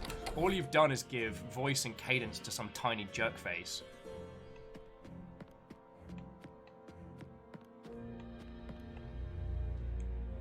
Alright, maybe as good as the theatre. A real actor is never limited by their venue. Come now, my wonderful audience. What a thrilling tale shall I tell today?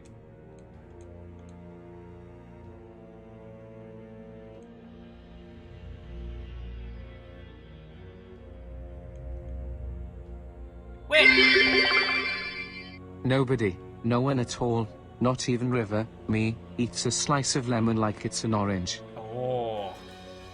No, Lily, that sounds feckin' tasty. I try not to do it too much because I've OD'd on citrus in the past, but oh. Just snacking on a little lime after a drink. Oh. No scurvy here. Clangman, my game does not smell like bumholes. It's quite impressive tech. A Vanderbeest of a halberd. That's like a long-distance relationship with an axe. And Lily, thank you for the 200 bits. We were just talking about community management stuff. Sorry, you get me talking about like that biz dev indie. I love talking about games industry stuff, and there was this whole thing of like very few people understand community management apart from other CMs, and even fewer want to hear about it. And especially when I've had a few bevies in me, I've gotten very Like, volatile's the wrong word. But I get very... I'm trying to think of the right term for it.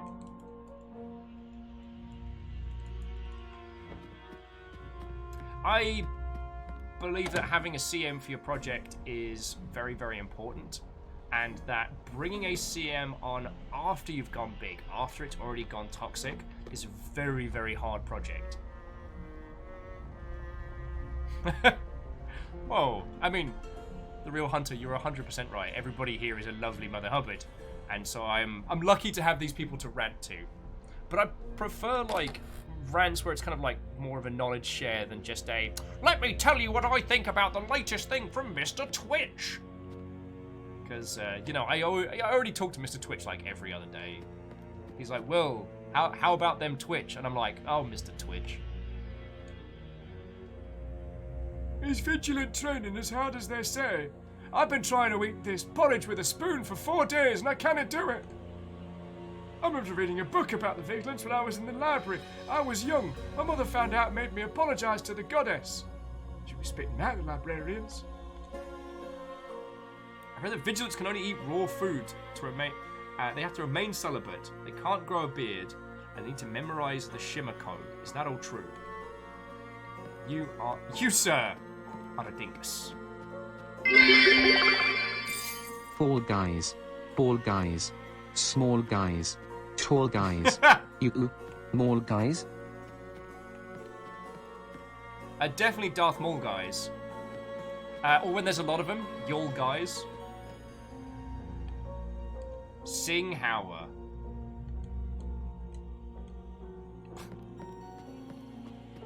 Oh, we found out all the pisshead bards are at. Bruno's been seen for days.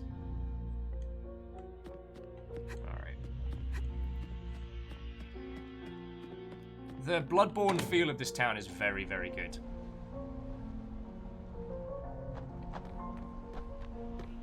And who is this? Greetings to you, person who walks around at night with a whole-ass cake. Nothing sinister here. Maybe you have an apple with a skull painted on it that I could nom on. Alright, just come back for the Shimless Day or Daisy's birthday.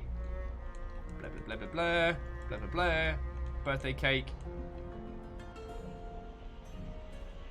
I got one whole birthday cake, which is nom down on. Wait. Hunter, Lily, did you just ollie outie from 300 bits into Lizzo references? Because I'm not against this, but it's not where I thought we'd go. Will, how was your Wednesday? Well, we were talking about, like, the business strategies around converting a toxic community in video games. And then Lizzo happened? Oh, all the while I had a poison cake that I stole from some lady on the street. Oh god, Bacon! Bacon's like, well, considering the setting, I'd say it's more of a blood pudding than a cake. Aw, Keith is like, I want cake, give me cake. All we've got is cheesecake. We got a strawberry cheesecake for Lecter's birthday.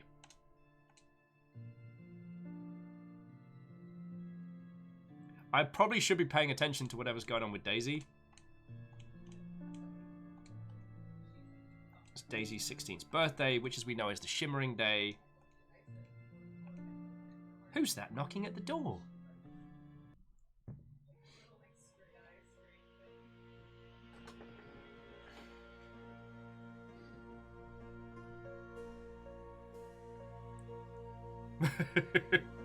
I can transition anything from anything, says the real Hunter. My only real talents in this world are math and targeted communication. And I'm all out of math! Daisy, can you hear me? Daisy's definitely not here. Alright, Daisy's note. Hexagonal candles used every year. I always forget to buy a new one. Ceremonial costume. And a ceremonial bell. Ding ding, Mother Hubbards. So we've been asked to... Basically, we're here to talk to our sister Daisy, and we can't even find him right now. Also... Oh, Vadaby says, Daisy! I'm tempted to go get a cup of tea just in disgust of that joke. Kandarians is back again. How's the game so far? Oh, it's great, yo. If you liked Salt and Sanctuary, it's definitely like Salt and Sanctuary meets Castlevania, which I know sounds very derivative, but I don't really know a better way to put it right now. Because it feels reminiscent of that more than just like... It feels more reminiscent of that than just, it's another Souls game!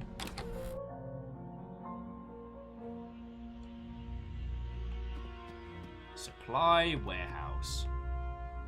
The best marksman in the capital, quite famous too. I was given the title by the Emperor himself. I'm master of deciphering, detecting, and tracking.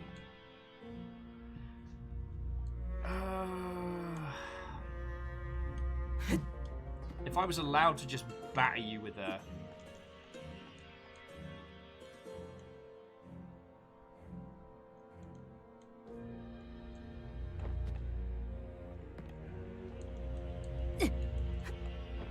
Oh, sorry, jumping back in. Kandarian says, I mostly like Salt and Sanctuary. Any magic so far?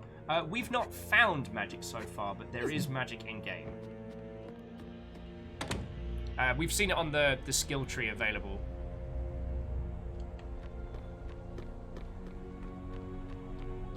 Currently, there's like 2 people missing, so we're trying to find them. So here we are on the outskirts.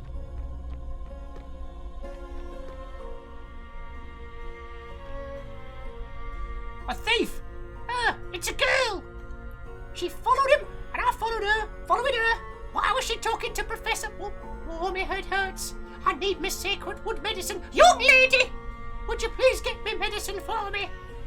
Alright, cool. Supposedly I'm some, like, ninja badass, but, you know, whatever.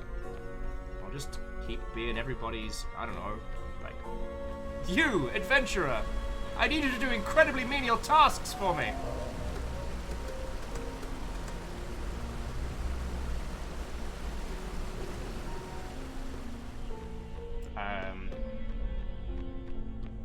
One of the few things I did read is that, much like kind of more of the Castlevania, there are a lot of quests and plot threads to follow through.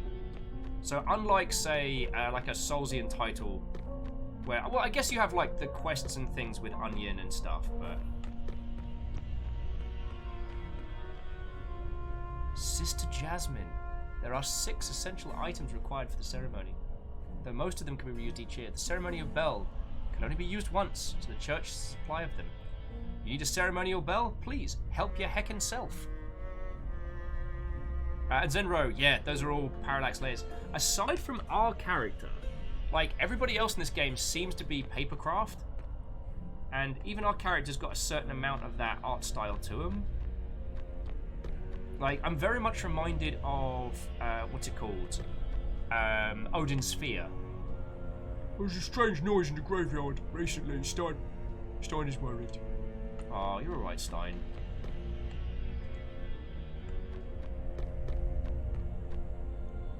We got you.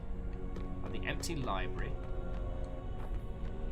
But it does feel like this rewards like exploration a lot more than a few. Why does it keep showing us that caged head? Like, I'm not okay with that. I wasn't okay with it to start with. I'm not okay with it now. Oh, a jade ring. Very stylish. Very stylish. What does jade ring do?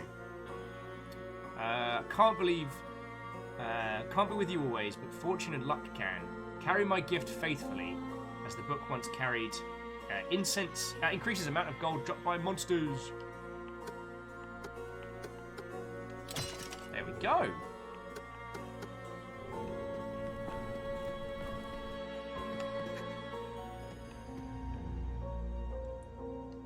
Okie dokie. Just doing I'm doing an explore. Who is this? Ah, the professor! Have you forgotten me? I had to bring books for you and your sister. You always loved scary stories and mysteries. Daisy couldn't get enough of the fairy tales. Ancient sea, a giant wood kissed by sunshine. Alright, prof, whatever. Bleb, bleb, bleb, bleb, bleb.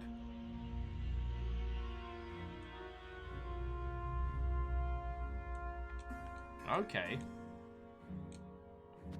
So, got some Advent prophecies going on here, but whatever is going on with Bruma is definitely more than just girl goes and gets lost. I tell you what, dear friends, I've just realised I'm busting the loo. So what I'm going to do is I'm going to pop on the BRB Needs Tea banner and some slightly more chipper tunes, because there is only so much Soulsian flavour that one can do in an afternoon. I'm just gonna, Dragonator, we're 4 hours in.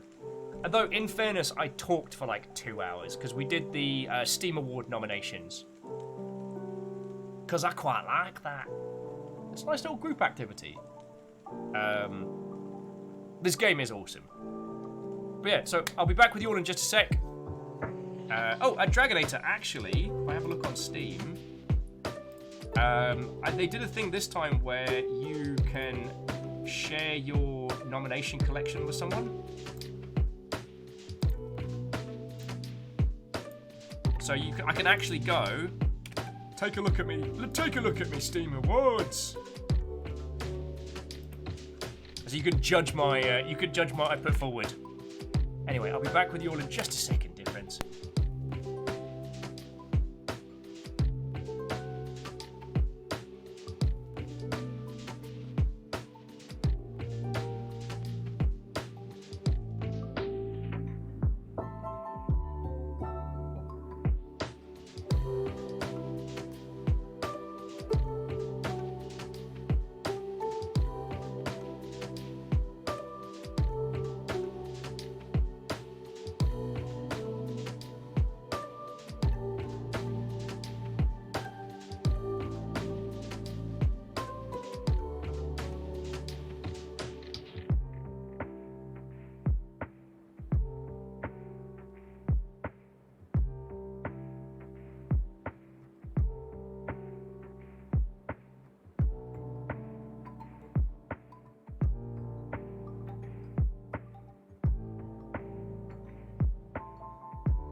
I am so sorry for that wait, dear friends.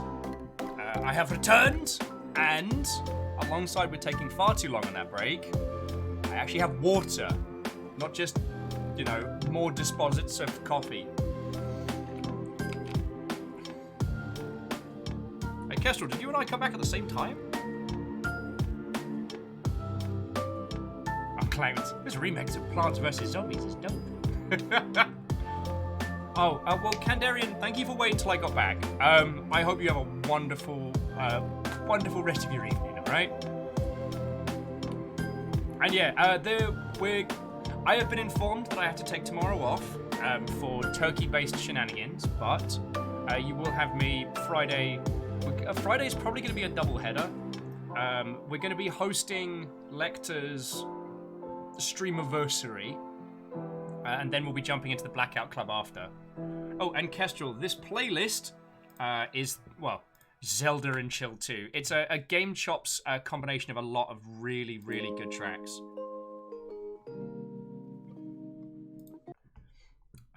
However, just after you've asked me, we will go get back into shenanigans.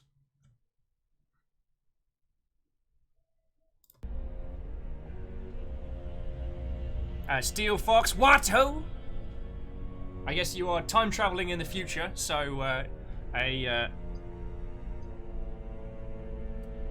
happy Thanksgiving to you. Oh, I will say though, while I was on break, I caught up with the Fall Guys thing, because Exo was saying about the like the community elements. So I caught up on the skinny with what's going down. Basically, it looks like Fall Guys is under a coordinated attack. And I thought, while we're taking today to talk about community management elements, it wouldn't be a terrible idea to discuss this because worship is proceeding. Oh, not allowed in there. All right, let's have a look at that real quick. Oh.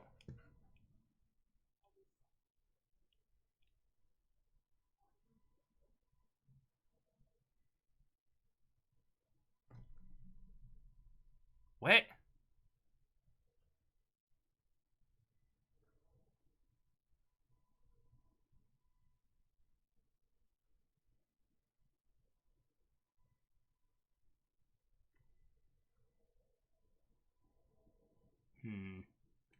Dragonator, that's not anything I can confirm.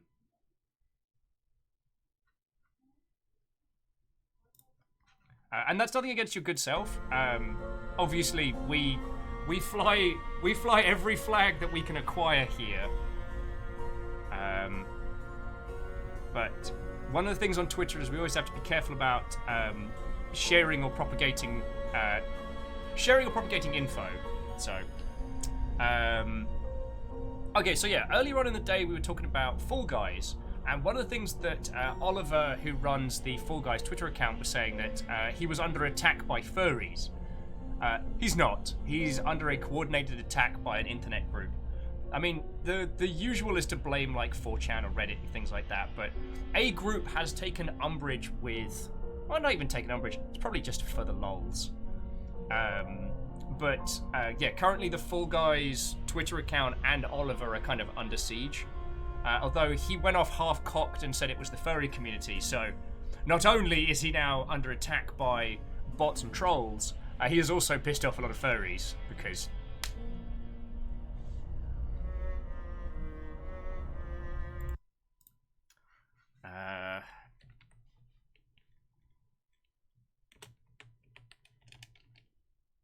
God darn it.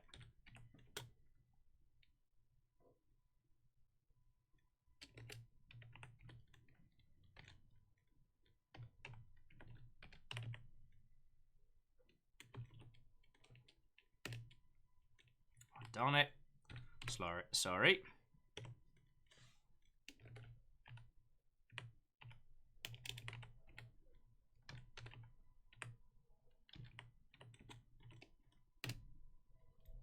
Okay, and Dragonator, please don't drop C-bombs in chat.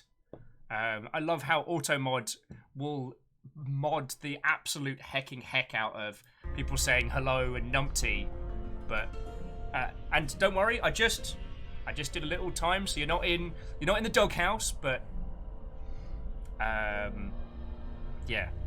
Jumping back in, as Kesh was saying, don't piss off the furries. I mean, I've only ever seen love and respect from the furry community, and I've spent a lot of time on the internet. Oh, and Dragonator, it's no worry. In the US, as a term, it upsets a lot of people. So I try and avoid using it. I know, like, in UK, Australia, New Zealand, it's basically a term of endearment. But I trying to do me culturals. But yeah, it's been very interesting. Because we were talking about community management stuff, and unfortunately, like, coordinated attacks and personal attacks do happen if your game goes massive. You as the community manager may find yourself under assault, especially if you run a very vocal Twitter account or or you yourself are a front-facing individual. And oh god, this is bad.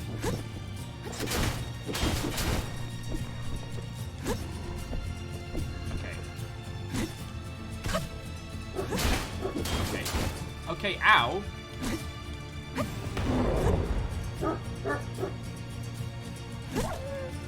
You are not a dog! You're a bag of nails covered in hate! Fucking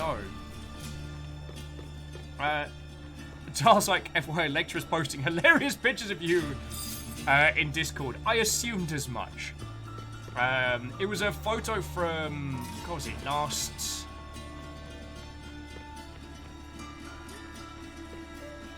God, when was it? It was a photo from last PAX Prime.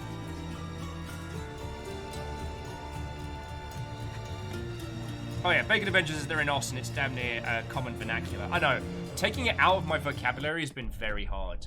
But the thing is, in the US, it's only ever really used as a derogatory term towards women. And that's where it gets... Yeah, that's not how we roll. You know that. Anyway. I was under siege, God, 2013. Myself and Craig got hit by a coordinated attack, primarily on Twitter and YouTube, which was just like wave after wave after wave of... what they did is they crafted a story. It was a story of me and Craig doing something horrible, and they just told and retold this story like ad infinitum. Essentially like back and forth off one another, creating this really like twisted narrative. And it was bad, but I do want to go back to some of the things that we were discussing earlier about assassinating trolls quietly. There are times when you definitely should not rise to the bait, and especially don't comment unless you have the full picture. A great hyperbole example is Smeders and Lizard Squad. John Smedley was in head of Sony Online, which then became Daybreak Studios, and he got into a spat with a hacking group called Lizard Squad. As Gershwell says, don't feed the trolls. Do not feed the trolls. Kill them very quietly in a back alley, but don't feed them. Anyway, suffice it to say that Lizard Squad made his life hell. Heck, they got it to the point where they got his plane grounded once with a tactical bomb threat. Now, I'm not saying that that's Smedley's fault, but it's definitely that the acknowledgement of that does perpetuate its focus. Now, that doesn't count coordinated attacks like, things on like Zoe Quinn and stuff like that. That's a whole nother matter, but coordinated attacks, bot attacks, things like that can happen to a community. It feckin' hex. But it is not impossible to weather the storm and get through it.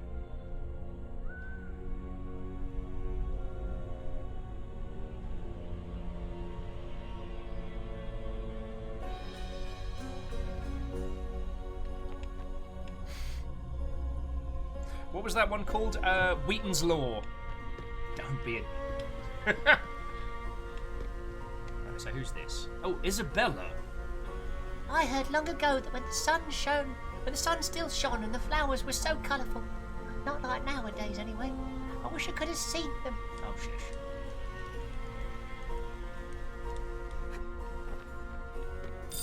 Wait. Get a bit of cash for a bit of mischief. I think we're gonna get stuff like the Castlevania style movement. You know, the ghost, what was it called? Moonwalking, double jump, etc. I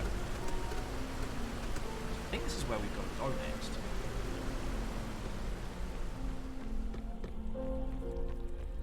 We can start putting points into like dual-handed weapons and stuff, into big old axes.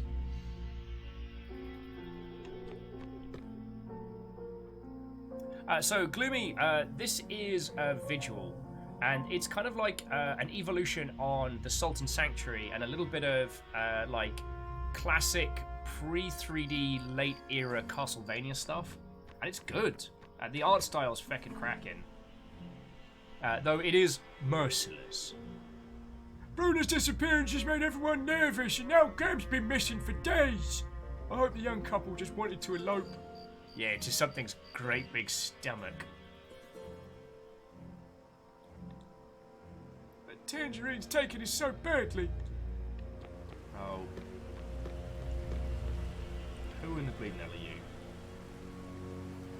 You know what, Valmont? I actually don't care. I see your judgy judge face. I have a feeling this town's about to have a bad time. It's a very large environment.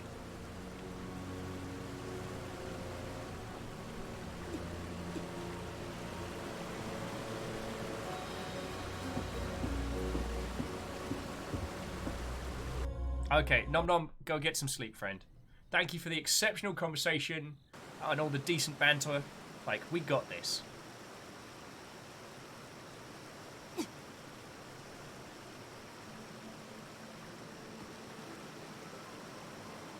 Oh, and Gloomy, that sounds way cool.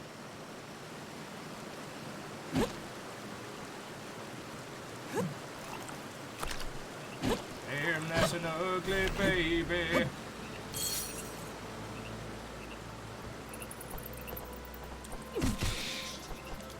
Halberd versus Bat! Level up!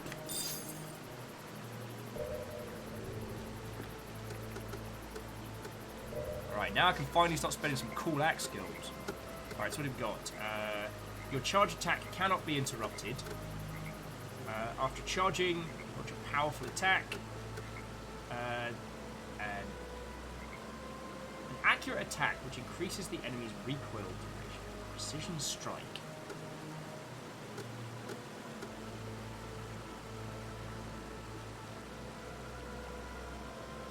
Alright, I'll take Rip and Tear. Let's fucking do this.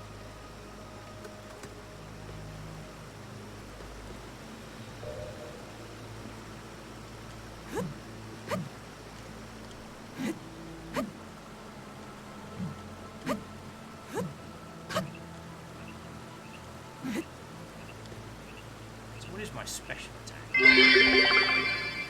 Until it is done. Yep. If Animal Crossing has taught us anything important, it's remember, rip and tear until the job is done.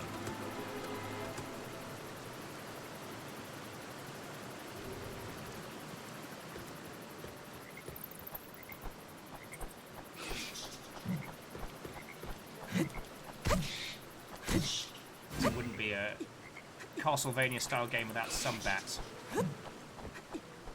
Or threat of gravity.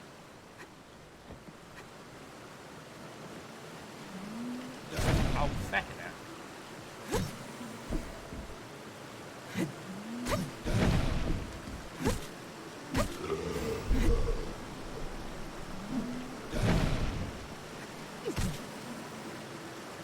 You gonna... Yep. I will say one thing, so Steel, you did miss a great little moment earlier today.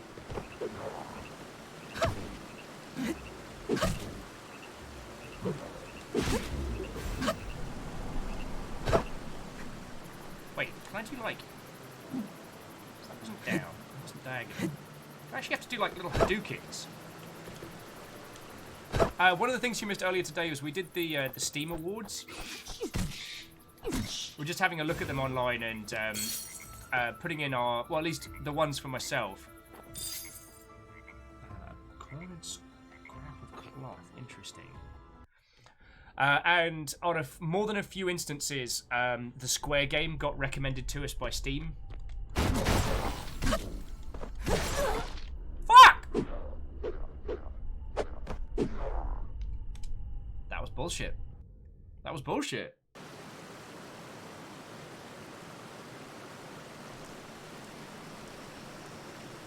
Although, one thing I did want to ask, Steel, is how much information do you get from Steam in terms of, like, your nominations? Because I've not worked on a title that's been out during the Steam Awards.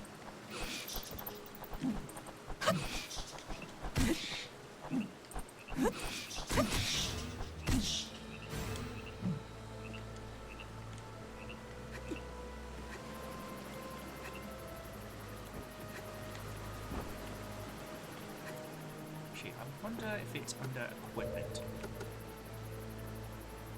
Item description. Cross slash.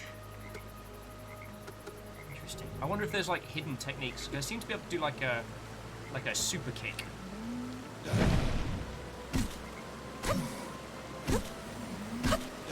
Oh, Becky, bad word.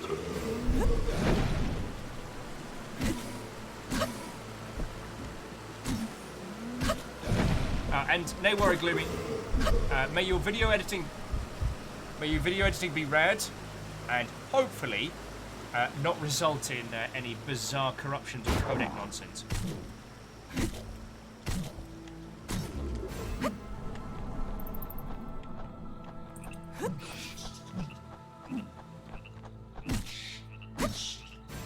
Take that, bats.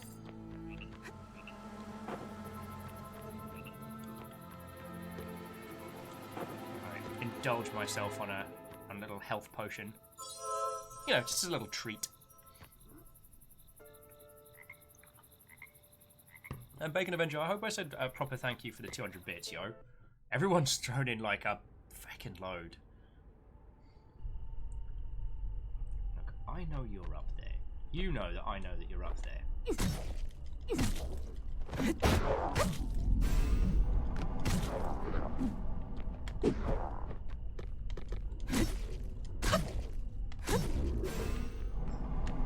See, why couldn't we do that the first time instead of me dying horribly?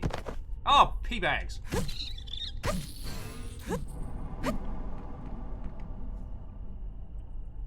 And now we must face the really large rats.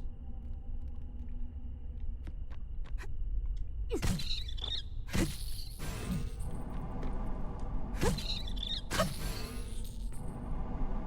feel a little guilty.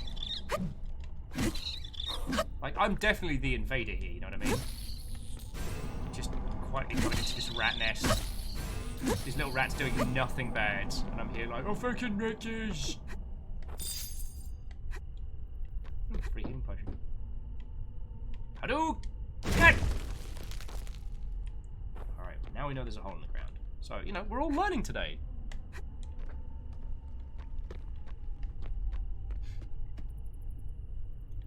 How are you all stuck here?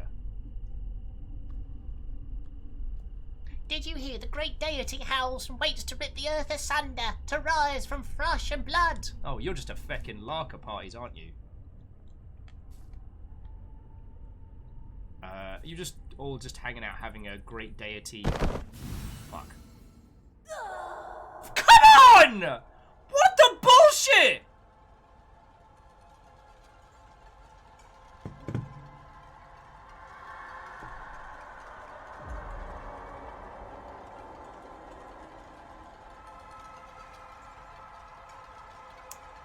So it turns out that when they said the great deity is about to do me a hecking murder, they were not lying. They were not lying.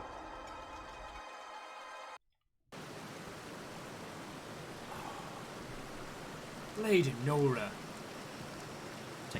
I'm going to take a moment and chat with you lovely Mother Hubbards. Shenanigans! Alright, yes, Dragonator, they did all tell me.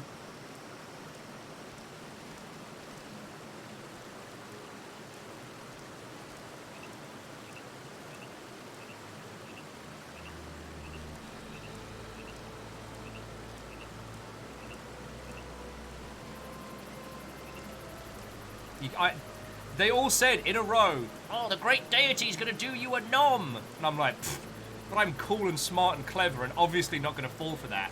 Dies.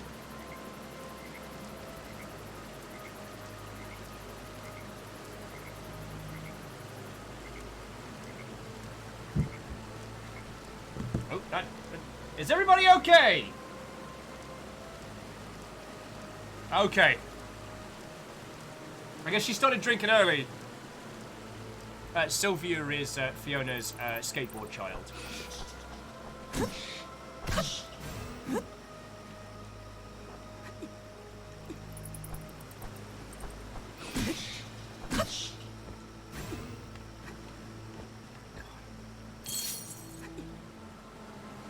Yeah, I didn't want to listen. They warned me. I was like, psh. What do they know?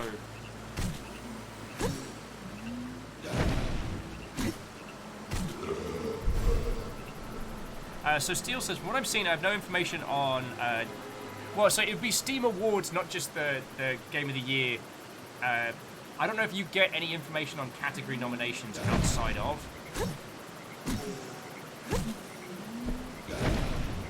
But they did just open it up today, and Steam aren't always the best at updating stats, like, as and when. So...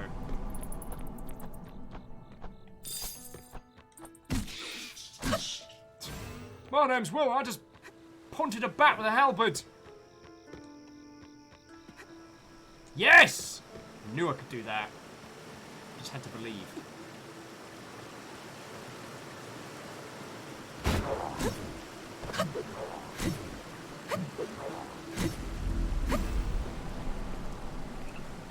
See, sometimes friends, I'm gonna believe in the you that believes in me, Gren Lago.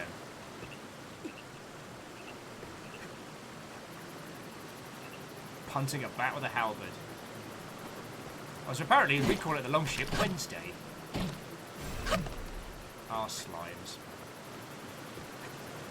Also, am I the only one who gets a little nervous in platforming sections like this, where people are like hoiking themselves up on waterfall slicked cliffs? Oh, you'll fall on that. You'll fall on that. You'll do yourself a damage. Oh, Professor's hanging out. Cool. This tree, this is the tree that's kissed by gentle sunshine. Alright, pilgrims past this tree. Kissed by gentle sunshine, saw a seal on the tallest, highest tree glint like a star. Interesting. No, Mel? Nice. How you doing?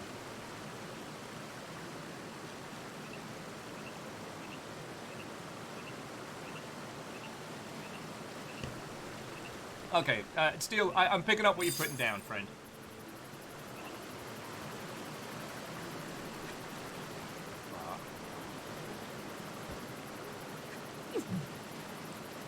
It's cool. There's the trees seem to have like haunting nobules of little skull faces. Lovely. Oh. The thing is, we could climb back down, but honestly, I'm just gonna get us back to a save point, get all our goodies stashed.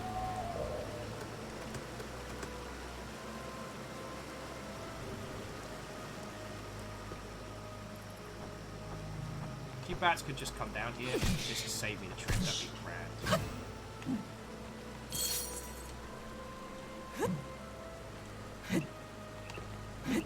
It's not that. Is it rising?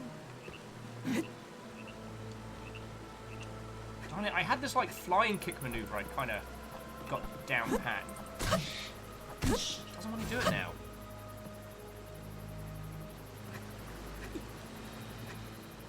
Well, still, it's no worry, no worry. Because the Steam Awards, you know, they aren't some like well-maintained, highbrow, like arty award ceremony. It's definitely the case of like most popular game wins. Like, Among Us is going to win multiplayer.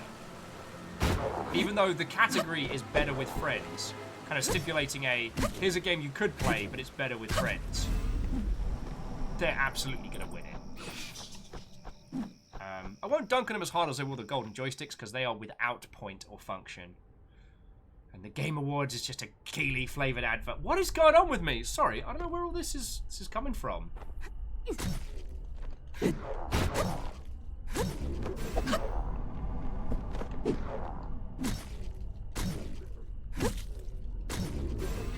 got ourselves. Alright, level up! Alright, so powerful charge haven't worked out. Increases stamina when wielding a heavy weapon. Accuracy. Your charge attack cannot be interrupted. Okay, so that one, so that's attack speed. That's probably gonna be the big beastie one. The power slash cash launches a combo slash that can't be interrupted. That's kinda dope. Mega slash. Finish with an ultra whirlwind.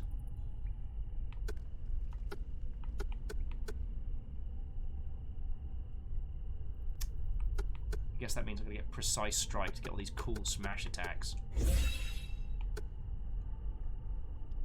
God, we could have had all of these by now, but no. Oh, Stalin just wanted to let you all know, friends, Squadrons is $24 at the moment. I like there's a series of keywords that one can use that will summon a lector. Alright, I know. Ah! Hey, remember that time where I literally told you, I know that that's a thing that's about to happen, and then fell for it anyway?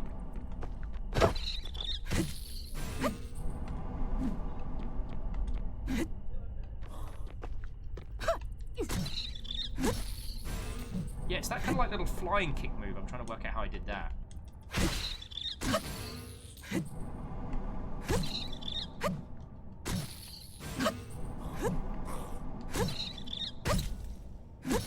Oh, and Salem just wanted to make a quick point that, friends, if you're thinking about picking it up, give some serious thought to picking it up via Microsoft rather than Steam, because it does have crossplay. And if you pick it up on the Microsoft store, you can play it on Xbox if you've got one. So, you three little shites. So what we're not going to do is drop down here and then live to regret.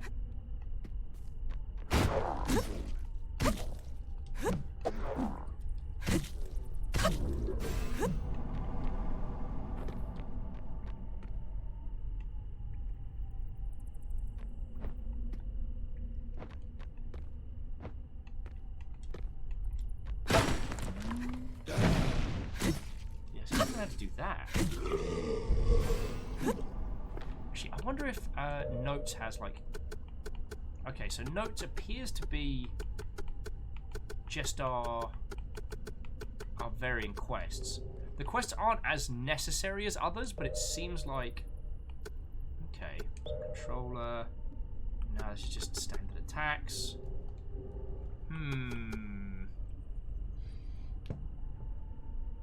Bacon Adventure says Total Warhammer 2 is going for $20, with the pay for DLCs being under 10 at the moment. I mean, you already know my feels. Vanderbeest, no, those are not IRATs. Oh my word. Oh, Mal says, also looking good. Looking into software possibilities to organize my thoughts for tabletop world building. Way cool. What are you considering at the moment? So Mal says, preferably something that isn't online like your world anvils, even though it's a nice bit of software. I mean, you could always keep offline copies of the stuff that you create. I've not worked with them. I don't know if we've got Baron Sheep in at the moment. Because the only thing I've worked with from behind the scenes is Roll20. Well, no, okay, I worked with a thing called Storium, but that's more like cooperative / competitive fiction writing rather than rule set D&D. And I keep wanting to get into it because I played a couple of really good sessions of it, but it takes so much time just sit and write for an hour every day. Well, okay, I said sit and write for an hour, but to sit and write. I'm not a fast writer, so it takes me a while. Fun to be a part of, though. Oh, step on the elevator to activate it immediately. No, no, no.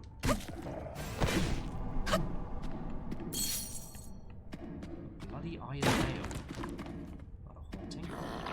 Jesus, what are you?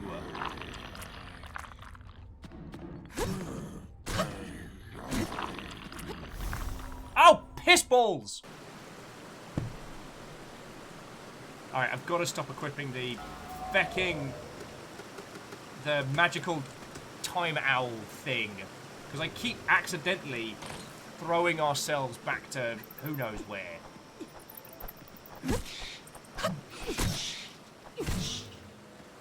Because the button for dodge roll in Dark Souls is use item in this. Because this isn't a Soulsian game. But I keep tapping B to get roll with it.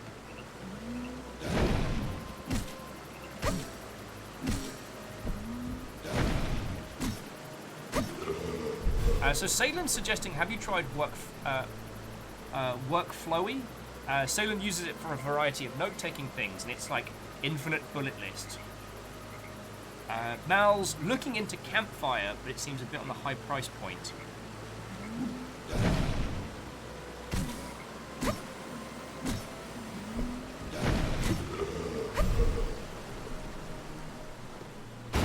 No, that's understandable. There was a project management software I used to use back in CA, and I'm still trying to remember where it's at.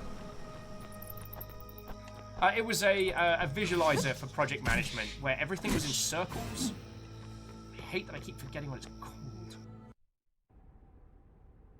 Bondage cape. Well designed, but obviously not made for battle. Wow.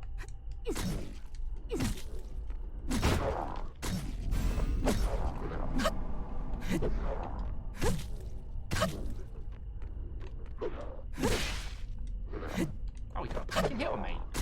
Cheeky bad word. Ding. Alright, so now what do we get?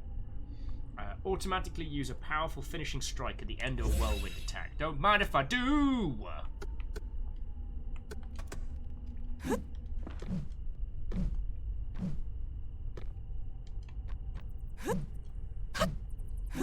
Okay. Do I have to land a blow to get the combo going? Maybe? Rat, you're not helping. 3. No.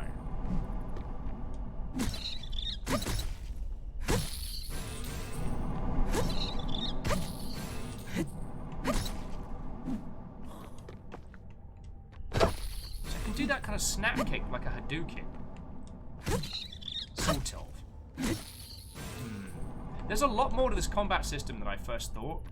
And it's made me very curious. Sorry, Saylin's also recommending TidyWiki for client project management. And... oh, and Steel, have yourself a good evening, yo.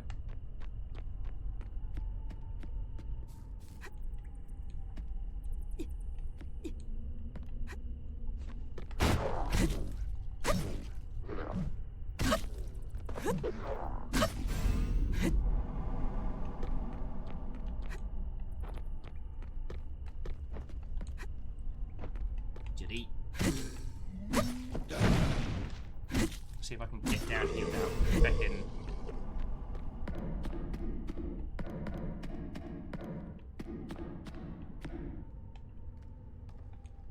Okay. So we need the lever for the elevator to get working.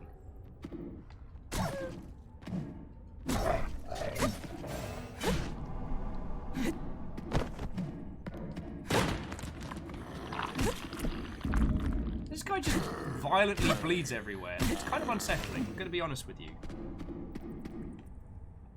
Pale red. Delicious.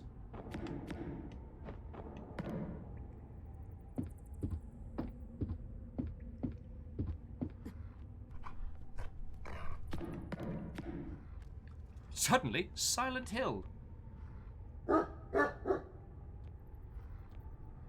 Okay, whoever did this to these dogs. Right. I'm gonna find out who created these dags having bad times. I'm gonna do a lot of murder.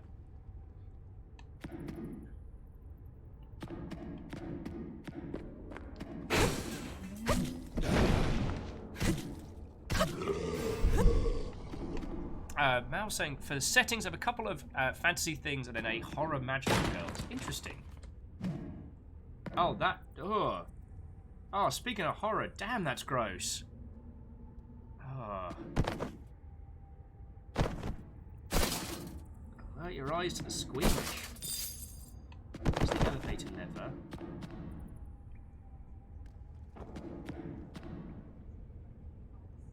Oh, I think we should cut this person down.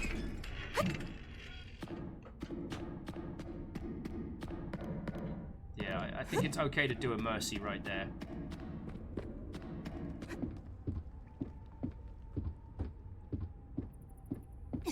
I got the elevator handle at very least. Yeah, it's all very quiet and unsettling right now, and I'm gonna level with you. Not okay with it. That does not sound like a sturdy elevator either. Maybe we shouldn't take the... who am I kidding?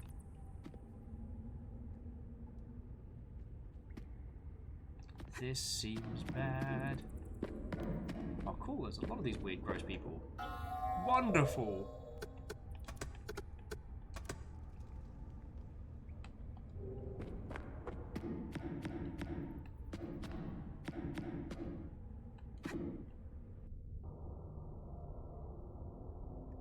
Oh, wow.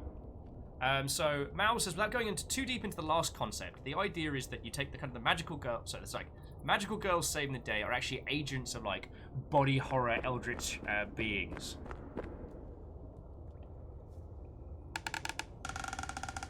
That does sound like a decent setting. It sounds genuinely horrific, but... Oh, bleeding Laura.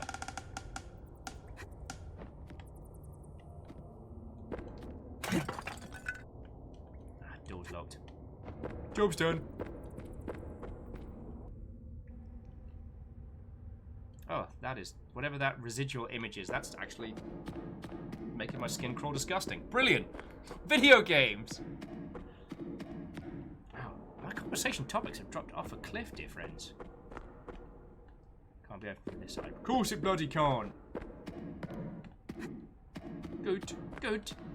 Bloody liability. Trap. Trap. Percival's boots. Well, by the sounds of things, Percival's not going to need them anymore. Ooh. Better across the board, and more items. Hard to say no to a bit of stylish footwear, am I right? You know, I'm sorry. That was a completely asinine comment. What am I doing? What am I doing? Have a slug of water. Oh, I'm sorry. Friends, Fiona had some bad news during the break, and she doesn't want to go into it, which I entirely understand, but if you'll have some time to just send some love her way, I'd really appreciate it. Right? I mean, we're all hard as nails by the end of 2020, but that doesn't mean that we're invincible, you know? So, sorry if I seemed a little distracted. Like, yeah. Half a char.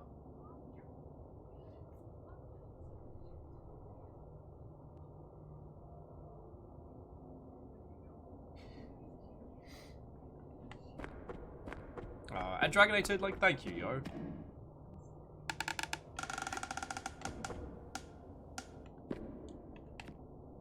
Thank you.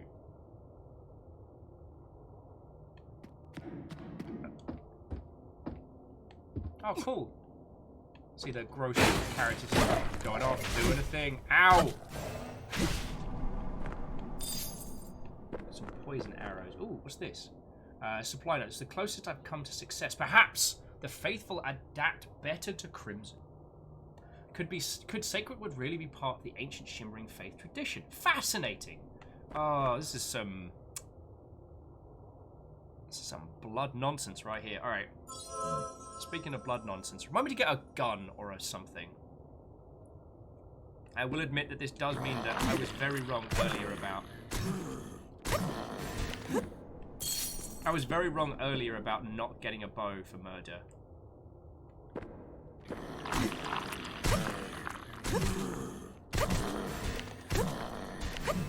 I don't know if you noticed, I don't think those squibbly guys seem to be able to do damage to me. Which is, I'm going to go ahead and say worrying.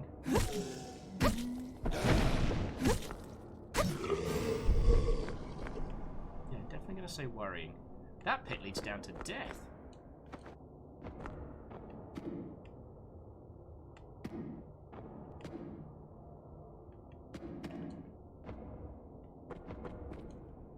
Also, you notice all the music stopped. All the...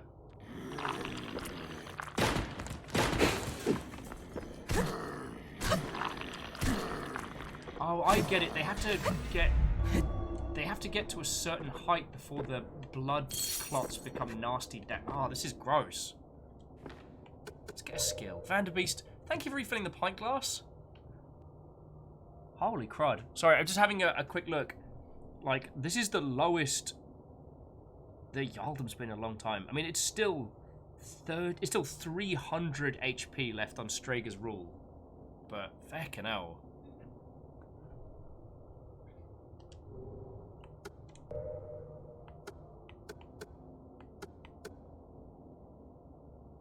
Right, press heavy attack button in the air.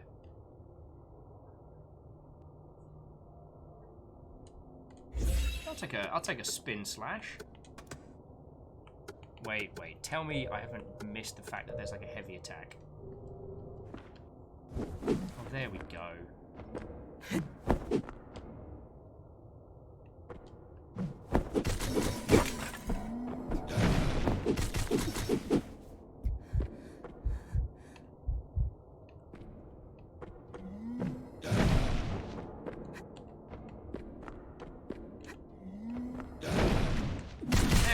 That's what I was after. Woohoo! Oh, we got Bruner's diary. Oh, okay. So this is what I think a lot of people must have been saying. Chris almost lose his control in the same time just as Graham doing his sneaky things. Maybe Graham has something to do with all this. Mum already not so friendly to Graham. She will be mad if I told her this. No one can talk with. Oh my word.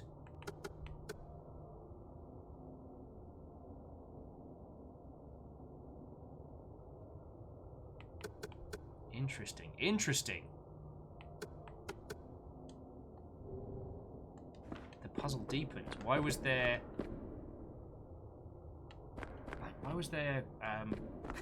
room stuff down here? I don't think this is going to go well. So Mal was saying Smile is very Stepford Wives. Feels more... definitely feels more Madoka Magica with a light dusting of what the heck. Another elevator lever? A lever...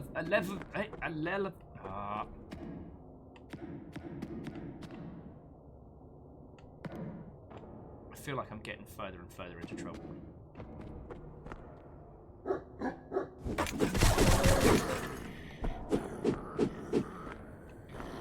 Spin, spin, spin, spin, spin, spin! Spin to win, my friends. Okay.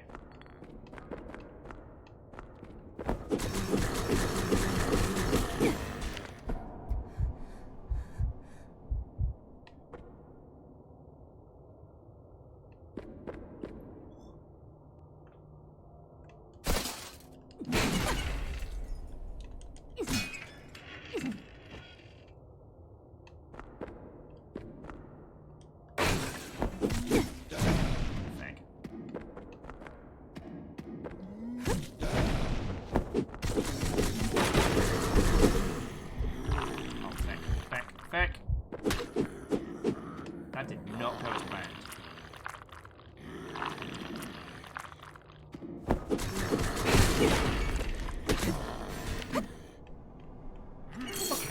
Okay. Elevator lever required. Go us. Right. Pale red. 1 spoon. Slight nausea. Pale red. 2 spoons. Nausea. Safe. 3 spoons. Violent vomiting. Limb swelling. Safe. 4 spoons. Skin crack. Bleeding. Death. Unsafe. Cool.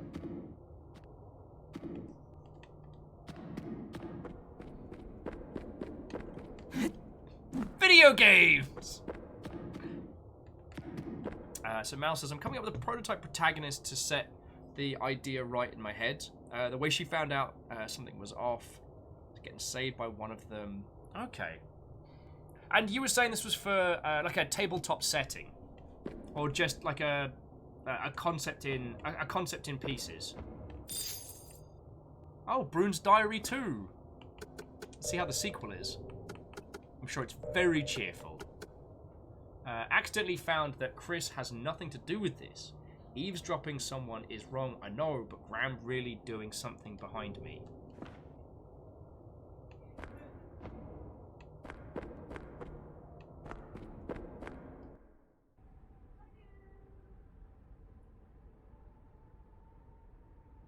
Secret tunnel! Secret tunnel!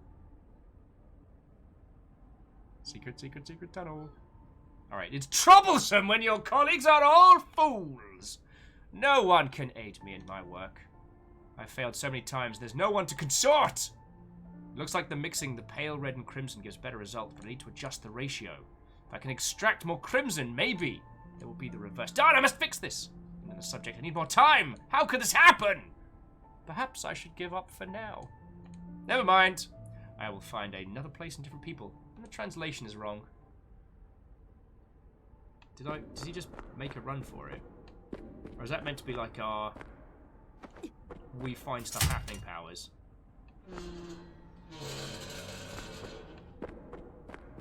Oh, check it out! Go up here, save before we get into yet more trouble. Job's a good un.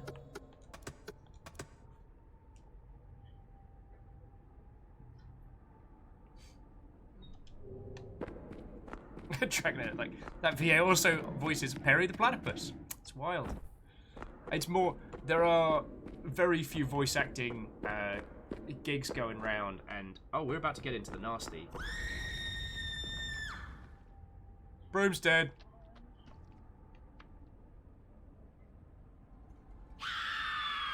Oh no, Broom's not dead. That's just.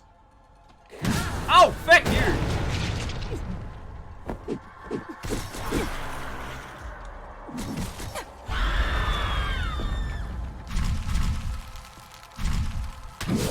Okay, just do that.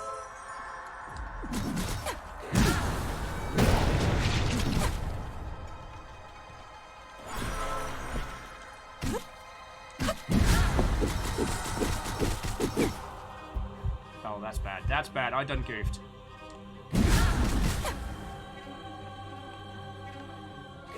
Heck! Oh.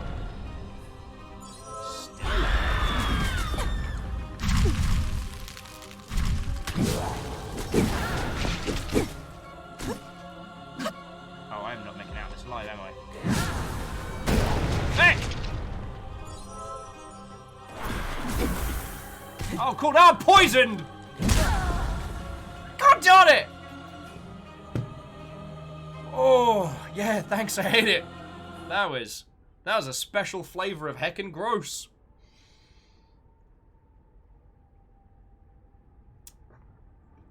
Let's... Or, here's an idea. Let's never go back there again.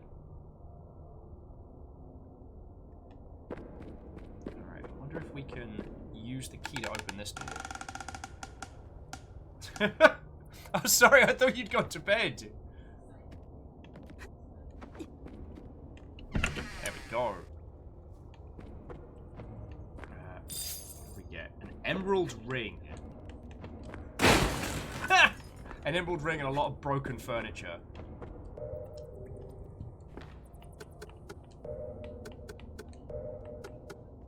Ah, some extra health. Not going to say no. So Dragonator is one of those good news, bad news situations. I think that's the way we have to go. But I agree, that was heckin' gross. So, not really sure how to bust that one out. Although interestingly, our recover from death power recharges when we go back to base. So it is possible if we need to recharge that. But if we survive a boss and get it done, we don't get another round of it. we have to actually go all the way back to camp.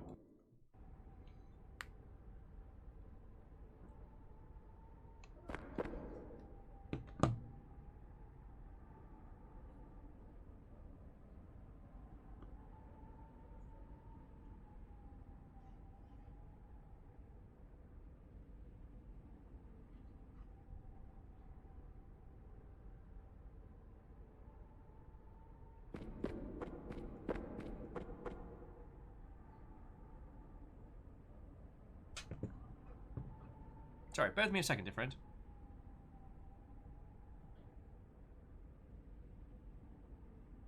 I do apologise for this.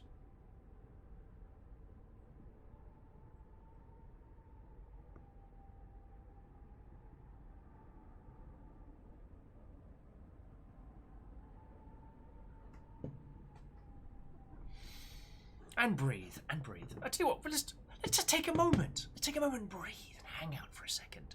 Dragonator, if you would like, we can let you know when gross creature monster thing is done. But I have a feeling that that's going to be the person we were sent to look for. So that's a thing.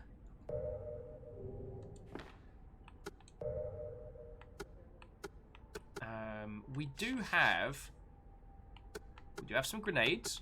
We have a lot of Molotovs. And I think a spot of fire wouldn't go amiss. Dynamite. Explosives used in mines and quarries. If they can blow up rock. What could they do to an enemy? I mean, they're certainly not going to be boring, that's for sure.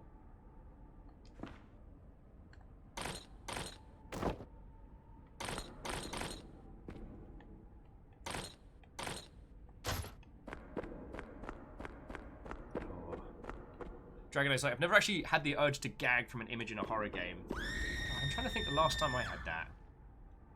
Like a game that actually made me feel physically ill. God. Okay, no, the last one that springs to mind was the opening to The Surge.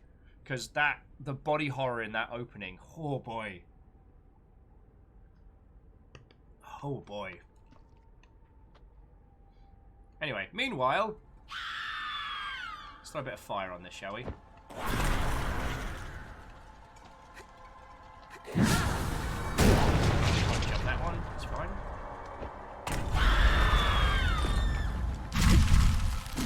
Oh, heck, that's a rock.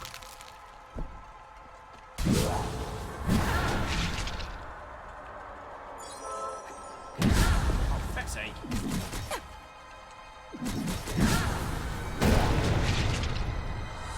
not going to plan this time.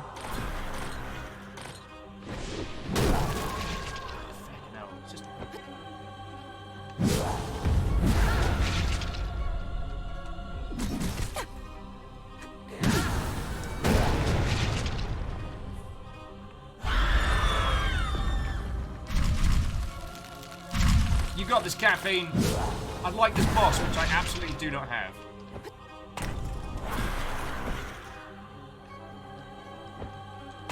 I'm trying to get good!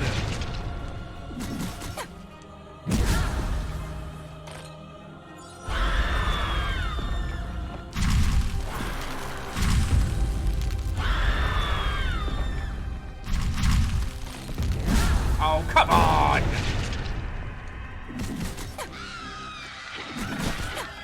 Oh, cool! It gets worse! Oh, great! It gets grosser!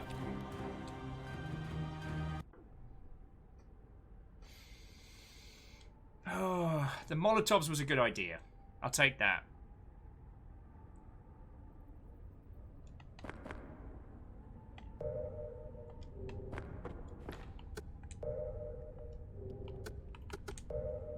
Yeah, the situation definitely calls for fire.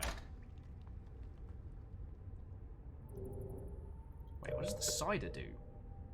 A drink that has a fruity, earthy flavour and, well, the taste of alcohol. Will increase your speed and stamina regeneration, but consume too much and you'll suffer.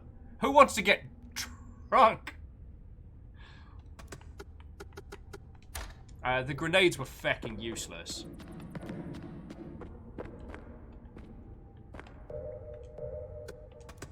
Yeah, that was a special flavour of gross there towards the end, you know what I mean?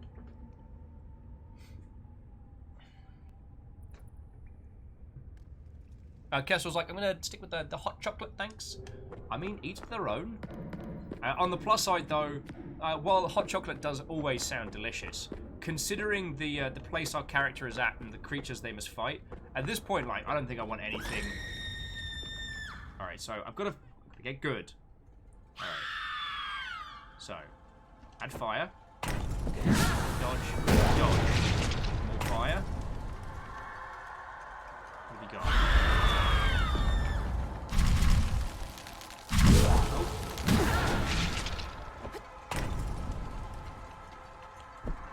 Missed it. Mistimed it.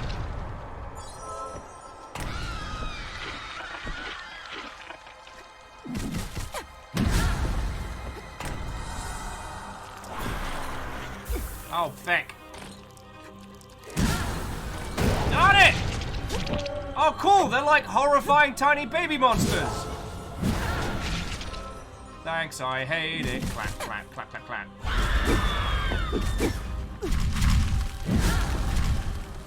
Now my character shall drink to forget. Ow, my face!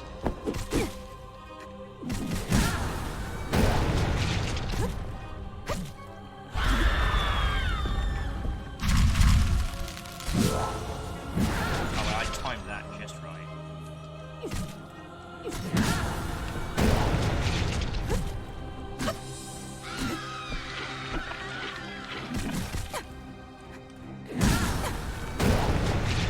Drugs, drugs, drugs, drugs! Drugs! Your children are gross! No!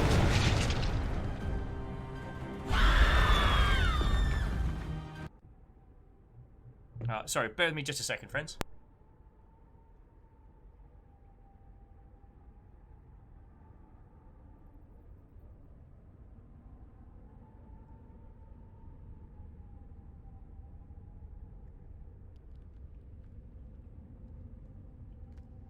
Terribly sorry. Yeah, Kestrel, you're right. I never should have told her her children were gross. And apparently, yeah, Kestrel, how does one drink sans a face? Caffeine saying that they've... Oh, so 17 annotated biography entries done. 4 entered but yet finished. 35 total to go. I might just make myself an imposed deadline of Friday for this thing. Oh yeah, dude. You can do this. We believe in you!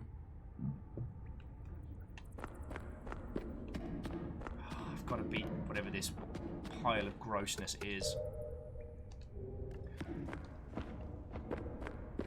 I will say, the booze didn't necessarily feel like it helped, but it was kind of thematic. So, yeah, you're going to want a pint before you go in there, trust me.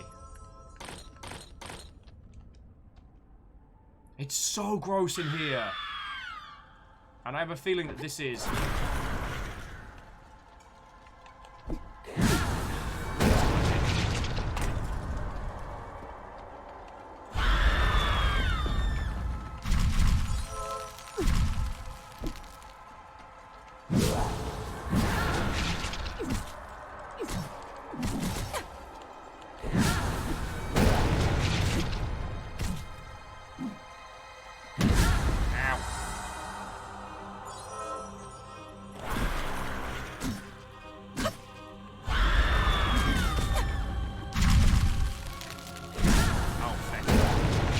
She snaps her hand up to her chest, so you can't just dodge it. Or you can't just jump over it. Oh, that's a whole ass boulder. Drugs! More drugs!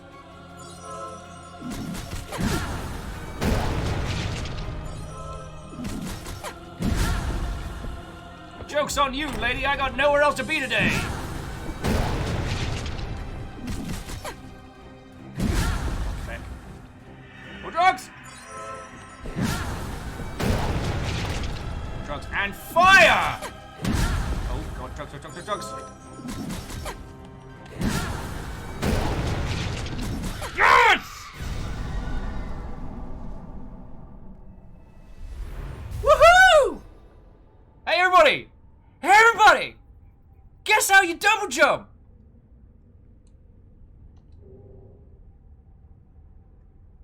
And I don't even need the thing. However, it does look like the ghost. I think this will be Broom or whatever her name was. Am I free? Please, you must take this. Enter the graveyard or more blood will flow. But I'm a ghost, so peace out, bitches! Sorry. I'm so sorry. I hope my foolishness won't cause more tragedy. Tell me, who did this to you? Oh, Graham, my beloved Graham. I hope you haven't done anything stupid. May the goddess guide you. Yeah, they are super, super dead. Oh, yeah, the ghost T-posing in freedom.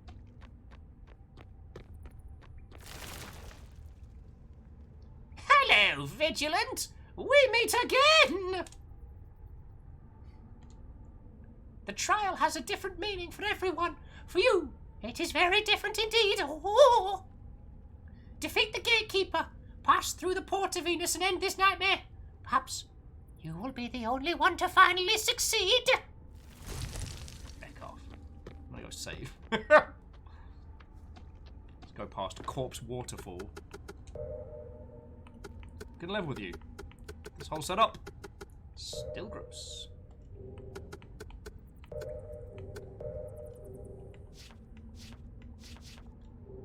Wait, so what have we collected so far? A ruby brooch. It is dark red with a brilliant luster. There's a flame within. Okay, so that's more of a narrative item. Okay. Definitely gonna go save. But more importantly, thanks to the power of that gross-ass situation, we now have fecal healing. But double jump! Able to careen to heights previously unseen!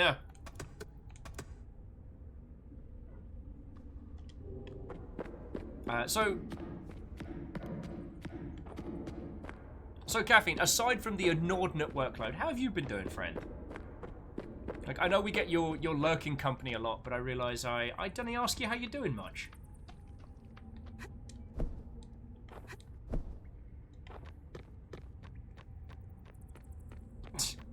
Dragon is like, I still can't tell you how to double jump. Like, how to do it, really. Well, the secret to it is you jump. And then you jump again. Oh, Percival's coat. See if that's better than what we've got. It is, and we get more items. Like, more defense, more health, more poise. And apparently better back support as well, so, you know, go figure on that one.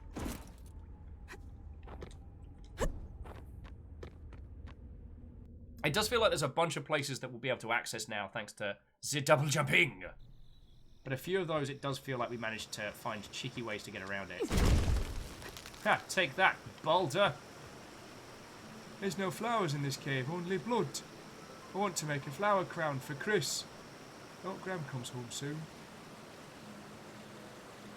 You're so nice. It's almost like I'm talking to Daisy. After I finish the flower crowns for Chris, I'll make a rattle ring for you. Do you have, like, dark mold in your house or something? Isabella, you're starting to... I'm going to level with you. You're starting to worry me. So jumping back in, Caffeine says, so it's been interesting. Rough at times. Schoolwork, while tough, is valuable knowledge, but the isolation due to has made it more difficult into challenging. No, I can understand that, dude, because you just moved into... You just moved up to that region, like, real recently, right?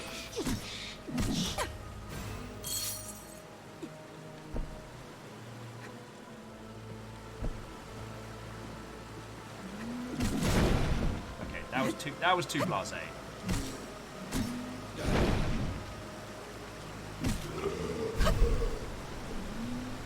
We should probably start making our way back. Hey, Tamari. Oh no, you didn't come in at a heavy topic. Ding! I was just asking Caffeine how he's doing. Caffeine's been doing uni stuff. And it's been going well, but further education challenges are interesting with the world as it is. Alright, still don't know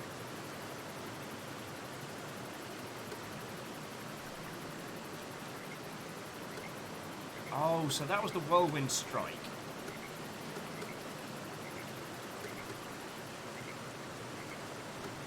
We didn't learn how to do charge strikes, but bit more stamina while swinging their axes around is a bad idea. Is a great idea. Sorry, I was gonna say it's a bad idea. It's like a brilliant idea. Who am I kidding?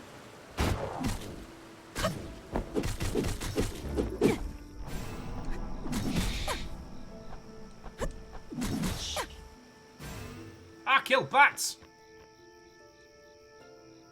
So Tameri, how are you doing, friend? Today's been a lovely little day. We did our nominations for the Steam Awards. We've been playing a fair wedge of this. We've talked about community management. Hell, we've gone in depth into community management stuff, which is real cool.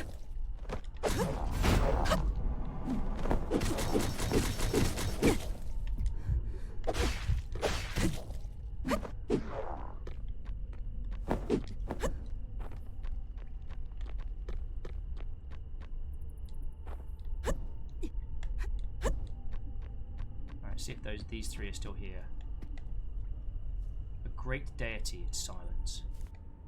Great deity, silence! Okay, firstly, you lot are feckin' weird. I wonder if there's anything I can do with them, but I think we should, like, start making our way back towards town and places like that. The Castlevania elements of this has me wanting to explore it a whole bunch.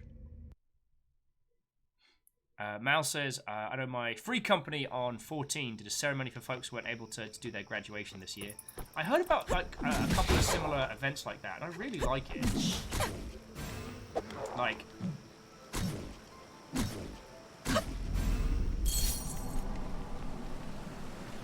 I think it's something to take. I do think it's something to take pride in. Like how people have been becoming very ingenious in terms of.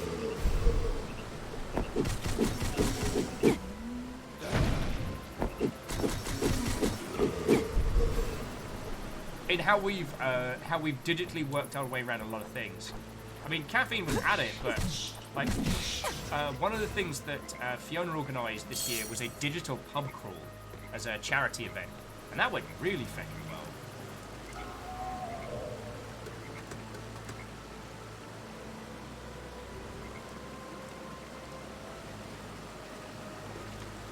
Did I come up from this way? Oh, I did, yes.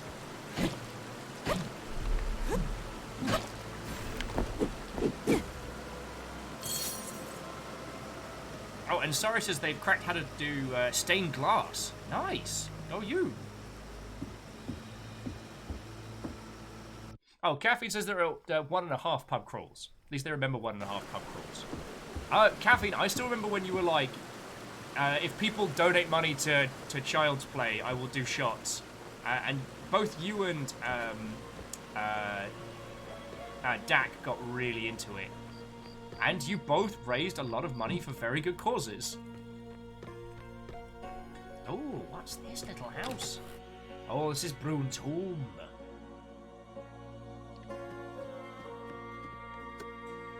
Return the ruby necklace? Yes. Tangerine's like, oh, this is Bruna's. You found her. You found my baby. Did you bring her back? Tangerine. I don't know how to tell you this, but you might notice by how covered gore I am and how your daughter is not here. Like, I need you to read the room. Also, I need use of your shower for like 1,000 years. It's an amulet of wellness. Bruno as well said, why do you have it? My last glimmer of hope, Isabella told me, but I didn't believe her. I suppose I was just waiting for the goddess to grant me a miracle. My Bruna. The health guard gave this to Bruna. Here you go. I don't want to see anything to do with that man. Oh, we got the ruby ring. That's cool. Now I proceed to rub you blind. Oh, there's the hexagonal candle. Which I think we need one of the things we need for like rituals and whatnot. Daisy said she was looking for you. Mum was happy. Heretics bother me. Okay, spend more time with smart people like the professor. Ah, because everyone was mean to Broom, so she spent time with the professor, who was clearly a feckin' villain. Sorry, the Dreamer's like, I really think Will's voice acting adds a layer of depth to this game. I do try. There's Graham's house. Who's this?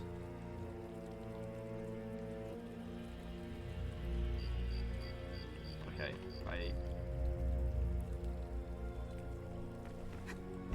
Oh, it turns out this was the person who'd seen them walking together. So he must have missed a little bit of the town. Now, Graham's the one who's gone missing, right? In which case, he won't mind me stealing 100 gold pieces! Cha-ching. Who's this? Oh, this is Chris. Shut up, Chris. Sorry. I don't know what's up with me when I play games like this. Like, I pride myself on being a kind and compassionate individual. And I play a game like this, and I'm like, huh, that person seems sickly and poor. Shut up, Chris. I guess we choose to roleplay the people we are not.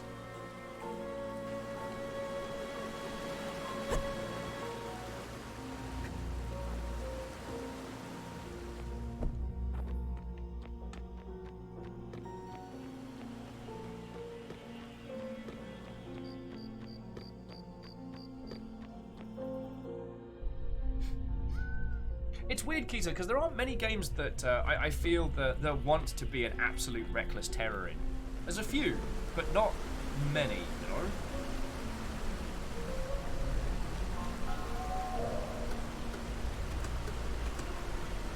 Oh, okay, Caffeine, go get some sleep, dude. You've been kicking ass, and it's lovely catching up, yo. Plus, I now have double jump, so I should be fine from here on out. Like, what's the worst that could happen? Some small shimmering stone. Mal's like, in before Will ends up role-playing a coffee-drinking American. Thankfully, I can't do an American accent, so you're safe. And I don't think it's what I'm ever going to be able to do. Like, there might be...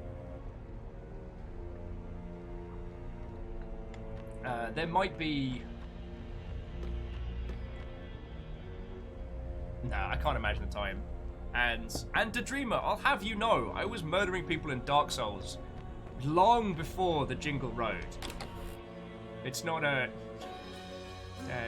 Dan does not have a monopoly on intricate murder.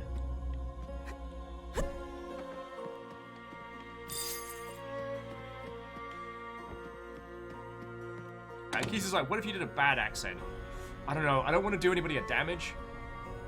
Plus, I think what I was like dancing around on before was like, I have noticed that personally I've become more British as an expat.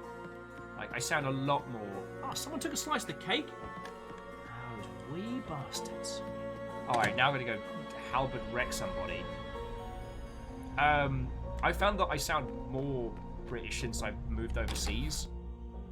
And so I think that's why I don't have the capacity to do even a decent... Oh, we found the pub! All right. Sister eat cake yet? Still haven't found her.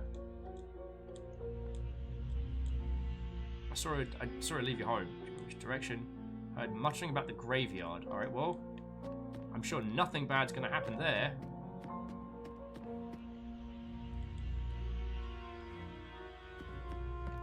That's where just everyone's going to get.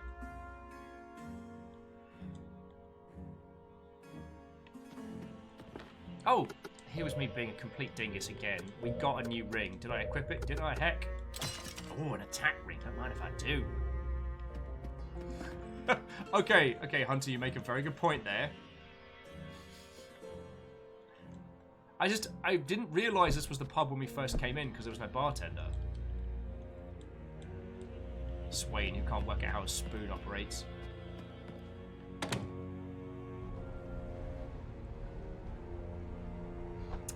So, Dreamer says you probably missed all the fireside controversy over on book Twitter. Fireside controversy? I mean, I don't really do, writers' Twitter. But, so, what was it? I'm more curious. So now I can start this person stuff. so much gold. So little time.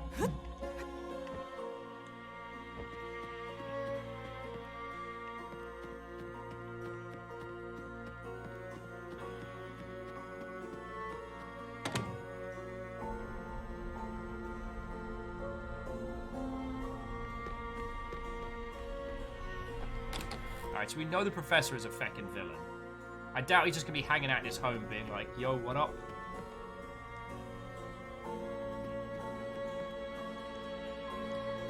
It's your... Yo, what up, heroes? It's your boy, the absolute villain.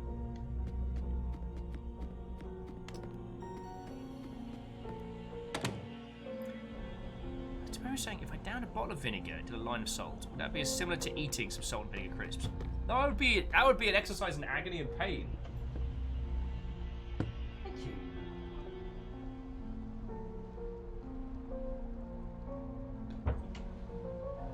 Oh, so when Fireside, you meant actually, like I said, Fireside Magazine is a respected online publication famous for doing things like annual survey, published minority, no, not minorities,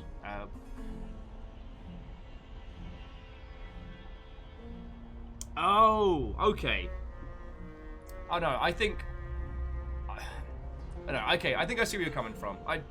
I don't have anything clever or smart to add for that, but yeah, that's an oof.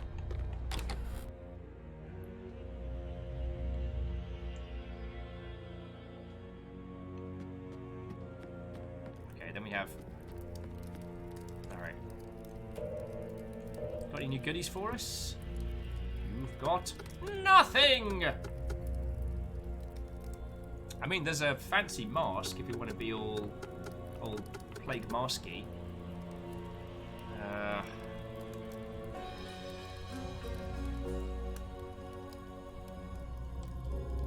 Well, it's not. See, the thing is, we don't lose our cash when we don't lose our cash when we die because we load a save. So there's nothing too shabby about it.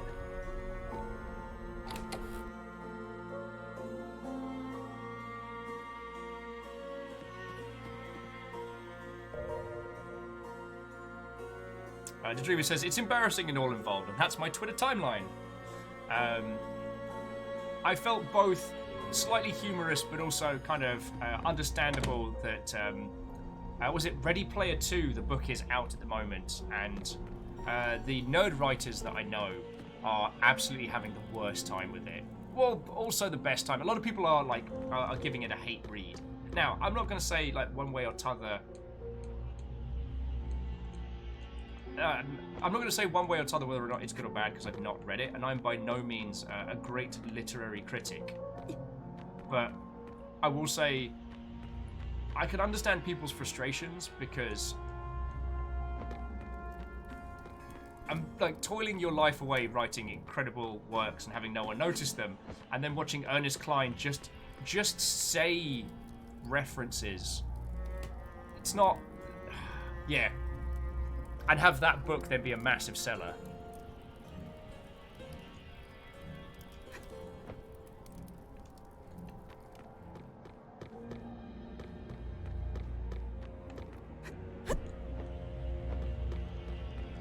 Alright, thank you, Bruna.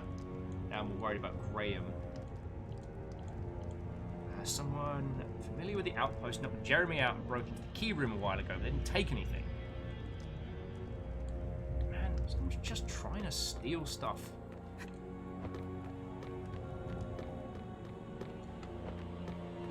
I was saying, a lot of this, the writer doesn't understand the subject matter he's writing about yet. And again, I can understand the frustration because, you know, Ready Player 1 and I guess Ready Player 2 will probably sell an inordinate amount of copies.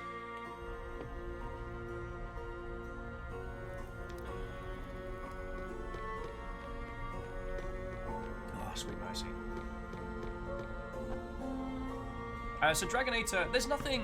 Oh, okay, at least by my understanding, there's nothing bad or problematic necessarily with the Ready Player 1 sequel. It's just that it's very much heavily steeped in pop culture references. And for some of the sections, it's more pop culture reference than story, which is fine. But sometimes some of the references are thrown around in a matter that, in a style that doesn't really... Like, it's almost like the writer doesn't understand the nerd references they're throwing in. But again, I've not read it. All I've seen is like literary Twitter kind of like hate reading a whole bunch of it. Okay, just as a point, we're meant to be finding our sister in this area. Nothing like dreadfully desperate has happened of recent, but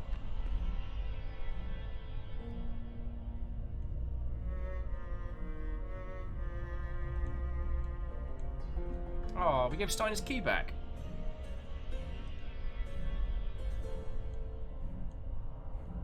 Okay, Stein knows some stuff.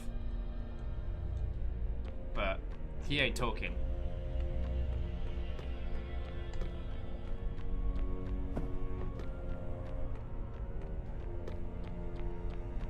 So jumping back in, real saying, sometimes with feeling that writer doesn't understand a subject stems from the writer and the reader having wildly different experiences with the subject.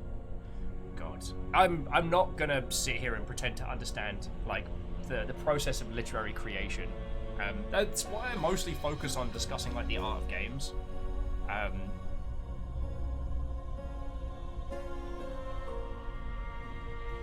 The thing I found with Ready Player One is I enjoyed reading through it, but then afterwards I struggled to remember anything that wasn't direct references, you know what I mean?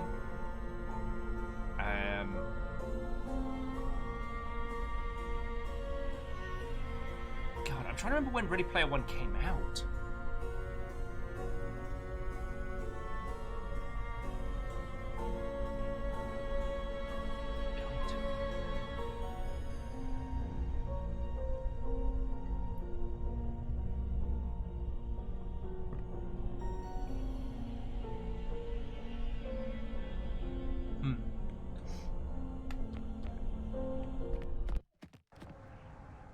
Oh, Tamari's got the book to hand.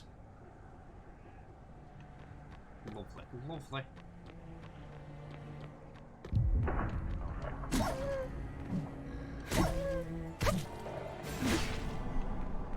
Making me sad. People.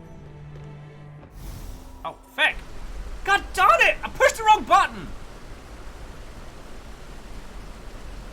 We're so far away. Oh wait, no, I should be able to transport to the cemetery. We're good. We're good. I should probably take that off my off my bar. It is very useful.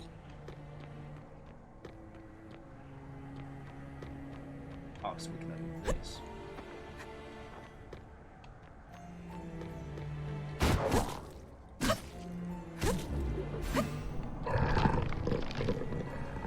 Alright, I don't know what that noise was, but that's skeletons! How dare you pervert the great skeletal folks! Oh. Someone learned how to dodge my axe. Not cool.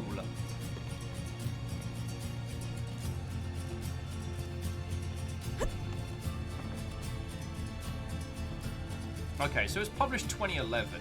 God.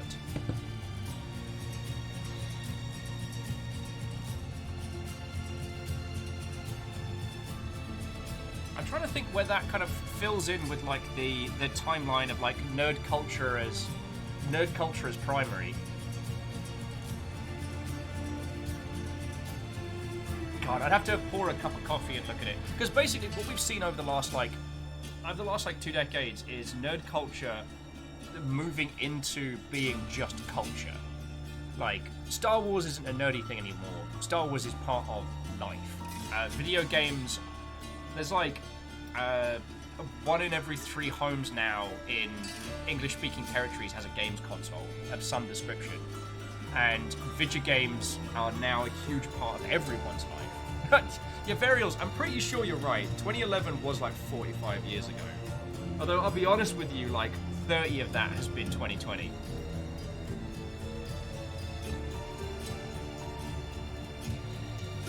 And Tamari's saying, like, Tumblr, Twilight, Newgrounds, God. I've been thinking about this. At some point, I need to like sit down and start working out my own personal nerdery timelines. That might be a fun little topic. Like, when was Newgrounds? When was I into that? When did YouTube drop? When did I become involved in YouTube? Like, the video game eras.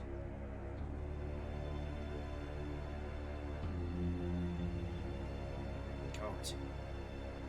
It also doesn't help this doomful music in the background while we're trying to remember 2011.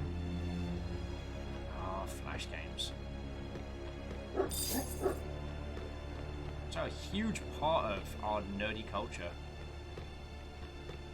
Without Flash games, there'd be no Angry Birds. Okay, that's a fake crap and a half. Thank you. Oh, you can knock down hanging cages. Okay. That makes me feel better.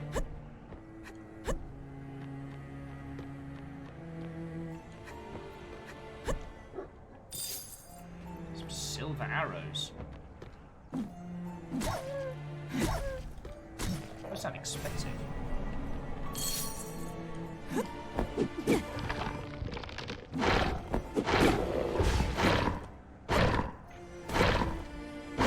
And the skeletons have learned how to dodge me. This is shenanigans. No!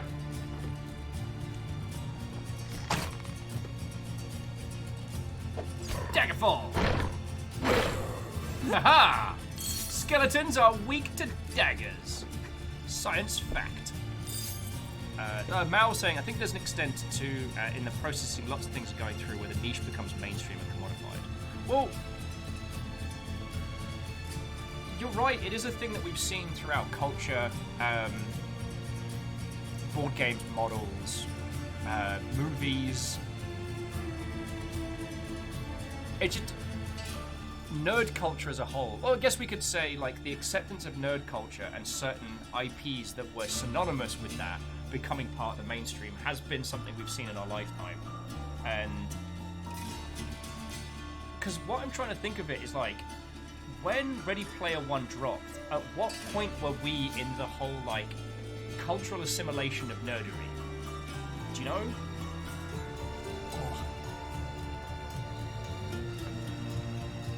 And because you could look at Ernest Cline's work and being like, if no one else was reveling in 80s films and nerd culture with that sci-fi angle, then he hit a beat that there was probably like a craving for, you know?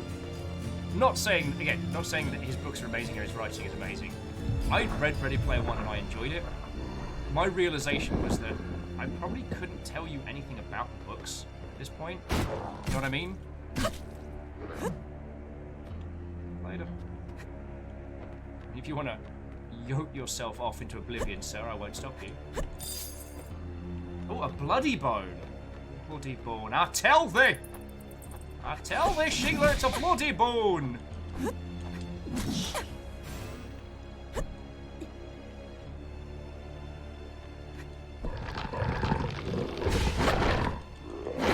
Shit, skeletons!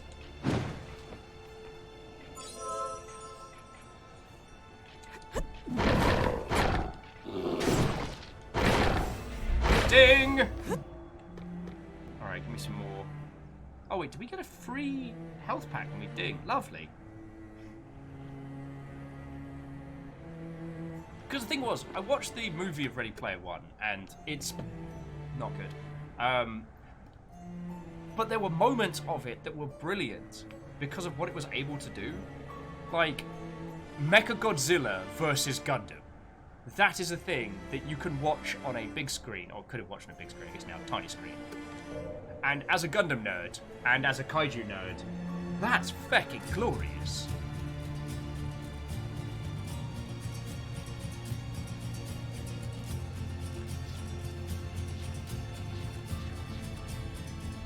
Oh, so many skills, so little time.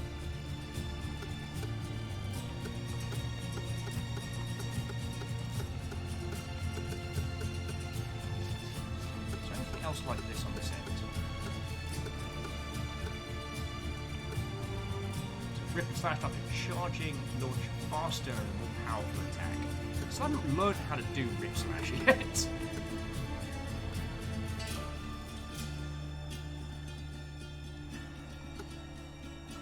have been using a lot of whirlwind.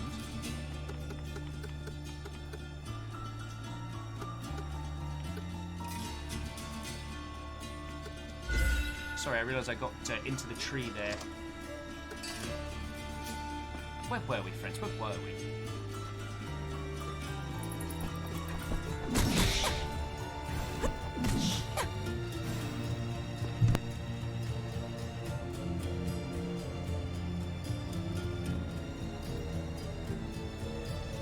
Oh, excuse me. Sorry, that snuck right up on me.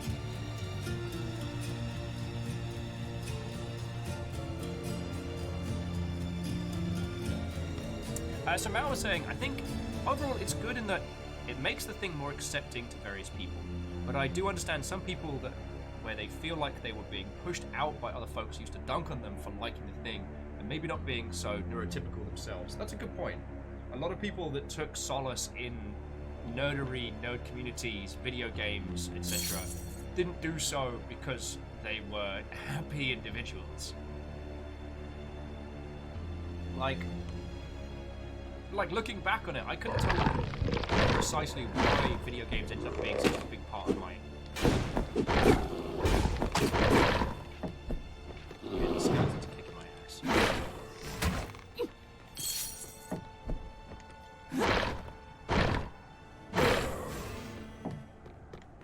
I couldn't tell you why certain spheres of nerdery ended up being such a big part of my life, but they certainly did.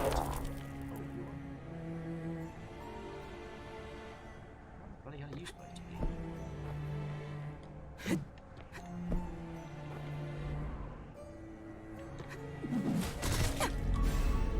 Oh wow, it's fucking down in one.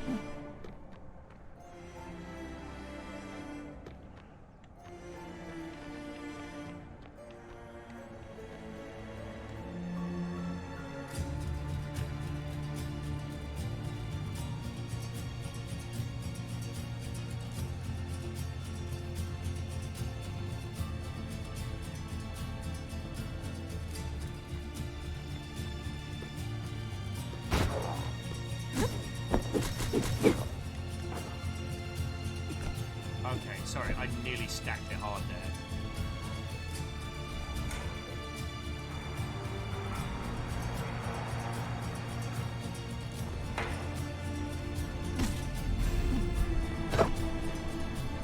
Aha!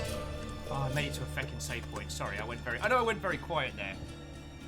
Anyway, sorry, the thing I was just dancing around was, with the acceptance of nerd culture into mainstream elements, a lot of individuals that may have found nerd culture as being like a small niche but a place of safety have kind of lost that a little bit. So I can understand some grumbles on that one.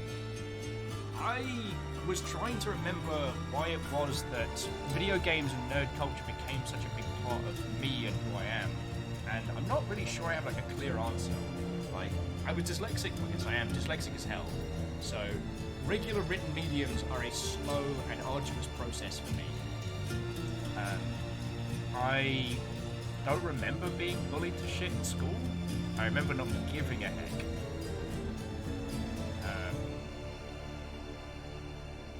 But it could be, it doesn't mean it didn't happen. I might just be old enough where I don't care enough to remember.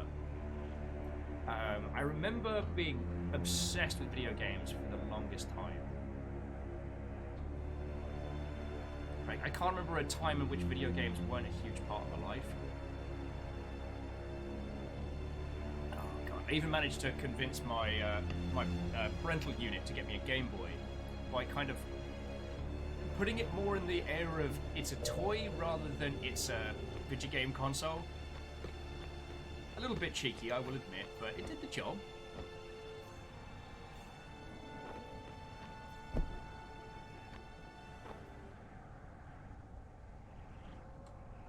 Oh, Graham's not doing good. Graham's like, what did you do to Bruna? Professor's like, I made a better Bruna. She's a higher existence than you. Higher than me. She should be thankful. Dude, I saw your handiwork. You were like... God, you were like the Umbrella Christmas party. Which is where most of the gross stuff comes out, because they hold the party at the mansion, and when those lot get drunk, oh boy. How can you say that? Who would want to be that? Wants are not important. The goddess leads us, and she does not ask permission. Nonsense! Luna won't want this, and neither would the goddess. You should surrender. Let me help you be free. Don't touch me! I want your higher existence. No, you and I are the same. We're cursed with these feeble forms. You don't understand. Only chosen people ascend. I'll kill you! Well, try it then. Look at yourself. You're nearly dead already.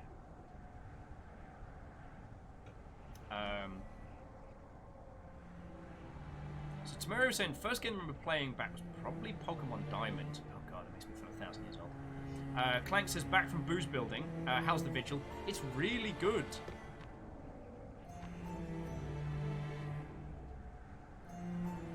This guy's super dead. Mal was saying that I think the moment games really clicked for me was Ocarina of Time. Like, I'd played other games before, but they really hit me. Okay. God.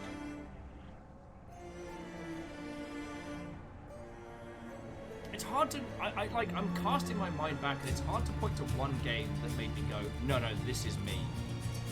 But then games were so rare. Like, we had a BBC Micro at school, and that had things like Granny's Garden and stuff. And I guess I showed an interest because they tried to get me to use those games to learn like spelling and stuff like that. Played a lot of Pitfall. God.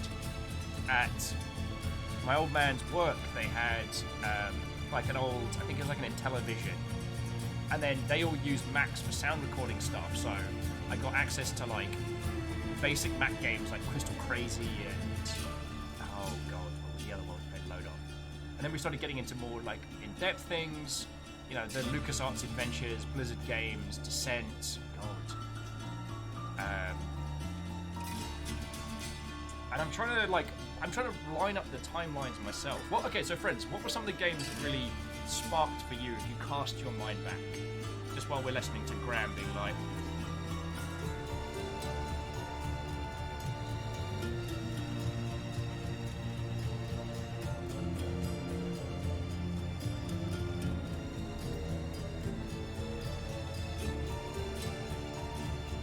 I have a feeling that it's going to be our sister is the next potential victim.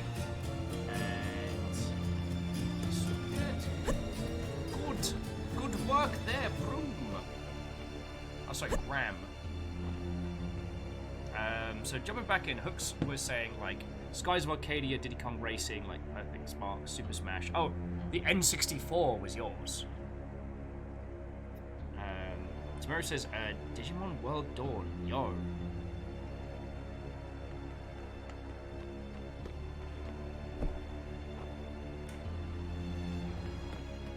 I'm trying to think of... I can think of games that shaped me as a person, games that were a big part of me and myself, how I essentially grew up Vigigamerly, but... Oh, you get a dodge.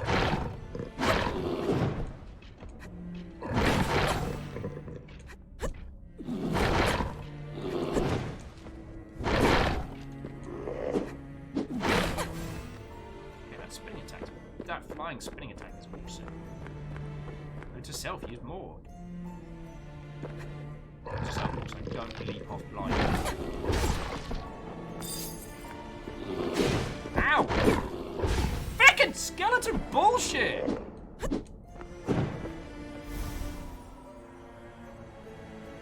Oh, Lord Lost was saying Siphon Filter on the PS1. Oh my word! Must you speak to me of the old names? Also, the soundtrack to this is glorious. Oh, Vanderbeek's like Final Fantasy, Contra, Pit Stop 2. Mal was saying the old Spider-Man games, Chambra. Hookshot says, but I was 4, and while I remember it, I don't remember. I remember it like I was a bit older. My brother and I just love to play games together. Oh my word, Hookshot! Make me feel like 1,000 years old. And you're like, back in my day, the floppy disks were actually floppy. It was uphill both ways. Final Fantasy Mythic Quest, Dragon Warrior, And weirdly, Brainlord for the SNES. That doesn't ring a bell, but the SNES had so many titles. Like, so many bangers as well. Oh, we should check the ceremonial grounds. In the Holy Water stage and the Night stage, all believers have to wear a ceremonial blouse. It symbolizes the goddess's sacrifice of her body to protect the world, a transformation into the Shimmer. However, there's a spray of blood on the chest, which definitely is not part of the ceremony. Okay, quite like that. So Brainlord was a quirky top-down RPG. Some interesting mechanics.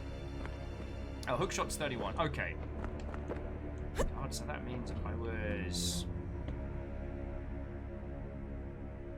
God, 9, 10? When the N64 dropped? God. So I was exposed to a lot of games very early.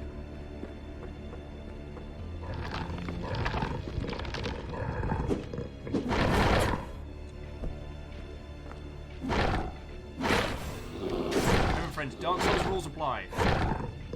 There's no such thing as a cheap victory. You either win or you do not win. Vanderbilt says you feel old. You read mine one. Oh, Final Fantasy Contra pit stop. I mean, depends which Contra, right?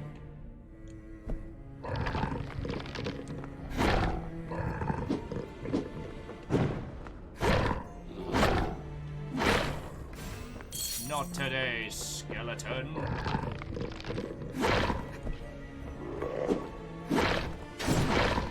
I need interrupt weapons. I need something with some proper weight.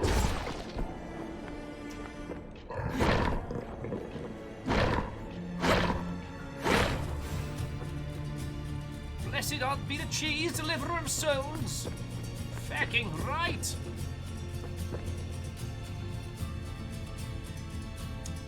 Can I interest you in a globule mass inside a...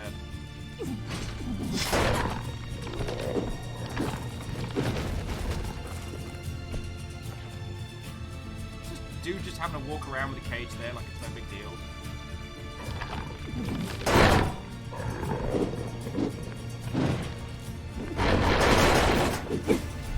Ha-ha! Ding. I'll fucking take it! Oh, Mouse has also just finished Wonder Song recently. Oh, that game was glory. Sorry, jumping back in, sorry says, oh, their early gaming stuff with more DOS type stuff. God, I mean, that encompasses an inordinate amount of game already.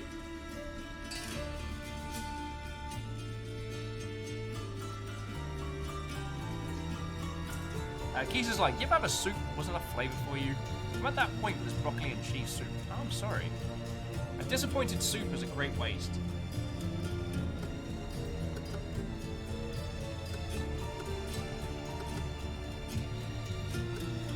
I've still not learned how to do this big charge attack.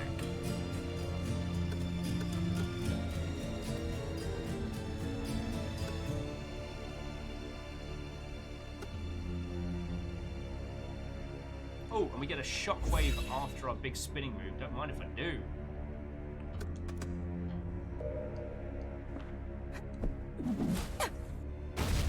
There we go. It's like, key some music. I need to calm down. You are a high note in my soup.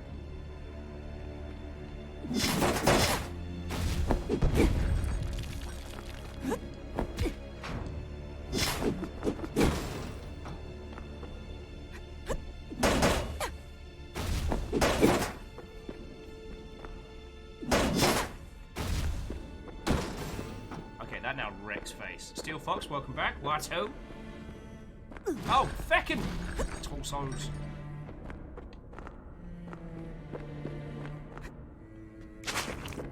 Interesting, we can climb on top then.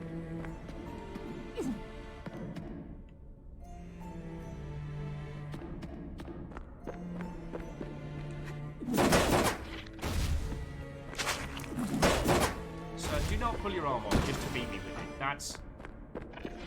I'm just gonna say it. And spit away! Sir, I don't think you heard me. I said spit away.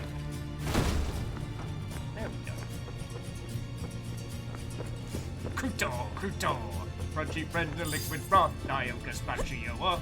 You know you set me off. Dea says their earliest, they believe, was an was an 8-bit motorcycle racing sim.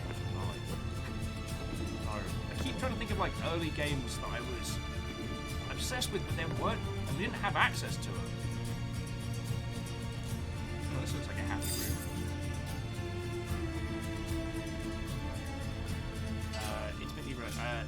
Piety of the individual seems to have commensurative effort on results. Finally, if a test subject is close to success as possible, she has actually maintained her original form. So I can expect I would need to convince her to work with me this time. It's almost harder finding a subject on my own. I reckon where? I'll wreck this shit sideways. Because I have a feeling I know where this is going, and it's gonna be weird. Alright, Tamari. Oh, sorry, I just get messed up my bats there.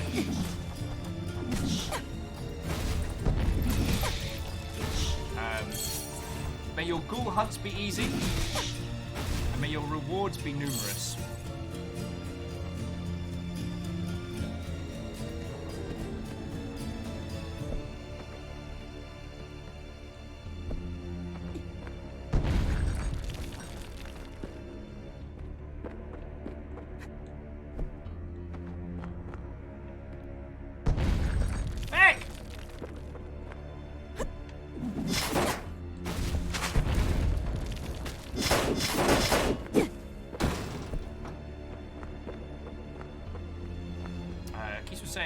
Vanderbeest was saying it was an AD&D game on the Intellivision, I recall, as well as some biplanes game, one called Nightstorm. Ow!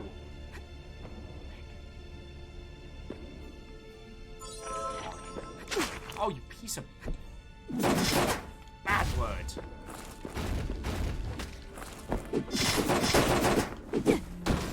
Their attack mode is literally pull off arm, cause trouble. Mel saying, Phasmophobia, Phasmophobia, however you pronounce it, as very polished for an early access game.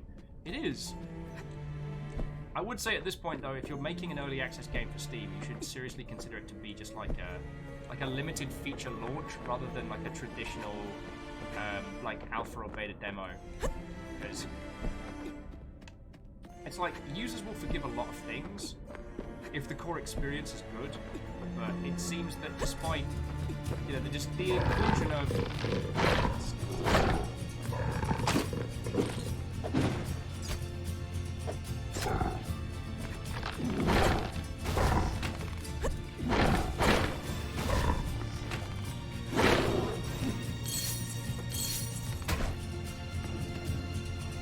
heckin' skeletal archer.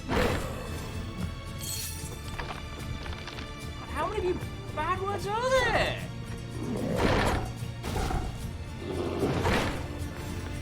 Ding! Steele says that they're considering putting their next title on early access. I mean, it's not a bad shout. The state that you're at development-wise does mean you don't have to worry about a mass influx of users necessarily initially, and you can slowly grow the title as you bring new users in.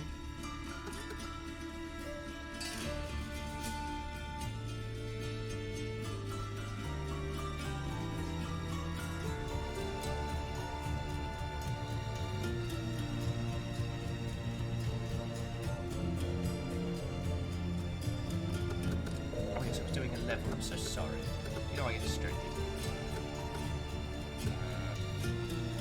Yeah, the air spin and the ground pound are kicking ass right now.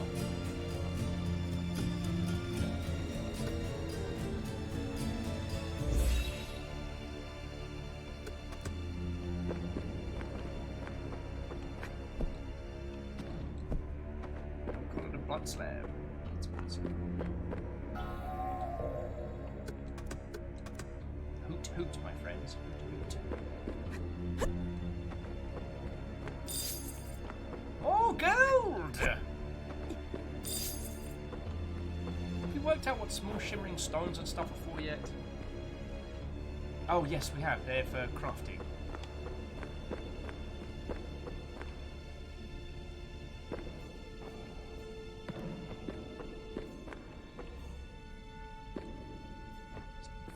like we're heading into a boss room. I don't even see the boss. Oh no, here we go. Who's ready to have a bad time? You're gonna want to drink.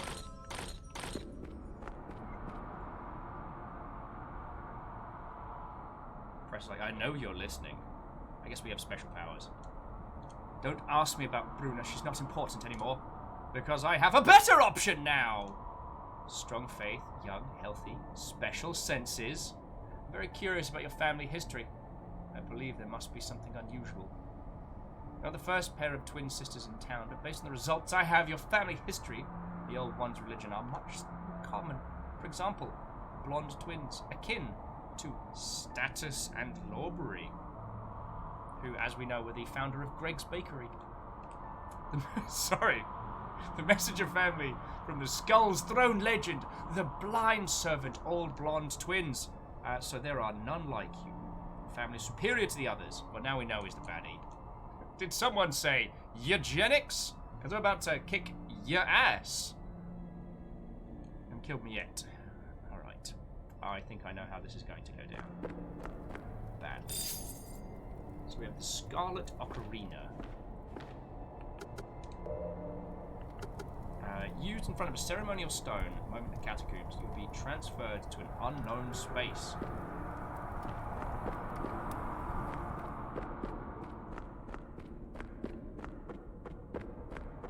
Oh, okay. Lord Lost and Found, go get some sleep. Thank you for coming and hanging out.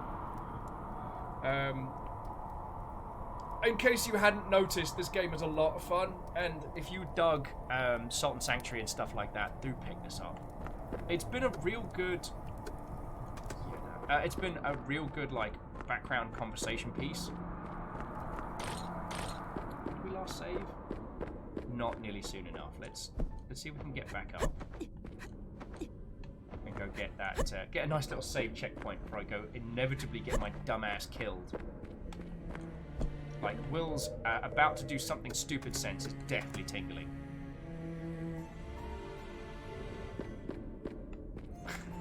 Hello, I'd like to talk to you about my Lord and Savior. Axe to your face! Kwacha! We're ready.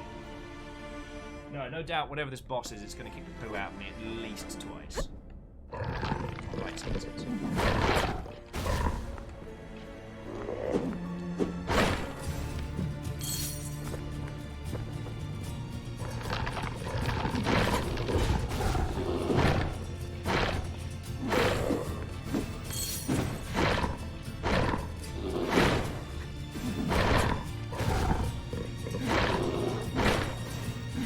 so I have a feeling I know where this is going narratively.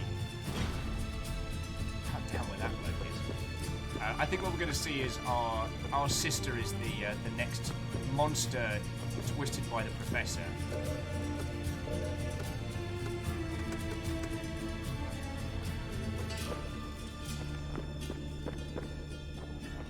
Because it seems the idea was to create some kind of like godly creature. And Brune was one of the experiments that did not go the right way.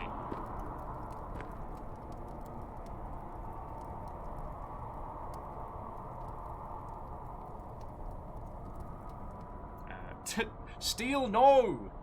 You write drunk, edit sober. That's the rule. Don't post drunk.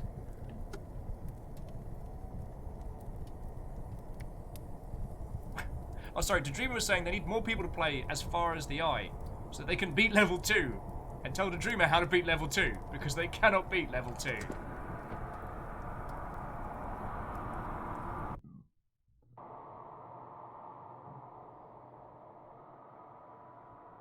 Death's Destination. Butlins.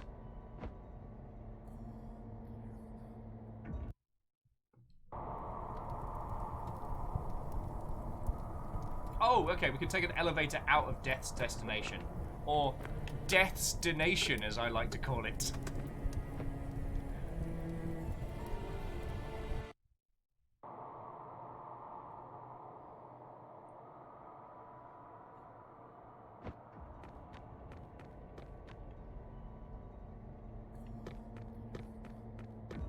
Just want to have a quick look. like, friends, I don't want to say it, but like, I think Sauron's fallen on some hard times here, friends. I guess once you get the poo kicked out of you by a bunch of hobbits, like, you kind of lose your confidence. Like, hey, you don't look okay.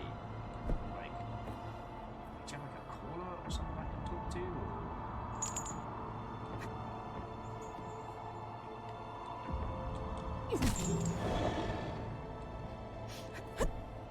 Okay, I didn't know. Okay, for starters, I didn't know I could kill that.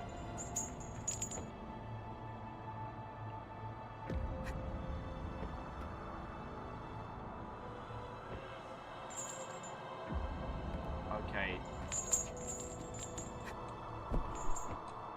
Back. Starting to worry a little bit because I don't know if you heard that Latin's starting to play now, and that's not a good thing.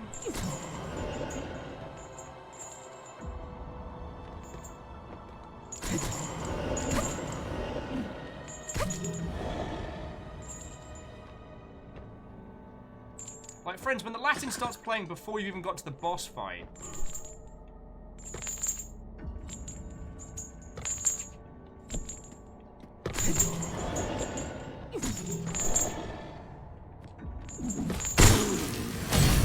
Woohoo!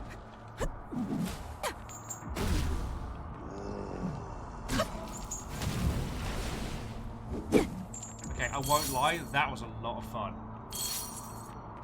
We didn't get diddly heck in terms of goodies, but...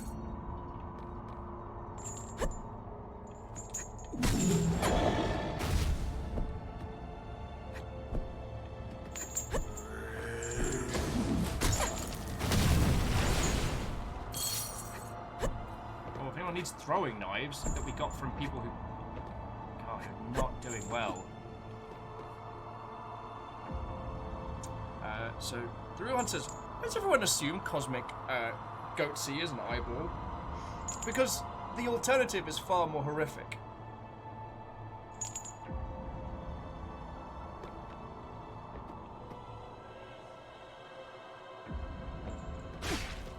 Are you fucking kidding me?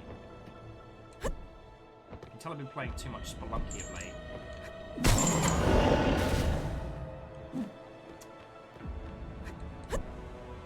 Because I tried to walk sideways into spikes.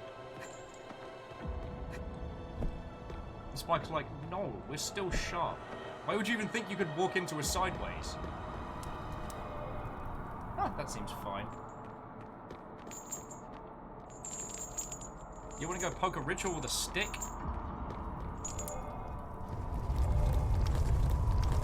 Ah, the ritual's bleeding! This is bad. Well, at least they've stopped singing Latin. That's got to be better, right?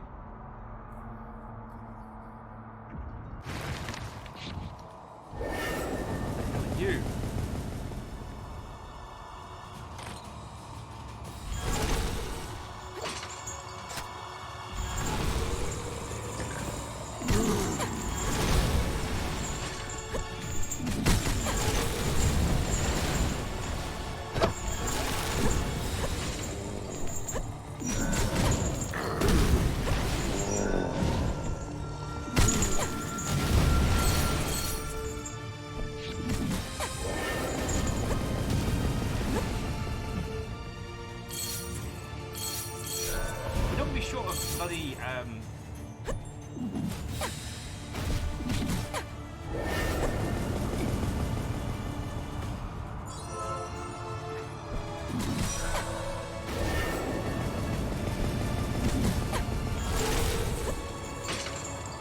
We're not going to be short of throwing knives after this.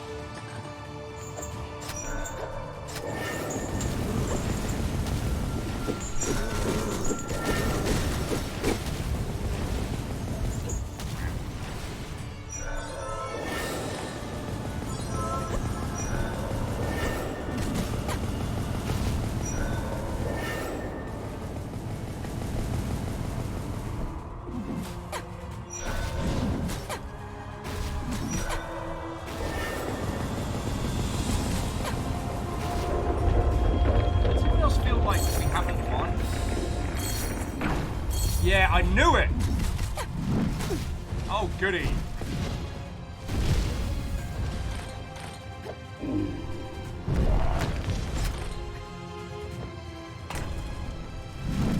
Ha! Sapphire does nothing.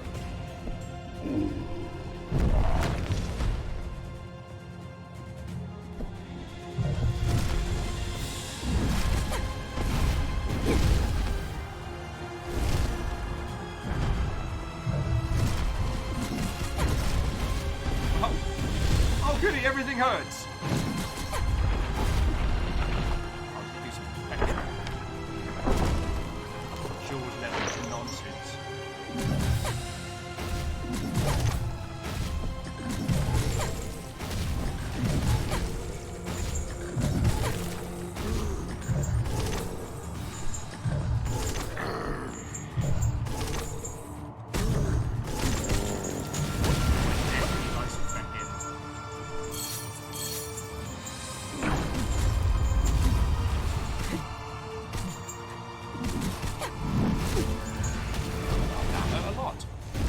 I apologise, my conversation has just dropped right out the back of my head. This guy... Oh no.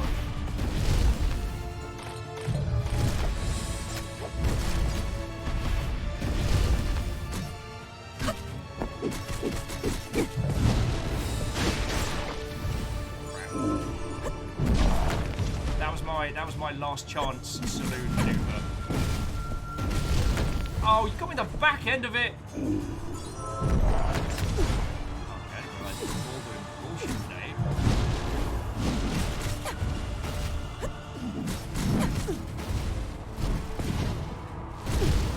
Ah! Freaking bad word. Hurry. Calm down. Calm down. We got this.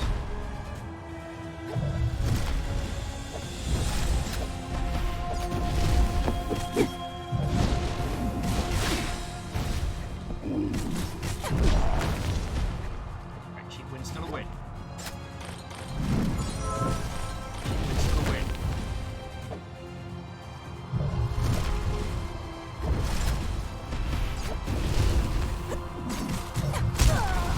No! Piss! Oh, come on! You don't like that much!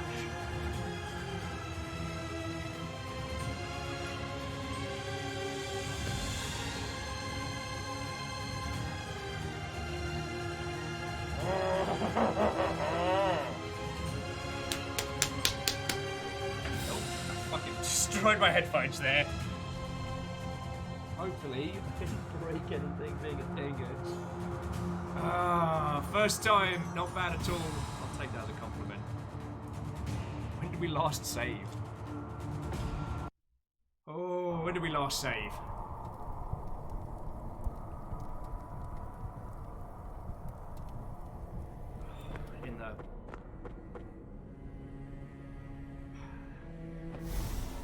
In the words of the Dalai Lama, oh hell no. You know what, my lovely, lovely friends, it's 6.5 hour mark. I think I've hit my little ceiling on this game. I'm not saying it's bad by any means. Like, I'm having a great time on it. I think I need to call it for this evening, if that's okay. Like, that was too clutch. It was fucking glorious, but I feel like we just hit like the absolute.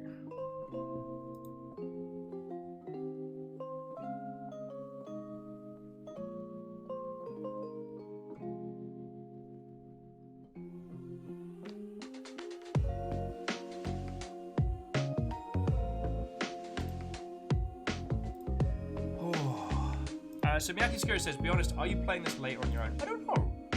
But I'm seriously considering it. Like, I definitely give this game my personal recommendation.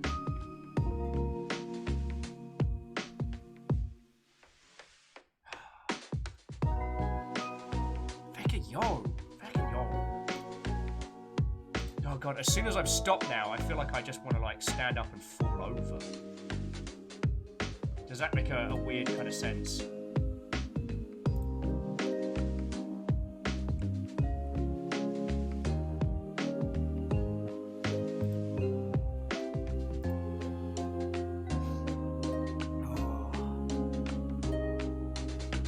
glorious little fucking day.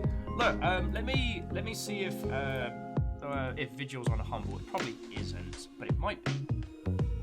I mean, we're eyeballs deep in a fucking. Oh, it is not. We are eyeballs deep in a Steam sale at the moment, so I had an inkling it wouldn't be. But seriously, friends, if you enjoyed the Sault and the Sanctuary and want something which I don't know, the visual style and the through is a little bit more polished, a little less leave it to Beaver, but it does have some interesting elements to it, certainly.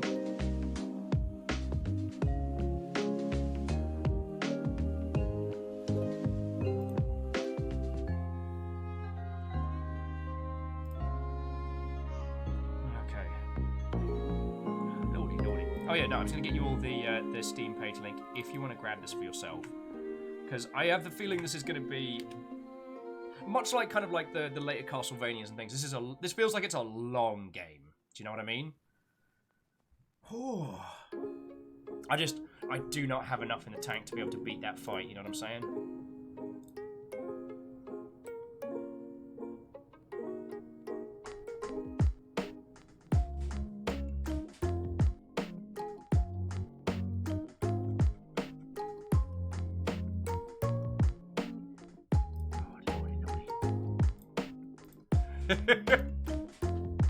Immediately stops playing Soulsian game, immediately turns into a feckin' vegetable.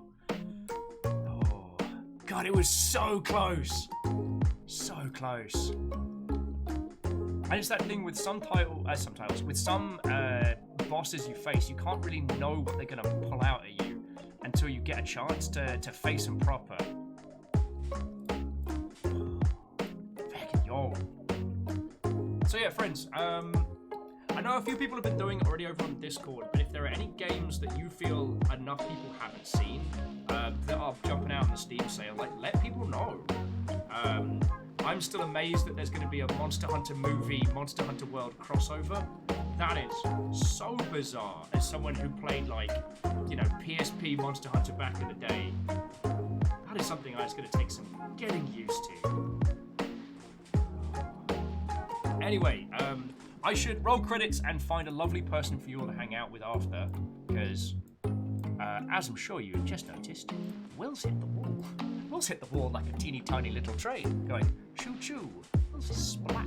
Will's hit the wall like shush. Shush, other Will. No one asked you. Oh wow, we are spoiled for friendos to jump into after this. Feck, yo.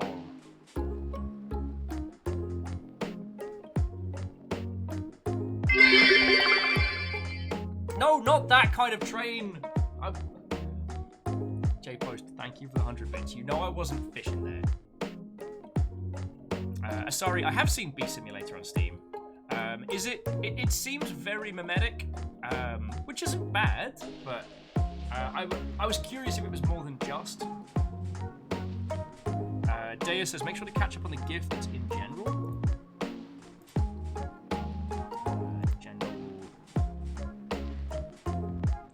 Yes!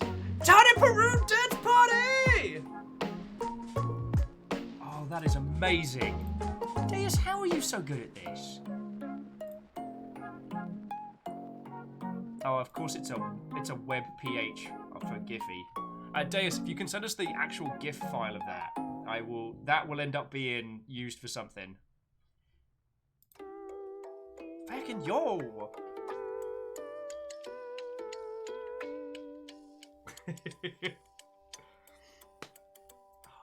What a fucking glorious day it's been. Okay, you know what? I do apologise if it sounds like I said the same stuff on the daily. I feel it on the daily, which is why it kind of comes across. We do have a lot of great days. It's pretty rare we have a naff day here. Do you know what I mean? Oh, sorry, saying check creation celebration. Sure. Ooh, those are the stained glass style stuff you were doing, right?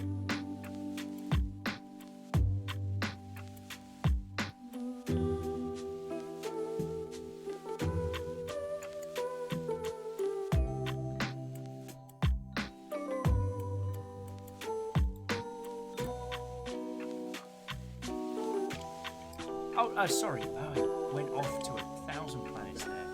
I'm so sorry, friends. Just gonna quickly check and see if there was any game news going.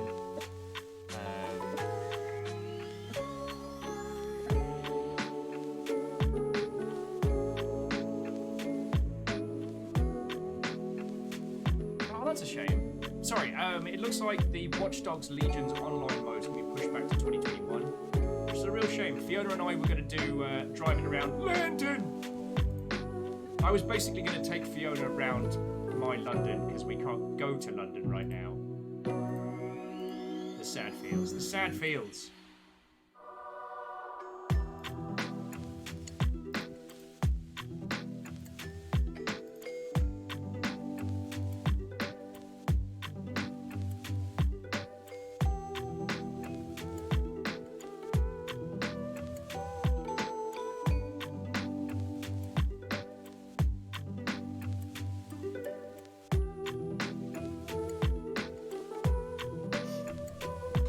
Okay, sorry, friends. I keep drifting off into the 1,000 million in the distance zone. So I'm going to roll credits. I'm going to say thank yous. We've had a ton of really good conversations today, so I don't find myself wanting. I find myself needing like a cup of tea or a glass of wine just to breathe. Yeah, if there is anything that I have missed or not bantered on, like, you've got me on the Discord, so you can unleash like military grade bleps at me there.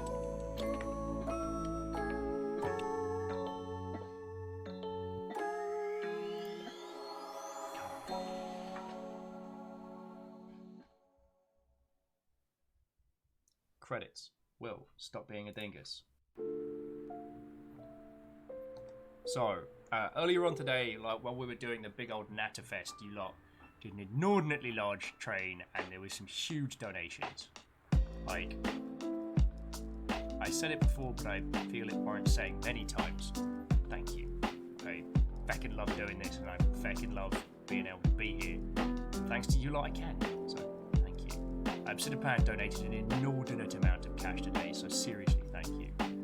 Also, on top of that, bits like the thing that keep us alive. So that El Ravenger, Archer of the Eye, Favor 6, Harmonious, Bacon Avenger, Lily Longbean, Neo Pale, Varble, J-Post, Dinsdale, Vanderbeest, Sheepsternia, Some Numbers, Asari Greenfire, Gilmar Greyjoy, Clank Crusher, The Great Blue Haran, the League of Spooky Ghost Numbers, cheeriously, thank you. From me, the Nuggets, Fiona, all of us, thank you. Your moderators today was not just Talicus, but also Caffeine, and Rhymes and Boost. I think we saw Lizzie T-Pow. I hope we did. Little Boy was our follower of the day, and I hope we get to hang out with them. But Archer of the Eye, Obsidipan, Willing Outcast, Master Q, Kimble, Night Veiling, Gloomy Glue, Skylark Question, The Steel Fox, Dragon Talion, Chronofire, Jonathan Pope, The Real Hunter, and Zelky Plays. Whether you were like gifted by House Carl, tagged to a person, or whether you were celebrating like 20 months or 2, like, I hope you understand that it's a huge compliment. Not only that you want to throw us up here, that you want to actually spend time here, and like, it definitely fuels my fire. Now I feel guilty for not crushing that boss. Decisions. All right, so. Once again, we are spoilt for choices. So here's what I can offer you. I can offer you The World Ends With You. I can offer you For the King. Or I've got a Jackbox Party Pack.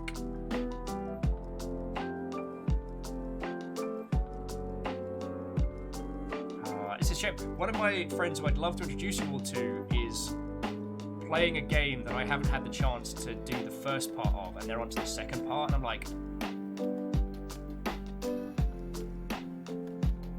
oh, and Yakisakura, thank you kindly. I am not going to be here tomorrow, but I will be blepping and chat with everybody on Discord. I'm on strict instructions to take a day tomorrow, and I'm going to. But you also know that I'm going to miss you lot, so I'll probably be like hyperactive. And as Asari was quickest off the draw, I think that's how we're going to do. Mainly because I've been enjoying watching a whole bunch of The World Ends With You, and Dinsdale's been doing a playthrough of it. I guess because, like, now they've announced they're doing a proper sequel. Neo Shadow, we are just about to head over to Dinsdale. How are you? I hope you're having a lovely evening. We've been playing Vigil all day, and that game is grand. If you enjoyed the Sault and Sanctuary, like, grab a copy. You will not regret it. Anyway, what a fecking glorious day. As I'm now descending into to post-stream potato mode, I am going to go make myself a cuppa. But yeah, let's. Dinner's got like 8 people hanging out. We're about to bring 40 over. You know, that makes me real proud that everyone hangs out and comes with for raids, because then we get to go over to people and it's like feckin' wee. It's exactly like that, feckin' wee. It's exactly what it's like. Right. I love you all. You won't see me stream-wise tomorrow, but I'll be on Discord and everything, so blep us if you need to. And yeah, I'll see you Friday. There'll be some Lecter nonsense in the morning, and then there'll be some Blackout Club in the evening. I'll post where everything's happening on Discord so you won't miss out. Alright. Have a lovely rest of your day. Yep. Wafflemancy Raid! Yep. Yeah, there we go. Wafflemancy Raid. I'll see you later, friends.